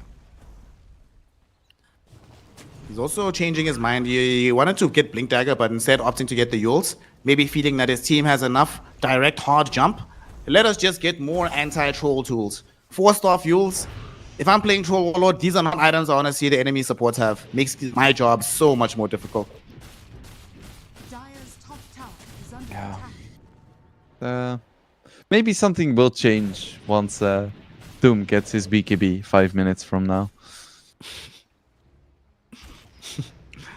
But bro, he's got the almost BKB. What's the problem? That is exactly the problem. Poor Doom. Literally, poor Doom. Yeah. Oh, Gonna poor get the everybody on wolf. Wildcard.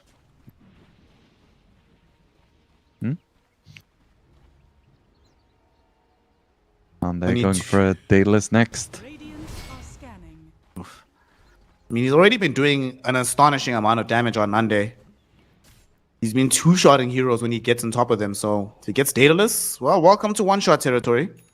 Yep. I wouldn't even mind if he just bought a Lincoln's. Like, the only way I see him dying is him getting jumped out of the blue by something like a Hex or a Doom. Well, now he's gonna bait a little bit, rushing forward ahead of his team as Fade, gets jumped on. Fade is there. Dire's middle Oh tower my is God. under attack. Yo, can you just imagine the emotional whiplash that Fade is experiencing right now? Going from game 1 where I'm absolutely unkillable to game 2 where I die in less than a second? What the hell, bro? Has to feel quite bad, for sure.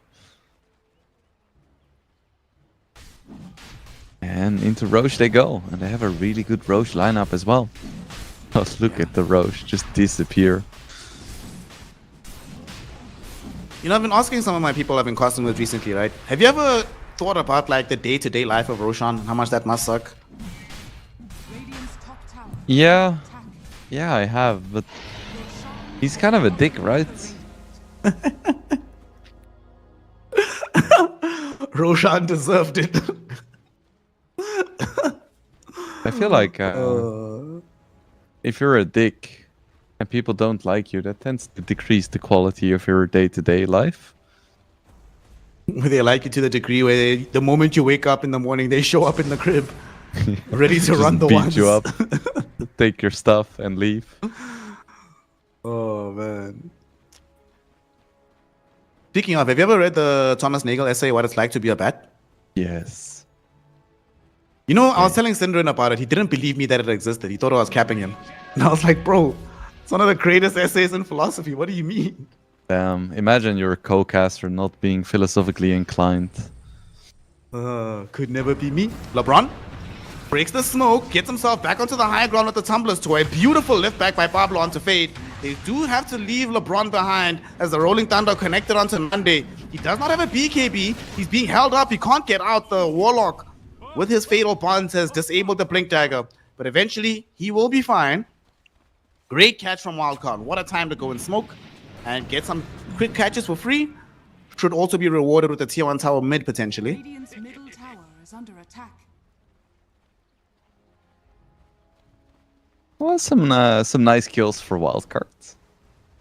Definitely very nice. But yeah, to summarize the essay, Nagel was a big fan of the hero Batrider in Dota 2. And he was like, I really like this hero, you know, and I want to learn everything there is to learn about this hero.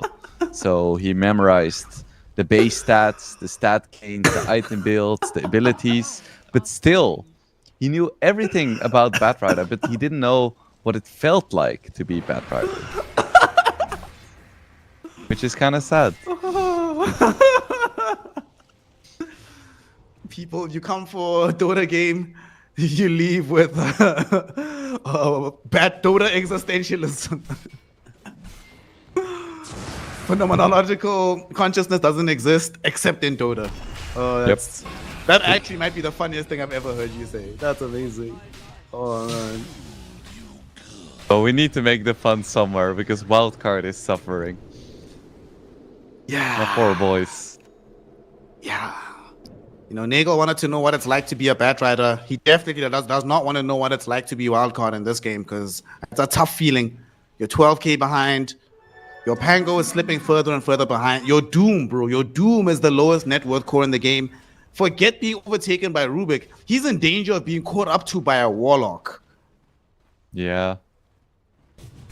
That's a good sign and a bad sign, Never mind. I guess. Well, the Warlock's dead, so he can't do anything.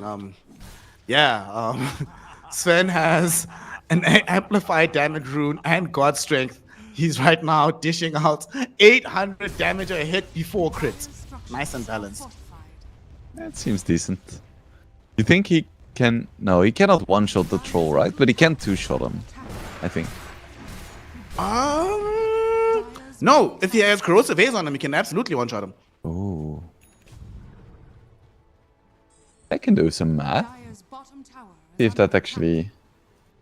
No, I don't think he can one-shot.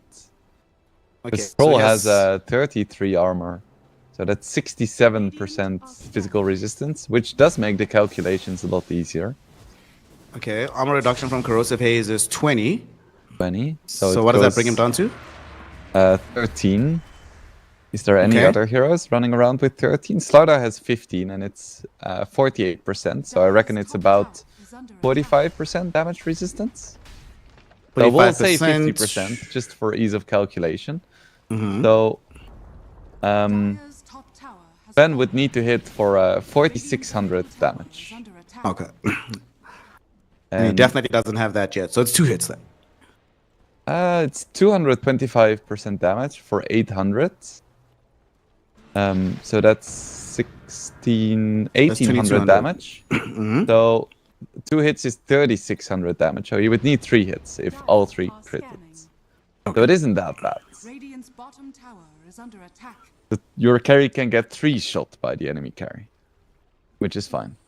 Fine, bro. In between shot 3 and 2 and 3, I'm gonna press R. Battle trance, baby. I'm gonna be fine. Magic of troll. He just expired. Fade. Oh no, poor guy. Does get off BKB, but this is Slaughter, baby. It's not gonna matter. Still gonna get chased down. Yeah. Oh my god. Nande. Bro, you didn't even need God Strength for that one. Now you're just flexing on us. Another big kill for the Sven. And poor Fade. Still not allowed to just do any Dota on the map. Yeah, he's been saving up for that BKB for 15 minutes only to press it and immediately die. Oh my goodness. Wow, okay. There will be a Shadow Shaman War Trap going out onto Nande, but immediately they go in Global Silence, they turn around. They almost one-shotted Bignum there. Only Yamsen's presence dissuades Nande, but now with the lasso going out onto Yamsen. Yamsen, that's hit 1, but the God Strength ended. Hits 2 and 3 will not come just yet from Nande. Yamsen able to get out by the skin of his teeth. And he will live. I think Nande could have committed harder for that one, but at this stage of the game, why take unnecessary risks? Yeah. All these cool plays from Wildcard, and they still didn't get a single kill. That's rough. Yeah, they didn't die, but they also didn't get closer to winning the game.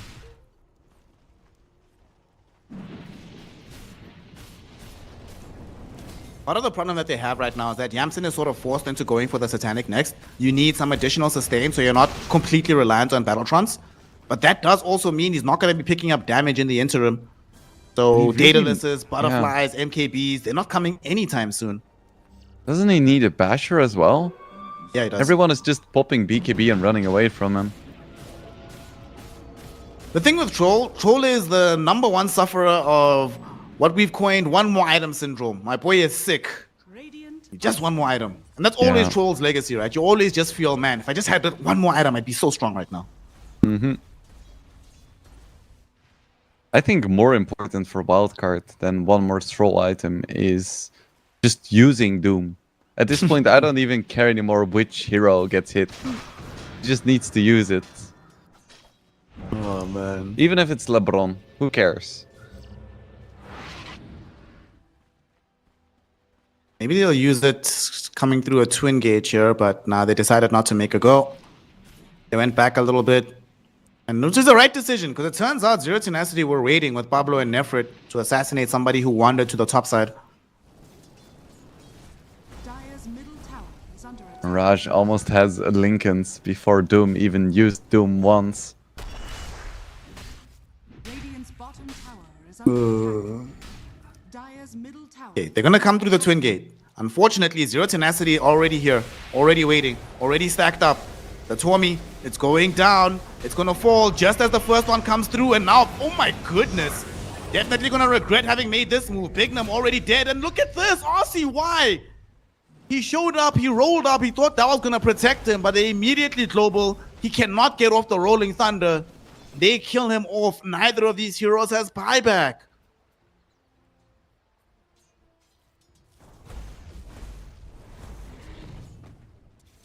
That's rough. Now let's see which item control buy Dire's top tower. to do something here. Is it Rapira time? Dire's structures are I fortified. think it is Rapira time, but he wouldn't even have time to buy it in time. Structures are fortified. The problem is, if you go Rapira, you still die too quickly. That's why I'm saying it's a trap. He actually does need the Satanic, but then you also need a Basher. Then you also need a Rapier / Daedalus or something for damage. But I'm telling you, he cannot get away without buying some major stats. He either goes Skadi or Satanic, and Satanic does feel a little bit safer for this game. But when is he going to get it is the question. Maybe next game. Radiant's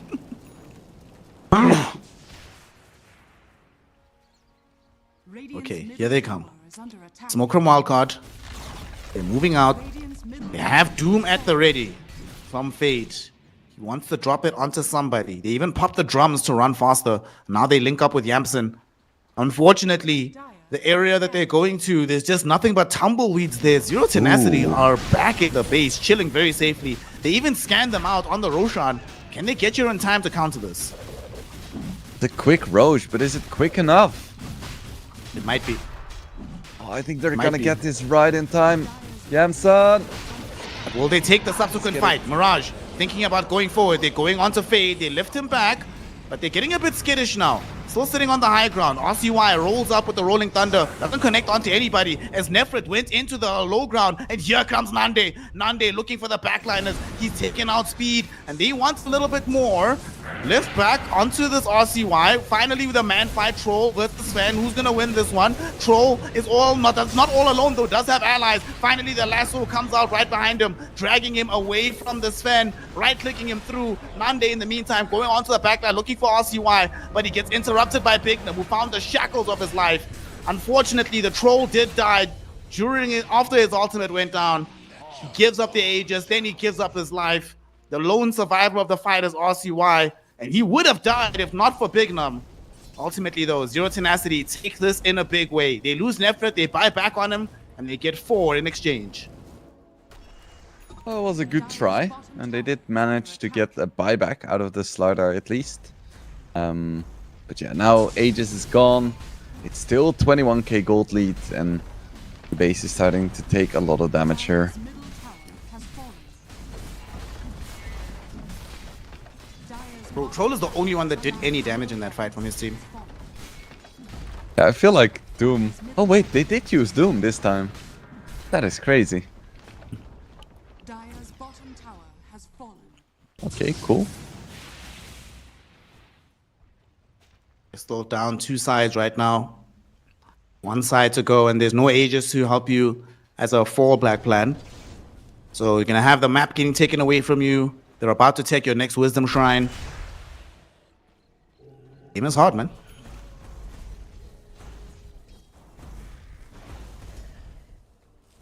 Mirage. He has the Lincolns going for a refresher next, so that's gonna open up some really cool plays. I like the decision from Wildcard to go for a lot of Ghost Scepters, though. They did buy them quite a bit of time. And they know that there's nobody on Zero Tenacity that enjoys building the Nullifier, right? So this should be pretty safe for quite some time. They smoke up again on Wildcard, hoping to find somebody, but this is one of the things that starts to happen when you're losing a game. You just don't have any positive vision on the map. So when you make these kind of moves, not only do you not know where to go to catch the enemy, it's very telegraphed to the enemy as well. So they can just get the hell out of dodge before you even arrive. It's like, hey, all of these lanes are like a few steps away from the high ground, and they're not being defended. I wonder what the enemy team is doing.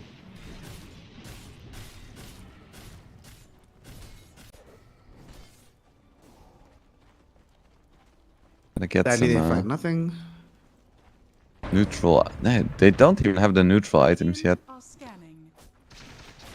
That's actually pretty scary, right? Because we're getting to a giant small on Bat Rider. That's pretty crazy with this Arsonist facet. Have one on Nefrit as well on the Slaughter. 2 Outworld staffs. One for Rubik, one for the Sven, and then of course the Whisperer of the Dread for the Silencer. And there's not a single tier 4 neutral item on the side of Wildcard. They only now maybe have opportunity to go get them, but they're still stuck inside the base. We have some bashers now, which is gonna help against the BKBs on Zero Tenacity. I think if Troll can get on top of people, he's still quite strong, but he's, like you mentioned, all of the damage for Wildcard. So he can kill 1, maybe even 2 heroes, but I don't see him taking down 5. Also, how does he do it if he's being double lassoed? Because we now have a refresher for Mirage as well on his Bat Rider. And LeBron almost has a refresher too.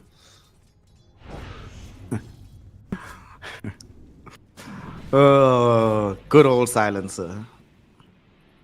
0, 2, and 22. That's the score you want to see on your support Silencer. Yep.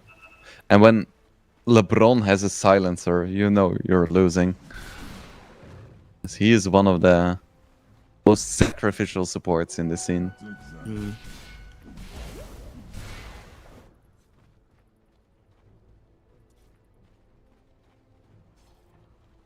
Let's see why. Slow and Has a, steady.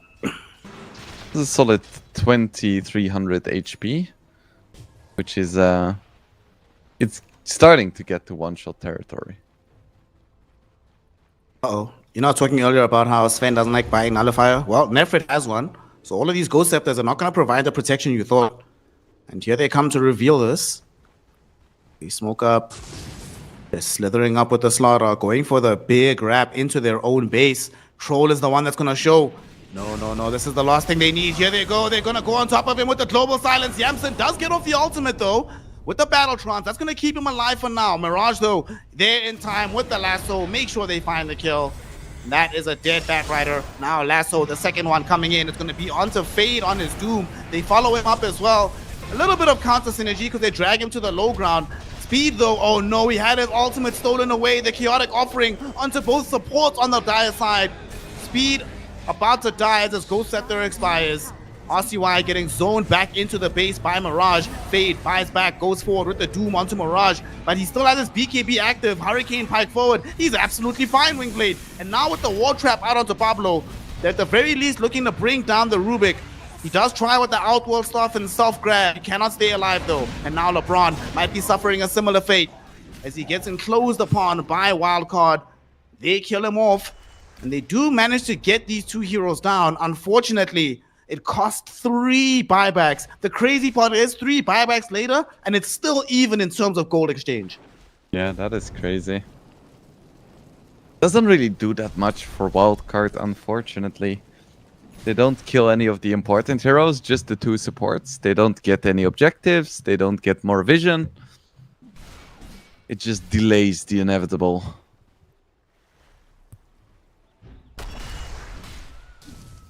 $34-10 is the scoreline. 34,000 gold in favor of Zero Tenacity. Hell, they even pick up a butterfly now for the Sven. He's like, well, if your only damage engine is the Troll, that one fight that they had where Troll was actually hitting him for a while, maybe it spooked Nande a little bit. So now he's like, well, if I just buy this butterfly, then Troll simply cannot hit me no matter what he does. For sure. Mana's like infinite money, so might as well.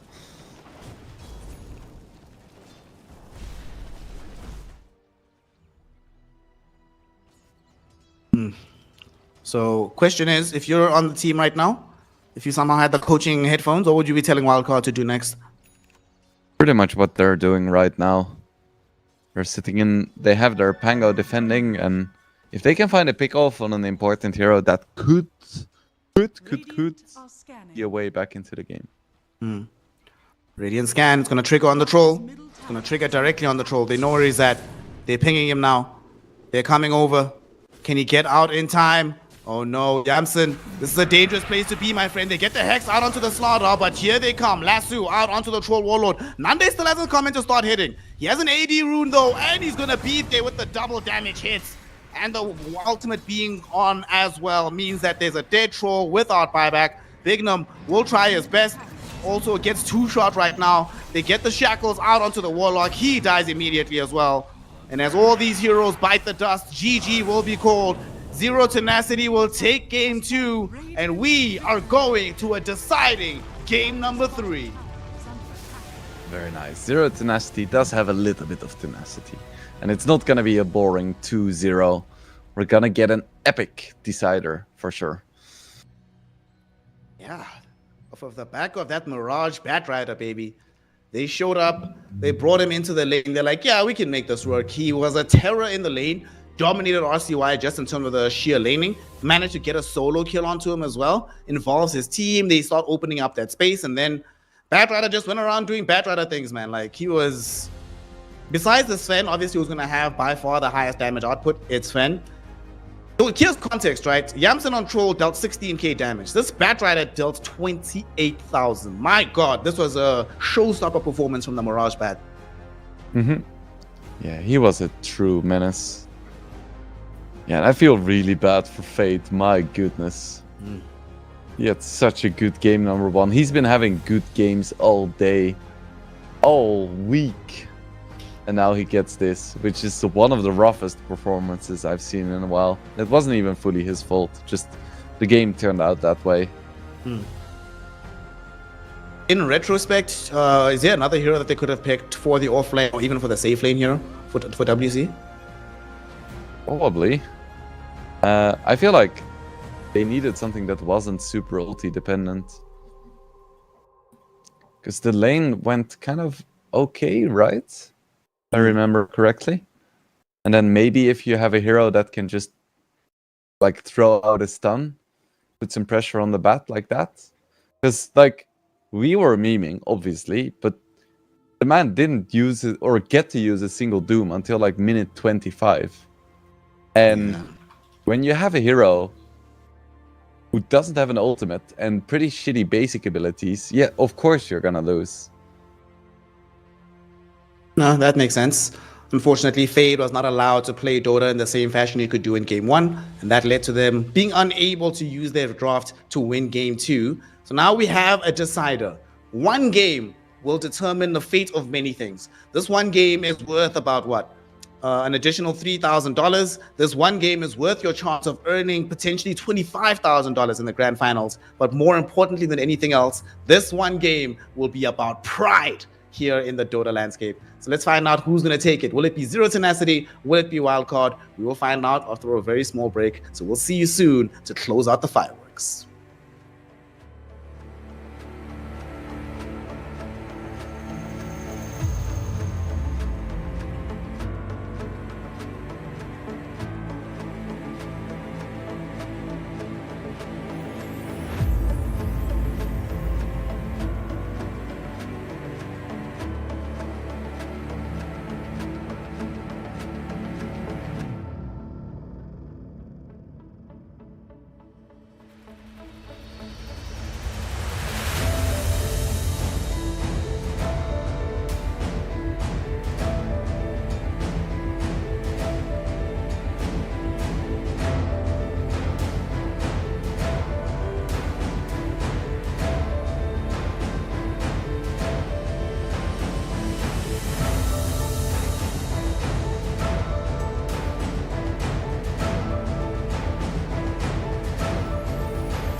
Welcome, one and all. The time has finally come. The lower bracket final will now be determined with this one final game between Zero Tenacity and Wildcard Gaming.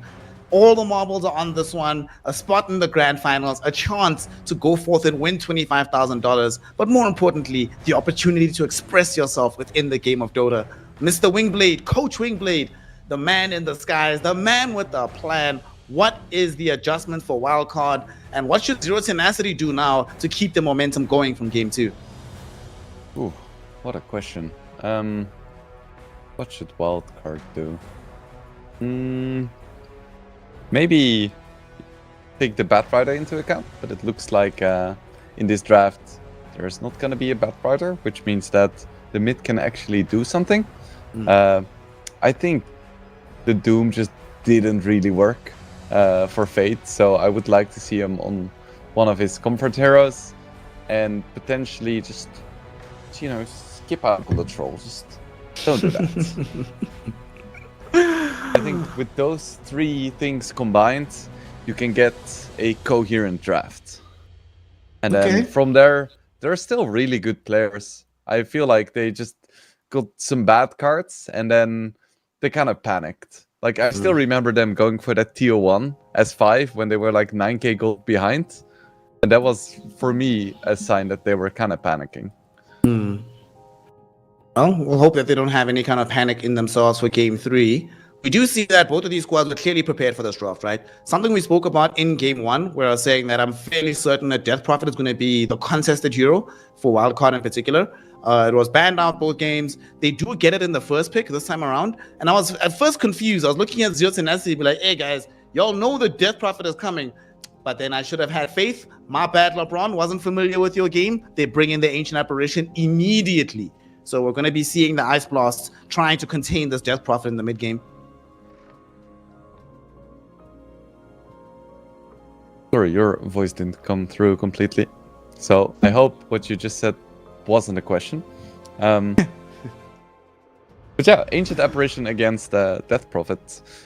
AA has fallen off a little bit, hasn't he? Because he was like the big rage despite not really getting buffed that much and then getting nerfed a few times. But now in this tournament, he has fallen off quite a bit. I think this always happens with these kind of heroes, right? Where for a very long time, they're not really played in the meta. Then they come back in for one reason or another. The first couple of months, everyone is like, damn, dude, how on earth do you deal with this? What is the plan? How do you get around this? But then as time goes on, you're like, okay, I think here's some good context for it, right? In the last month of professional Dota, in the first month, he was picked 52 times, 50% win rate, looking very solid, right? Everybody starts playing him more. In the second part of that month, in the last 2 weeks, 77 picks, 42.8% win rate. I think people just get better at figuring out how to go around him. In particular, people have learned how to exploit him in the lanes, because that's when Ancient Apparition literally offers you nothing. So you can just get yourself a super powerful lane. Yeah, he'll get his level 6, but the game state is so far behind that it doesn't really matter anymore. So now you're Wildcard's coach. You know this. What do you pick against it? Ooh, I'm asking my boy Fade, brother, how are you feeling about some Beastmaster? Never mind. Abandon mission. Abort. Abort mission. Run away. Honestly, I do think one of the reasons why Zero Tenacity went for the Beast, outside of the fact that it gives you the Primal Roar that helps set up the Ice Blast, very strong lanes overall, can give you some of that pushing prowess that was very much lacking from them in some of the previous games. It also takes it away from Wildcard. Can you imagine playing against Beastmaster Death Prophet as Ancient Apparition? You're just going to be miserable the entire game. So I would have picked that. The Axe is... I don't know if I would like the Axe as an off lane, though. I do kind of... This is another Bignum Axe and they get something else for Fade later. Yeah, I'm inclined to agree. I don't think Axe 4 does well into this at all. I also think that Axe support is not as good against Ancient Apparition as he is against Undying. Because Ancient Apparition does have the tools to just get in a quick CS and get rid of the battle hunger. But we'll see. It's still not a bad pick. For Wildcard, now what do we want? Another support, perhaps? Oh, God. Perhaps, yeah. I cannot tell you how much I hate this hero, dude. I hate everything about Ringmaster. It's Why? so annoying to me. Give us It's just that monologue, Snare. Okay, so check this out, right? I've got several problems with the Ringmaster. Of course, everybody knows about how annoying it is to deal with the Escape Act, which is stupid. It's a dumb spell, but there are a lot of dumb spells in Dota. We move, we deal with it. A hero that has a save, right, shouldn't also have a fear and an AoE disable. Yes, the AoE disable is not that great, but it should. One hero shouldn't have all of that in his kit, while also having very high damage on all of those spells. It's like, why, bro? Pick a struggle, please. Save people, kill people, or control team fights. You're not allowed to be able to do all three. So, very compelling monologue for sure. I'm very convinced. I'm just wondering, why is no one else picking this hero if he's so broken? I don't say it's broken. It's not broken anymore. It's been fixed, right? Now it's okay. It's just stupid. Like, it's conceptually it's dumb, even if the numbers aren't that great. Right. Just the way I feel about Ursa. It's like, it's not too strong, it's just bullshit. Yes, exactly. Yeah, okay. Exactly. Fair enough. I wish I could shake your hand, but metaphorically, I'm doing that right now. Wait, we can do this side. We can do a high five. Other side. Okay, wait. How are we going to do it? Like this? Oh, Like- wait. What am I doing? No, you keep going. There we go. There we go. Yeah. Hey. Amazing. We agree. And at the same time, we're missing some freaking crazy aspects. We have Mureska, the biggest oversight possible in drafting. And then we have a hero we almost never see unless we buy dust. It's Ricky. Yes, indeed. We get John Cena himself coming into the game. Probably the toughest matchup. We saw earlier in today when Wildcard was playing the puck from the mid lane with RCY that they made a point of it to ban Ricky, right? You have to ban Ricky playing as puck. So Mirage is not going to have the easiest time. And the thing is, it used to be that you'd see these players, they would pick the Ricky and then lay that into the puck. Now you don't care. It's like lane whatever. Just know that at some point, my friend, you're going to experience the smoke screen and not have a good time. Yep. Like, you don't even care which position, what items he buys. You can have like a drooling kid playing the Ricky. Doesn't matter. If he accidentally places his smoke bomb in the right place once, it's over. On the bright side, though, they do have the Dark Willow, the Mureska. It's a lot of damage coming in from Zero Tenacity. It's complications for the Axe, moving around the fight, having to get through the Brambles, get through the Terrorize. Another form of control for Death Prophet, because Dark Willow generally likes to build a Yule Scepter, so you should be able to deploy that onto the DP. And just all around, very solid hero, very strong lane with the Beastmaster as well. It's like you're actually saying, this hero, one of these heroes, whenever the Dark Willow's picked against you, you always ask yourself, why didn't we ban it, bro? Like, what the hell? How did this get through? I feel like it rarely ever gets banned. When do you ever think, ooh, our draft is so vulnerable to Dark Willows right now? I mean, literally, they banned it last game, bro. Okay, you know, I retract that statement. We're staying sharp, Snare. That's good. At least one of us is. So your bullshit hero Ursa has been removed from the game by Wildcard. It is all about carries at the end right now. Wildcard has to pick first. Enemy team has Beastmaster, Ancient Apparition. You maybe not gonna go for the Lifestealer. Sven is gone. Jaro just went away. How about some Lina for Wildcard, actually? I could see some Lina. They don't have much reach on the side of Zero Tenacity. You can just sit very far back, lay in long-range damage. I think that could work out. Maybe. I would be a little bit afraid because she is made of paper. I wouldn't hate a Sven for them. Maybe. Maybe? How about Medusa? Never mind, got banned. How about Terrorblade? You can sunder through the Ice Blast. How about that? That is true. Could work. I would like to see something that like blows up supports. So I think they have a good amount of disable, and now they need that like executioner that jumps to heroes and just takes them out. Like PA wouldn't be terrible, except for that they would just lose all the lanes and then the game. It's gonna be Kunkka. That is a hero that can blow up supports and does pretty well in lane. Sure. Also, Coco Rum is surprisingly good against these lineups like Ancient Apparition that rely on getting you to a certain damage threshold. We often see that Kunkka sometimes being deployed against these Wind Rangers.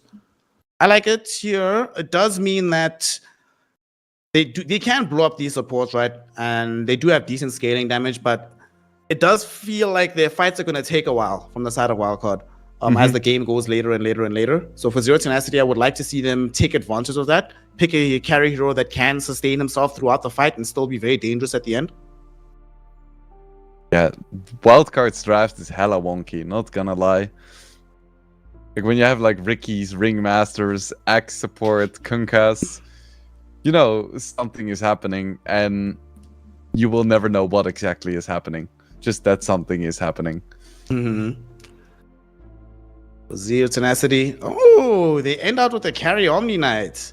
Okay, giving us the Nightfall special here. No, it's carry Beastmaster. Okay, that's some tech I have not seen. I've seen carry Omni, I've played some of it, it's not too bad. But carry Beast, talk to me about this one. What's happening here, gang? Shit. I don't know. Yeah. So they have offlane Omni Knight, which is interesting. I think offlane Omni Knight could work okay against carry Kunkka, I guess. So that's fine. Then we have carry Beast up against offlane Death Prophet. That doesn't seem very fun at all, I'll be honest. I don't know. They had I don't know why they pulled this shit. Maybe they're seeing something that I'm not seeing, but I was so convinced that Zero Tenacity was gonna win after their 4 first picks. And then they pull something like this. Do they not want to go to the finals? What is happening? Listen, you don't understand. You don't understand. Here's what happened, right? They saw how this draft unfolded, and like you said, it's very wonky at the end for a wild card. And they looked at each other, they were like, okay, look, boys. They are throwing down the challenge. They put down the gauntlet. They coming through, took off their shirt. They're posting up. What are we going to do? Are we going to chicken out, just pick some standard carry to round out the draft? Or are we going to match them in insanity, go brick for brick and beat them anyway? This is about pride right now. Forget the grand finals. Forget the money. If you just won normally, then wildcards could just say, you guys only won because you went for some cookie cutter stuff. You didn't have the balls to beat us in an interesting game. So they had to make the game interesting. Their pride would not allow for a normal game anymore. Yeah, that's totally what people say all the time when you're beaten. Like, yeah, you just play the meta in your competitive game that earns your livelihood. How dare you? Okay, we'll see if they can make it work. I think it's definitely something. It'll be interesting to see the trade wars in the offlane, because Nefrit, of course, has access to the Hammer of Purity. Kunkka has the Tidebringer. So the CS battle is going to be very intriguing to watch. It's going to feel almost like a mid lane matchup. I think all the lanes are going to be hella interesting. When do you ever see any of these? That's true. That's true. That is true. With the classic Omni versus Beast off-lane, safe lane situation. How often do you see carry Beast versus offlane Death Prophet in lane? Good times. Yeah. Very Hell, cool. how often do you see Death Prophet axe lanes at all? You know, even on their side for Wildcard. All the time. Do have some contestation for these bounties. It looks like it's going to be just 2-2. All right. 2-2. No one eats a lot of harass. No first blood attempts. Well, you were mentioning this in game 2, that the closer we get to these high pressure elimination games, the more timid people become. So I imagine this game, relative to the other ones, is pretty much going to be a peace treaty for the first couple of minutes. Yeah, it's the exception that breaks the rule, I think. So, we know that Ricky is quite strong against Puck in the mid game and even the late game, but what about the lane? I can't imagine Ricky would be super strong there. Yeah, the lane's whatever. If I recall correctly, it used to be that Ricky would be losing pretty substantially until like level 3, level 4, when he has Blink, Smoke, and the Tricks of the Trade. And then from then on, he just becomes fine. Puck can't really do anything. But he should, CS-wise, I think he shouldn't be able to come out on top early on. But he does have an amazing animation, very good base damage. easy ways to dodge out the damage from the puck. So I wouldn't be too surprised if it's only a slight lead in the end for Mirage. Ooh, Nande. The carry beast, the classic carry beast. This often The happens battle with- hunger's gonna kill him. Big Oh my Num. goodness, he almost died. Survived with 90 HP. Oh, the Big Num tip. dies and gets tipped. Oh, that's what you want to see. Lebrondota. What a beast. Shout out LeBron. I mean, Nande is still not having fun in this lane. He has 2 CS and he's almost dying again. But, you know, they got that big play. LeBron might die now, actually. Crypt Swarm does damage, but he did manage to get rid of that battle hunger just before it took them out. So both of these heroes in the lane have been brought down to 19 HP without tumbling over. You think LeBron can die? Come on, man. He's immortal. He's not just immortal in rank, he's immortal in the game itself. Ooh, Nande Nande. might not be as lucky, though, to be immortal. The boar's going to help out, and they should be able to get this melee creep. There goes the battle hunger. I think this gets a lot easier once you get your second, especially level 4, when you're 2-2-0. Then at that point, you have like multiple tools to reliably get off the battle hunger no matter what. Yeah, that's the classic Beastmaster carry situation. Just waiting for the level 4. I think it's like the Beastmaster carry community has argued about that for a long time, but there was finally consensus after like the 2 public fora they had. Fade actually almost died in the bottom lane here. Now they're chasing LeBron, who's out of mana, so he doesn't have an easy way to dispel this battle hunger. He's gonna have to be forced behind the tower. Bignum doing a really good job zoning these heroes away from Fade, allowing the Death Prophet to stay living. It's the Lotus as well. It looks like Ricky is actually winning the lane already. Might have to send a letter to the Ricky mid community. Okay. Shout out to Ricky. Doing his thing. And now that he's on level 4, he should actually be stronger than the puck, so things only get better for him from here on out. Yeah, very nice. But we've spent a good amount of time in the bottom lane now. I'm quite curious about the top lane too. Well, mid, RCY. RCY was thinking about it. Really considering it. He did have one blink strike and the trade, but he knew that the curveball would come out too soon. And you wanted to talk about the top lane. The thing we were thinking about in terms of like Nefrit using the Hammer of Purity to trade in the lane against a Tidebringer, that seems to have been panning out. And as we can see, they're very even in the CS numbers. Not really too much either can do to the other. You know, because Omni Knight isn't really meta, you get excited when he gets picked, but then it only takes 4 minutes and 19 seconds to realize that he's a really boring hero. So let's go back to the bottom lane. Nice. Don't let Slacks hear you say that. And they'd be like, what do you mean? This is the coolest hero in all of Dota. He used to be. He used to have character. I really miss DJ and Aura, bro. That was the greatest Aura in the world. Oh, yeah. It reminds me of the times where you had like spells like Witchcraft.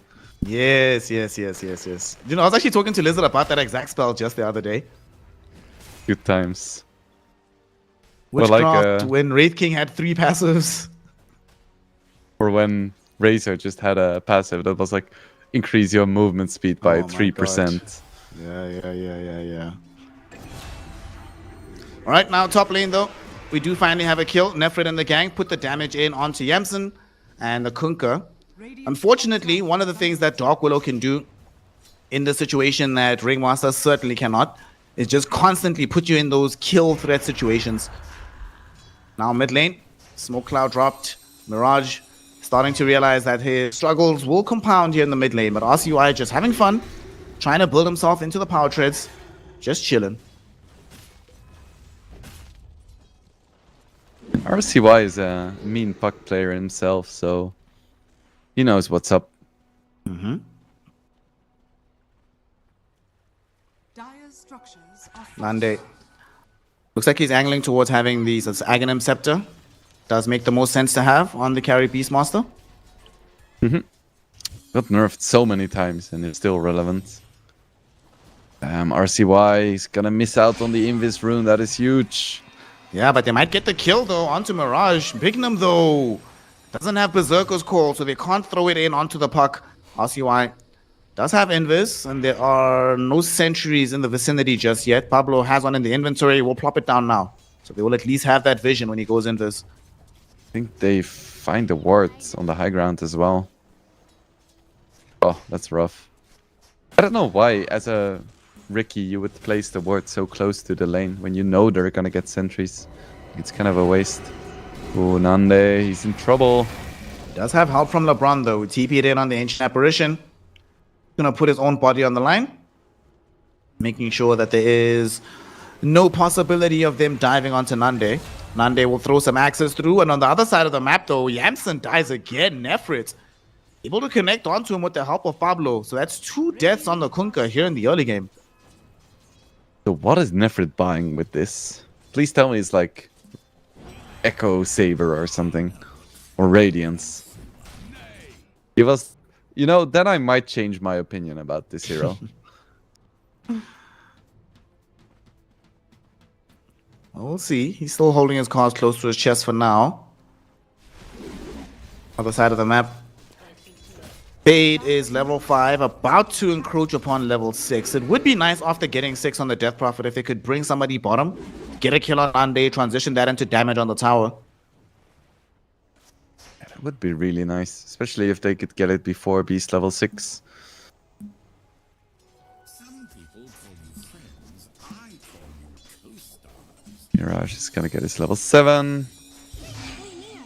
Oh, he's Ooh, actually they going to find throw the a Dream Ricky. Coil as well out onto this Ricky. RCY is in danger. Shadow Realm hit is going to come now. The Oh. damage gets dodged though. Speed in with the escape act, but unfortunately it's still going to be enough from Mirage to get the kill onto RCY. That is you couldn't plan a better moment. When you're playing against Ricky mid as Puck and the first kill goes to you instead of the opposite direction, it's a good time. Looking pretty good for Zero Tenacity in general. It's a small lead, but it's a neat lead nonetheless. It ain't much, but it's an honest lead. Yep. Oh, it's Radiance.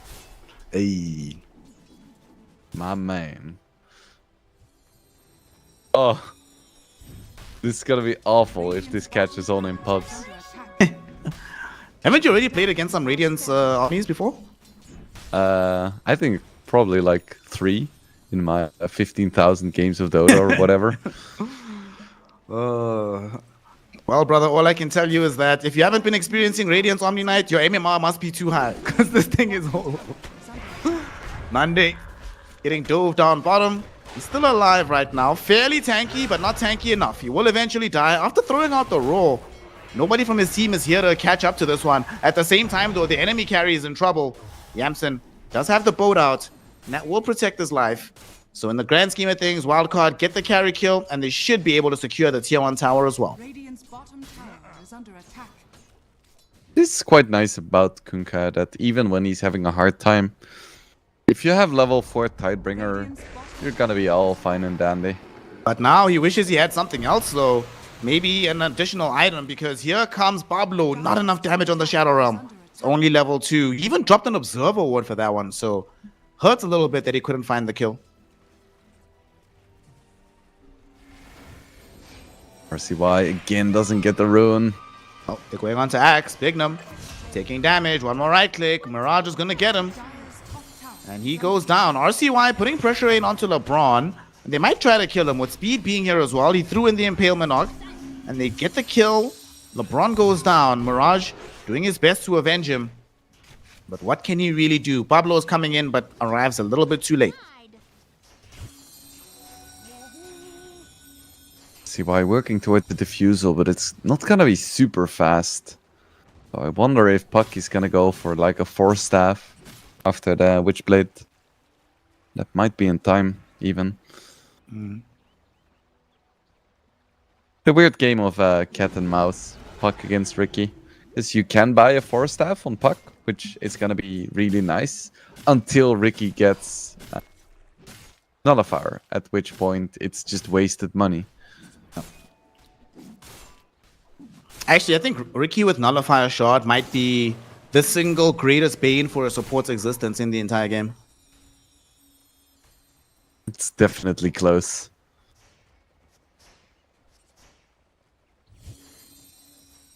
It looks Right like the now. offlaners are having the most fun in this game.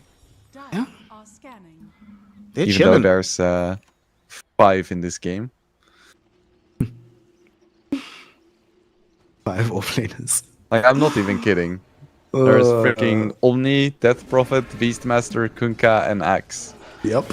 These are all offlane heroes. Don't forget the small stint that Ice Ice Ice had with offlane Puck. Dire's top Yeah, tower offlane is Puck is under like really old school. Nefrit. Gonna get caught here. Oh. Wheel of Wonder comes Yeah, out. son. They Yeah, actually oh just my- repelled. Okay, Bignum had the call to cancel it out. But he's still alive. The team is coming to try and help counter this. There's gonna be a young Dark Willow with the Bramble Maze. Ice Blast connects onto RCY and Yamsum. 2 heroes caught with the Dream Coil. There's the Terrorize as well. The Ricky is gone. So is the Kunkka. He TPs in, throws out the Exorcism, and with the silence, they get the kill on the Puck. Shout out to the big Tame the Beast coming in from Spear. Oh, Speed, not Spear. What am I saying? Now Pablo does manage to get away from these heroes. Might still get chased down though. But Fade has greater fish to fry. Wants to put pressure onto the tier 1 tower. So in the end, it's a 2-for-2 engagement. 2 cores dead on both sides. That was a little bit embarrassing for Yamson, like missing the X torrent combo. I feel like he hasn't been playing too much Kunkka recently.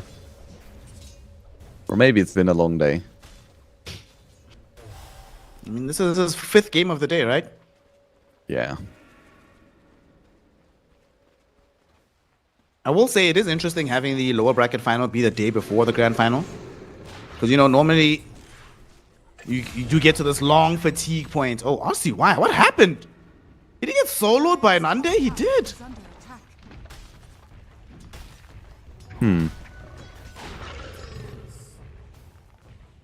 Yeah, it has did been a that long day, hasn't it? Oh, yes, indeed. Oh. That kill is going to get Nande much closer towards having his Aghanim Scepter. Mid lane, we do see Bignum getting a Yes. call back in onto the Puck, but he already threw out the Illusory Orb, able to jaunt away to safety. He is all good. He doesn't feel pressured to go for the force. He's just gonna go blink full aggro mode. If I mess up, I mess up. And I think he honestly has the space because both of his other cores are doing quite well and his supports have levels, so you can be aggressive. Ricky isn't going to be able to just freely walk the map and hunt you down. Yamson is also going Radiance. Okay. Day of the Glow. Looks like Yamson, though, might actually get his Radiance after the Omni Knight. Omni is doing really well in the net worth department. Just shy of 500 gold right now before he can pick up the full item. Whilst Yamson still needs at least 1,000 just for the relic, let alone the full thing. Down on the other side of the map, though, this Ancient Apparition getting dove upon, and RCY will happily kill him off. That will finish off the Diffusal Blade, which is flying out now for the Ricky. I think this is one of the most important moments in the game now. What can Ricky do with this Diffusal? This is his biggest spike. I don't think he has the damage to kill Puck right now. Gonna need help. Dire's middle tower is under attack. Puck also just picked up a Blink Dagger, so 2 offensive items coming in for our mid laners. We'll see how they are deployed on the map. This could be a big deal, though, for some of this aggression. If the Omni Knight is nearby, not just for the spells itself, but just having that evasion could complicate things quite dramatically at this stage of the game for Wildcard. They hit a bit of an early peak now. How close is Beast? He has his Aghanims as well. Like all 3 cores on 0 Tenacity are ready to dance. Omni is getting dove upon top, and they just burst through the Omni Knight. Not allowed to cast any spells due to the interference here of the Ricky. Beautiful smoke screen. They burn all his mana. There will be revenge potentially attempted by Mirage, but he ideally wanted RCY. Not going to commit the Dream Coil onto speed. So Ringmaster will survive. At the same time, though, it did cost Exorcism Ghosts coming in from Wildcard here. So they need a bit more out of it, and they will find it. Pablo serves himself up on a silver platter. Wildcard say thank you very much, and Speed will feast on his bones.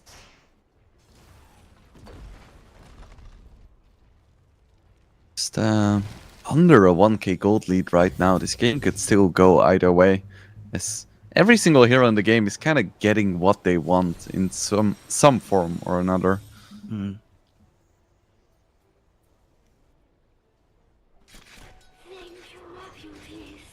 TY going for a BKB next, very understandable.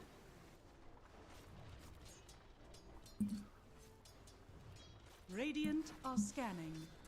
He wanted the 4-star from Puck. He's going for it second after the Blink Dagger. So Blink, Witchblade into the 4-star is going to be the option. And now he's going to smoke up with Nande. They want to reveal the Beastmaster on the map somewhere. I think, are they going to go, where are they going? They don't have the best vision in the world. Damson is now showing a little bit mid, but he immediately goes back into the jungle. He has his Radiance as well. And they get scanned. A perfect scan from Wildcard. They should not get caught out by this. They still need to be careful. Fade also now will head on over towards the east, and that should keep him alive here. Radiant's bottom tower is under attack. Maybe a Roche. West Nande has his Aghanim, so that's basically like an invitation to do Roche. Don't think Wildcard has the damage to trade a tier 2 for it. Basically like a free Roche, and it's gonna go on Puck, so a nice extra layer of security for them. Nice. I would love to be able to get this here on tower mid. They'll just keep throwing in the waves one by one. Is under attack. Bignum has Blink Dagger available. Oh, that was so nice by Mirage. What a god. Puck giving DP a little kiss on the cheek, taking the rune and TPing out. We also have another That's- game of Blink Dagger spam. Bignum just got one. Puck has one. Nandi just bought one as well. And Blink has been so strong for so long. Bottom tower is under attack. But I don't think Valve or Icefrog or whoever ever wants to nerf it, because it's also the most fun item in Dota. Remember when Blink Dagger had a mana cost? I miss those days. What? You missed those days? What the hell? No, I like myself some meaningful decisions. And now with Blink, you basically want to use it on cooldown. I liked it when it was like an actual choice whether you blinked or not. Like you couldn't just buy a blink and have it speed up your farming because you didn't have the mana. Down bottom, they get a big kill onto LeBron, but it might cost them the life of RCY because they're coming in on the side of Zero Tenacity looking for a counter. They don't get him though, and they just no way. They all just get out. Okay, they caught Fade at the very least inside the spell of this Dark Willow, held inside the brambles. On the left-hand side, unfortunately, Mirage did commit the Dream Coil, but they TP'd out with RCY regardless. Radiant's middle tower is under attack. Well, in the grand scheme of things, though, yes, you end up losing your Ancient Apparition, but you get to kill a Death Prophet for it. You'll definitely take that trade if you're the side of Zero Tenacity. Dire are scanning. Yeah, I think so too. At the same time, Wildcard did force a lot of heroes bottom. Not the end of the world. Still just a 1k gold lead. Dire's bottom tower Ooh, Oh, RCY. they're gonna find this young Dark Willow, or rather the dead Willow right now. And she That's a just big died one. in the blink of an eye. Ooh, are we gonna see an Ancient Apparition ulti? Yeah, it's flying in. attack. And Wildcard knows. They know. You wanna wait it out. And now you can take it. Let's see, who's gonna get lucky here? Is it gonna be Speed or is it gonna be Bignum? It's not an easy Tormentor for them to take. If they could hit with Ice Blast, it actually would have been very problematic. Speed would have died. And it goes the way of Bignum. It's okay. It's decent. Yeah. I think neither shard is really that impactful here. It's nice to have.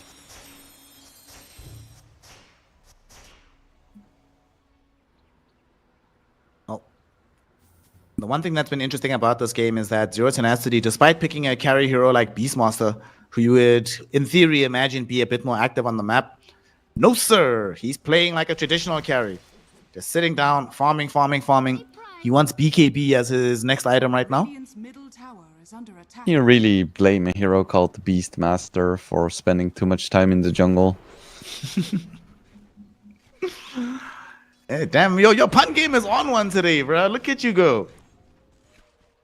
It's like, come on. Dire's top What he tower likes to is do. under attack. This Ricky, My though, God. you were asking earlier, like, what's going to happen after he got a Diffusal Blade. Unfortunately, it seems the answer is not much. Hasn't really been able to accelerate all that much since picking up that item. Yeah, man, it's just chilling. Dire's top tower is under Even went attack. farming fasted, which I guess isn't too surprising. Radiant are scanning. Dire's top tower is under attack. Fred going for a BKB. That's his solution. Ricky is showing on the wave. So they're going to get on top of him, and they're just going to burst him. Good God. Holy base. That was a lot of damage from Nefrit. Palo didn't even have to use the Bedlam for that kill. You know, this Ricky hero, I'm not fully convinced yet. Dire's top tower. Are you convinced by the Omni Knight, though? So far, I feel like Omni Knight could have been any hero. I mean, he hasn't used his ulti yet. He used his heal a few times, repel now like once or Radiant's twice, but bottom tower honestly, is under attack. there is so many heroes that kind of do what he does and can buy a Radiance and be annoying. Mm-hmm. But who knows? Nefrit, you heard that. That's the challenge. Got a showing Blade exactly why it is that they opted for you to pick this hero on 24. I mean, so far it's working out, not necessarily the Omni Knight pick, but the draft in general. And I think it maybe goes back to some of that wonkiness we were speaking of from Wildcard. If things don't work out for you as this Ricky, you're not chaining together these kills, you're not finding these small skirmishes. Like, what's this Ricky really doing for you throughout the game? Yeah, true. And they have multiple heroes where it's like, yeah, it could work in some situations, but it's not really gelling yet. Like the Kunkka hasn't done anything. DP can't really do anything because the other two cores don't really do anything. But they do have Blink Dagger on Axe now, and that could make some interesting combos happen. But Dire are I think scanning. Wildcard is just way weaker in team fights, so they have to be careful. You just got a Blink on Axe, like you said, and a BKB on the Death Prophet. Love to show off these shiny new items. Unfortunately for them, nobody from Zero Tenacity is obliging. Zero Tenacity were actually smoked themselves with Nande and LeBron, but they couldn't find anybody. That might mean that Nande is now out of position. Okay, he should know that they're coming. His smoke just broke on the board. Bro, at the very least, you know that discussion about creeps and smoke? At least don't have the creeps get smoked. Like, it's a bit ridiculous that I can just out a ball. Oh, smoke broke. I should probably just get back to safety. Yeah, fair enough. Mercy Y does have his BKB now, so he's gonna be a bit less vulnerable, but if he gets roared, he's still just gonna die. He's very sneaky, but he's also just a 1600 HP boy. Uh-oh, look at Kunkka. Oh my goodness. Oh no! No, Yamsen! No! Do You they just see? doomed yourself, my friend. No! Oh, that is so unfortunate. That's literally the only play that could have gotten him as dead as he did there. Had he literally just walked away and did nothing else, he would have lived, but he X-marks himself into the mortal situation, ends up dead because of it, and they get nothing off the map, his team, in the meantime. Yamsen, this hasn't been his game so far. Had a reasonable time on the troll last game, but I think he's not really ping. Oh, this is nice though. There's Yes, no it is. Aegis. But do they get the kill? No, They what do not. happened? He still ends up living. He survives. The 4-star from Mirage keeping him alive. Bignum unable to get the kill. He's going to actually end up dead right now. The drums of Slom, the wild axe from Nande, and he dies. He misjudged the kill threshold for the culling blade, and that ends up getting him killed instead on the axe. That is an unmitigated disaster. Speed and LeBron had a nice anime moment, 1v1ing on their supports, but Then Nefrit came in and ruined it. Well, mid lane, Phage was hoping for a 1v1, but he's not gonna get it. He's getting jumped right now. He's gonna end up dead. And RCY also ate an Ice Blast as he came in to help. Beastmaster able to help succeed with the kill onto Fade. Nefrit is the one that gets the credit for it. The follow-up Wild Axes, though, don't connect. It was a little bit shy. If it hit RCY, I think he would have actually died there. He was very low on HP, but he regens. He's going to be okay for now. It's kind of falling apart a little bit for Wildcards there. And I'm looking at this draft, and it may not get much better than this. Yeah. I mean, you know, it'd be one thing if they were playing like, if this Kunkka had like one of these situations where he's practically unkillable in the fights, can just keep running around, throwing in those Radiance damage, but that is definitely not that way. The fact that the enemy team has Ancient Apparition complicates things quite massively for Wildcard. Dire's middle tower is under attack. RCY needs to be careful. Onto RCY, the Terrorize is not going to connect onto him, but the Ice Blast will. They've already got Big Nim, RCY dead as well. Neither of them have buyback. And there's a Siege Wagon wave coming in right now with Nande on the high ground. They're going to try and at least get this to half HP on the tier 3. They're not going to live for it though. They don't want to overextend their advantage. And they don't know that Wildcard doesn't have any buyback. So they'll play a bit conservatively for now. But they still got half their life away from the tier 3 for practically nothing. Mirage almost has an Octarine core now, and I spoke about how useless Force Staff is when the enemy Ricky has a Nullifier, but that's still so far away, and at that point, Puck is already gonna have a BKB if they want to. Dire's middle tower has fallen. Okay, like real talk, is Beastmaster gonna die again this game? I don't think he will. Yeah, you would have to mess up so badly. Is under attack. And everyone on Zero Tenacity is also just getting Octarines. Because they can, you know? They don't need anything, they're fine. Might as well be fine 25% faster. Here comes Wildcard. They smoked out of their base. They are gonna get a quick pick off onto the Ancient Apparition, but Yeah, it's you know, still LeBron. it's still LeBron, but it only becomes worthwhile if they can also get this Aegis. And it looks like with 30 seconds to go without Ancient Apparition, he does not have buyback. Wildcard will be able to get this one. This is potentially the only possible play that gets them back in the game. Let's see if Zero Tenacity allows it to happen. They're not gonna. Nefrit Oh, wait, jumps no, in. never mind. Here comes an Omni Knight. Nefrit is in with the Terrorize everywhere. Roshan is still alive, and here comes Nande. Drums of Slum, the roar is out. Bignum is gone, followed up by the Kunkka. Fade, though, doing a lot of damage with the Exorcism and the help of the Wheel of Wonder. Look at the pressure they're putting out. They managed to find a kill onto the Beastmaster. RCY now, Yule Scepter into the air for Pablo. He really wants to get that kill. Not going to be able to bring him down. Needs to TP out now, though. Ice Blast doesn't need to connect because Nefrit has the Purification Hammer. It's a full team fight. Zero Tenacity. They didn't have the whole team available, but they have the Omni Knight, and that turns out to be more than enough. Yeah, you know, I'm warming up to this Omni. Getting a free BKB is kind of nice.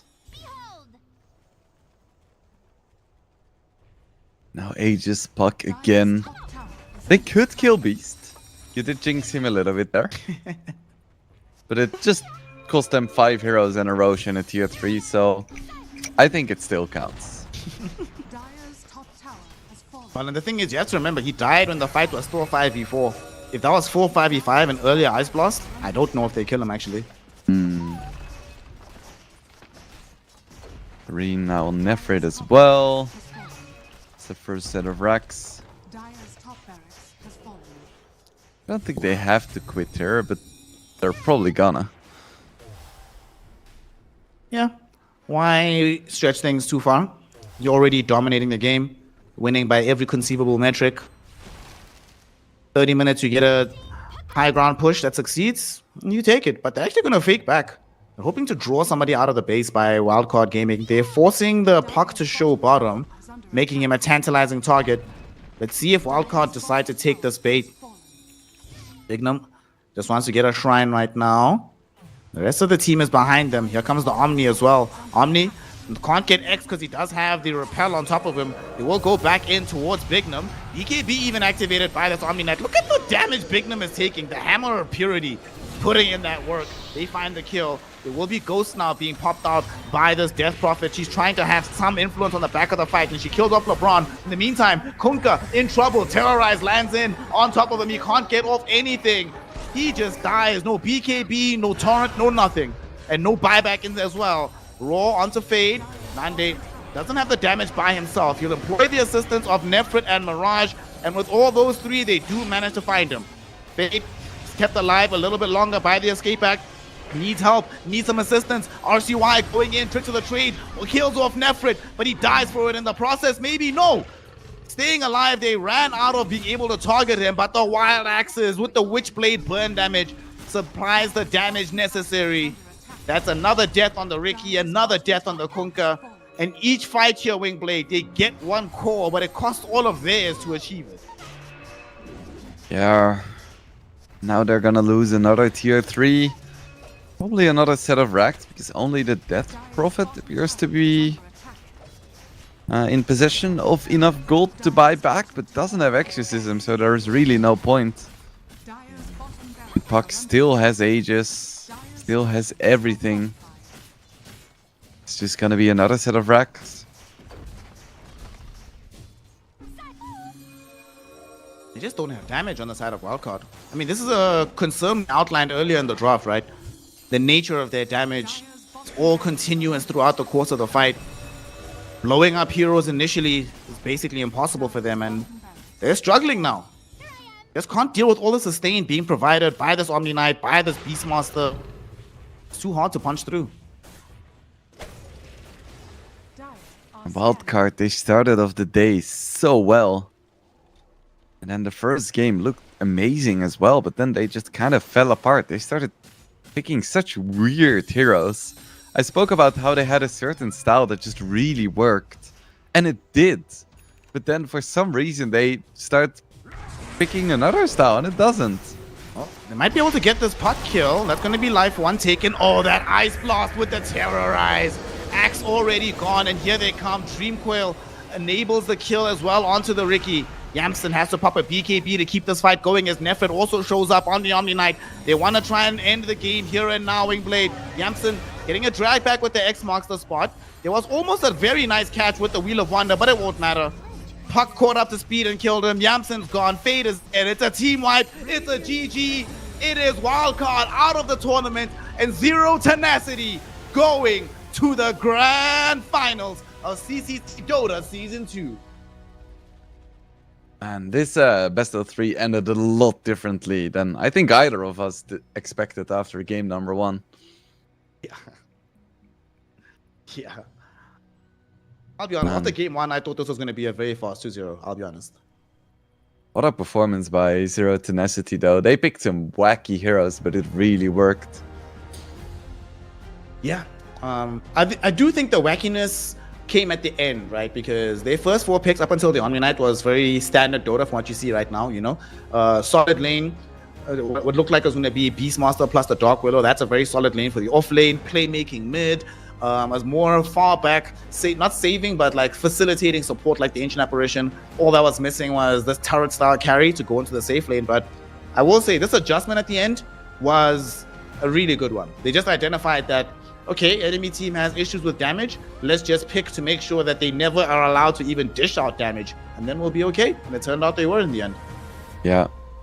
What a disaster for Wildcard now. A 0 and 7 Kunkka. Did 5,000 hero damage, by the way. Oof. The second The lowest least. is Big Times 8,000. In retrospect, That's, why do you think they changed from that style that they were playing, like in the games leading up to this game? Honestly, no idea. I thought it looked so good for them. I can't fathom why they would think this is a good idea. I guess there are some lessons in this for TI. That yes, being flexible is nice, but you cannot practice a certain strategy and then decide to be flexible in the middle of the tournament. If you want to be flexible, you need to prepare for that. You need to have your scrims and your drafts ready to have different styles you can play ready before the game starts. You can't just load into a game, then decide, oh, you know, that one thing we were doing, we're not gonna do that anymore. Instead, we're just gonna pick some random heroes and see if it works, because, you know, it could work. And yes, it could work, but you need to have it prepared. I mean, to sort of buttress that point as well, right? We were speaking a lot about Speed's hero pool. He was playing Naga Siren, he was playing Chen.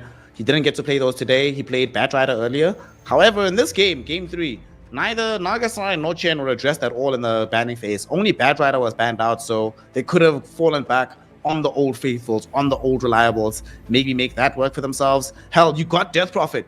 Give RCY his Death Prophet. I can understand why you want to put the Ricky, you know, get that counter matchup against Puck, but good God, the reason you're in this lower bracket final is because RCY was playing Death Prophet. Give it to him one more time. Maybe you could have had a different result here.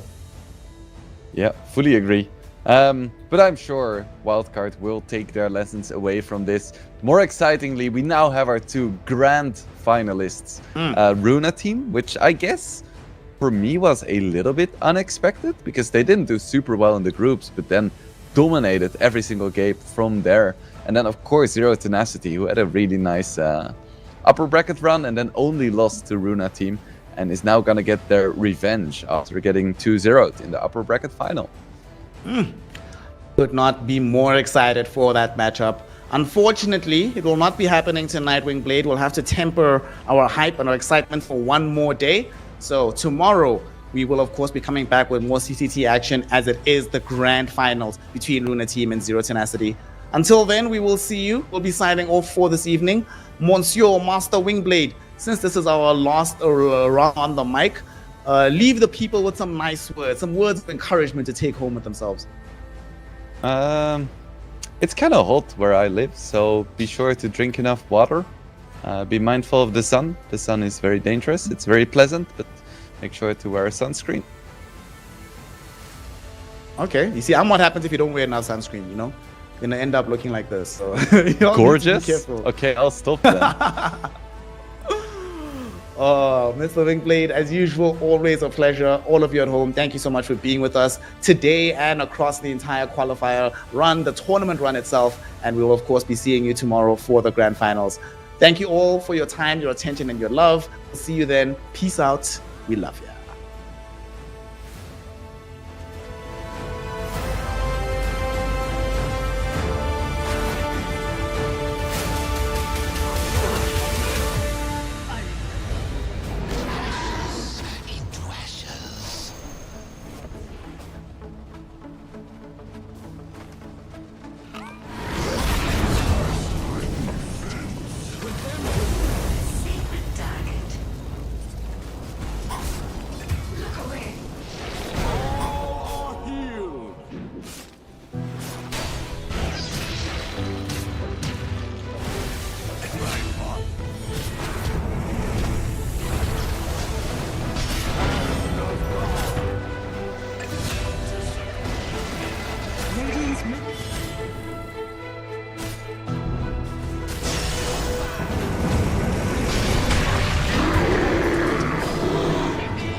Is under attack.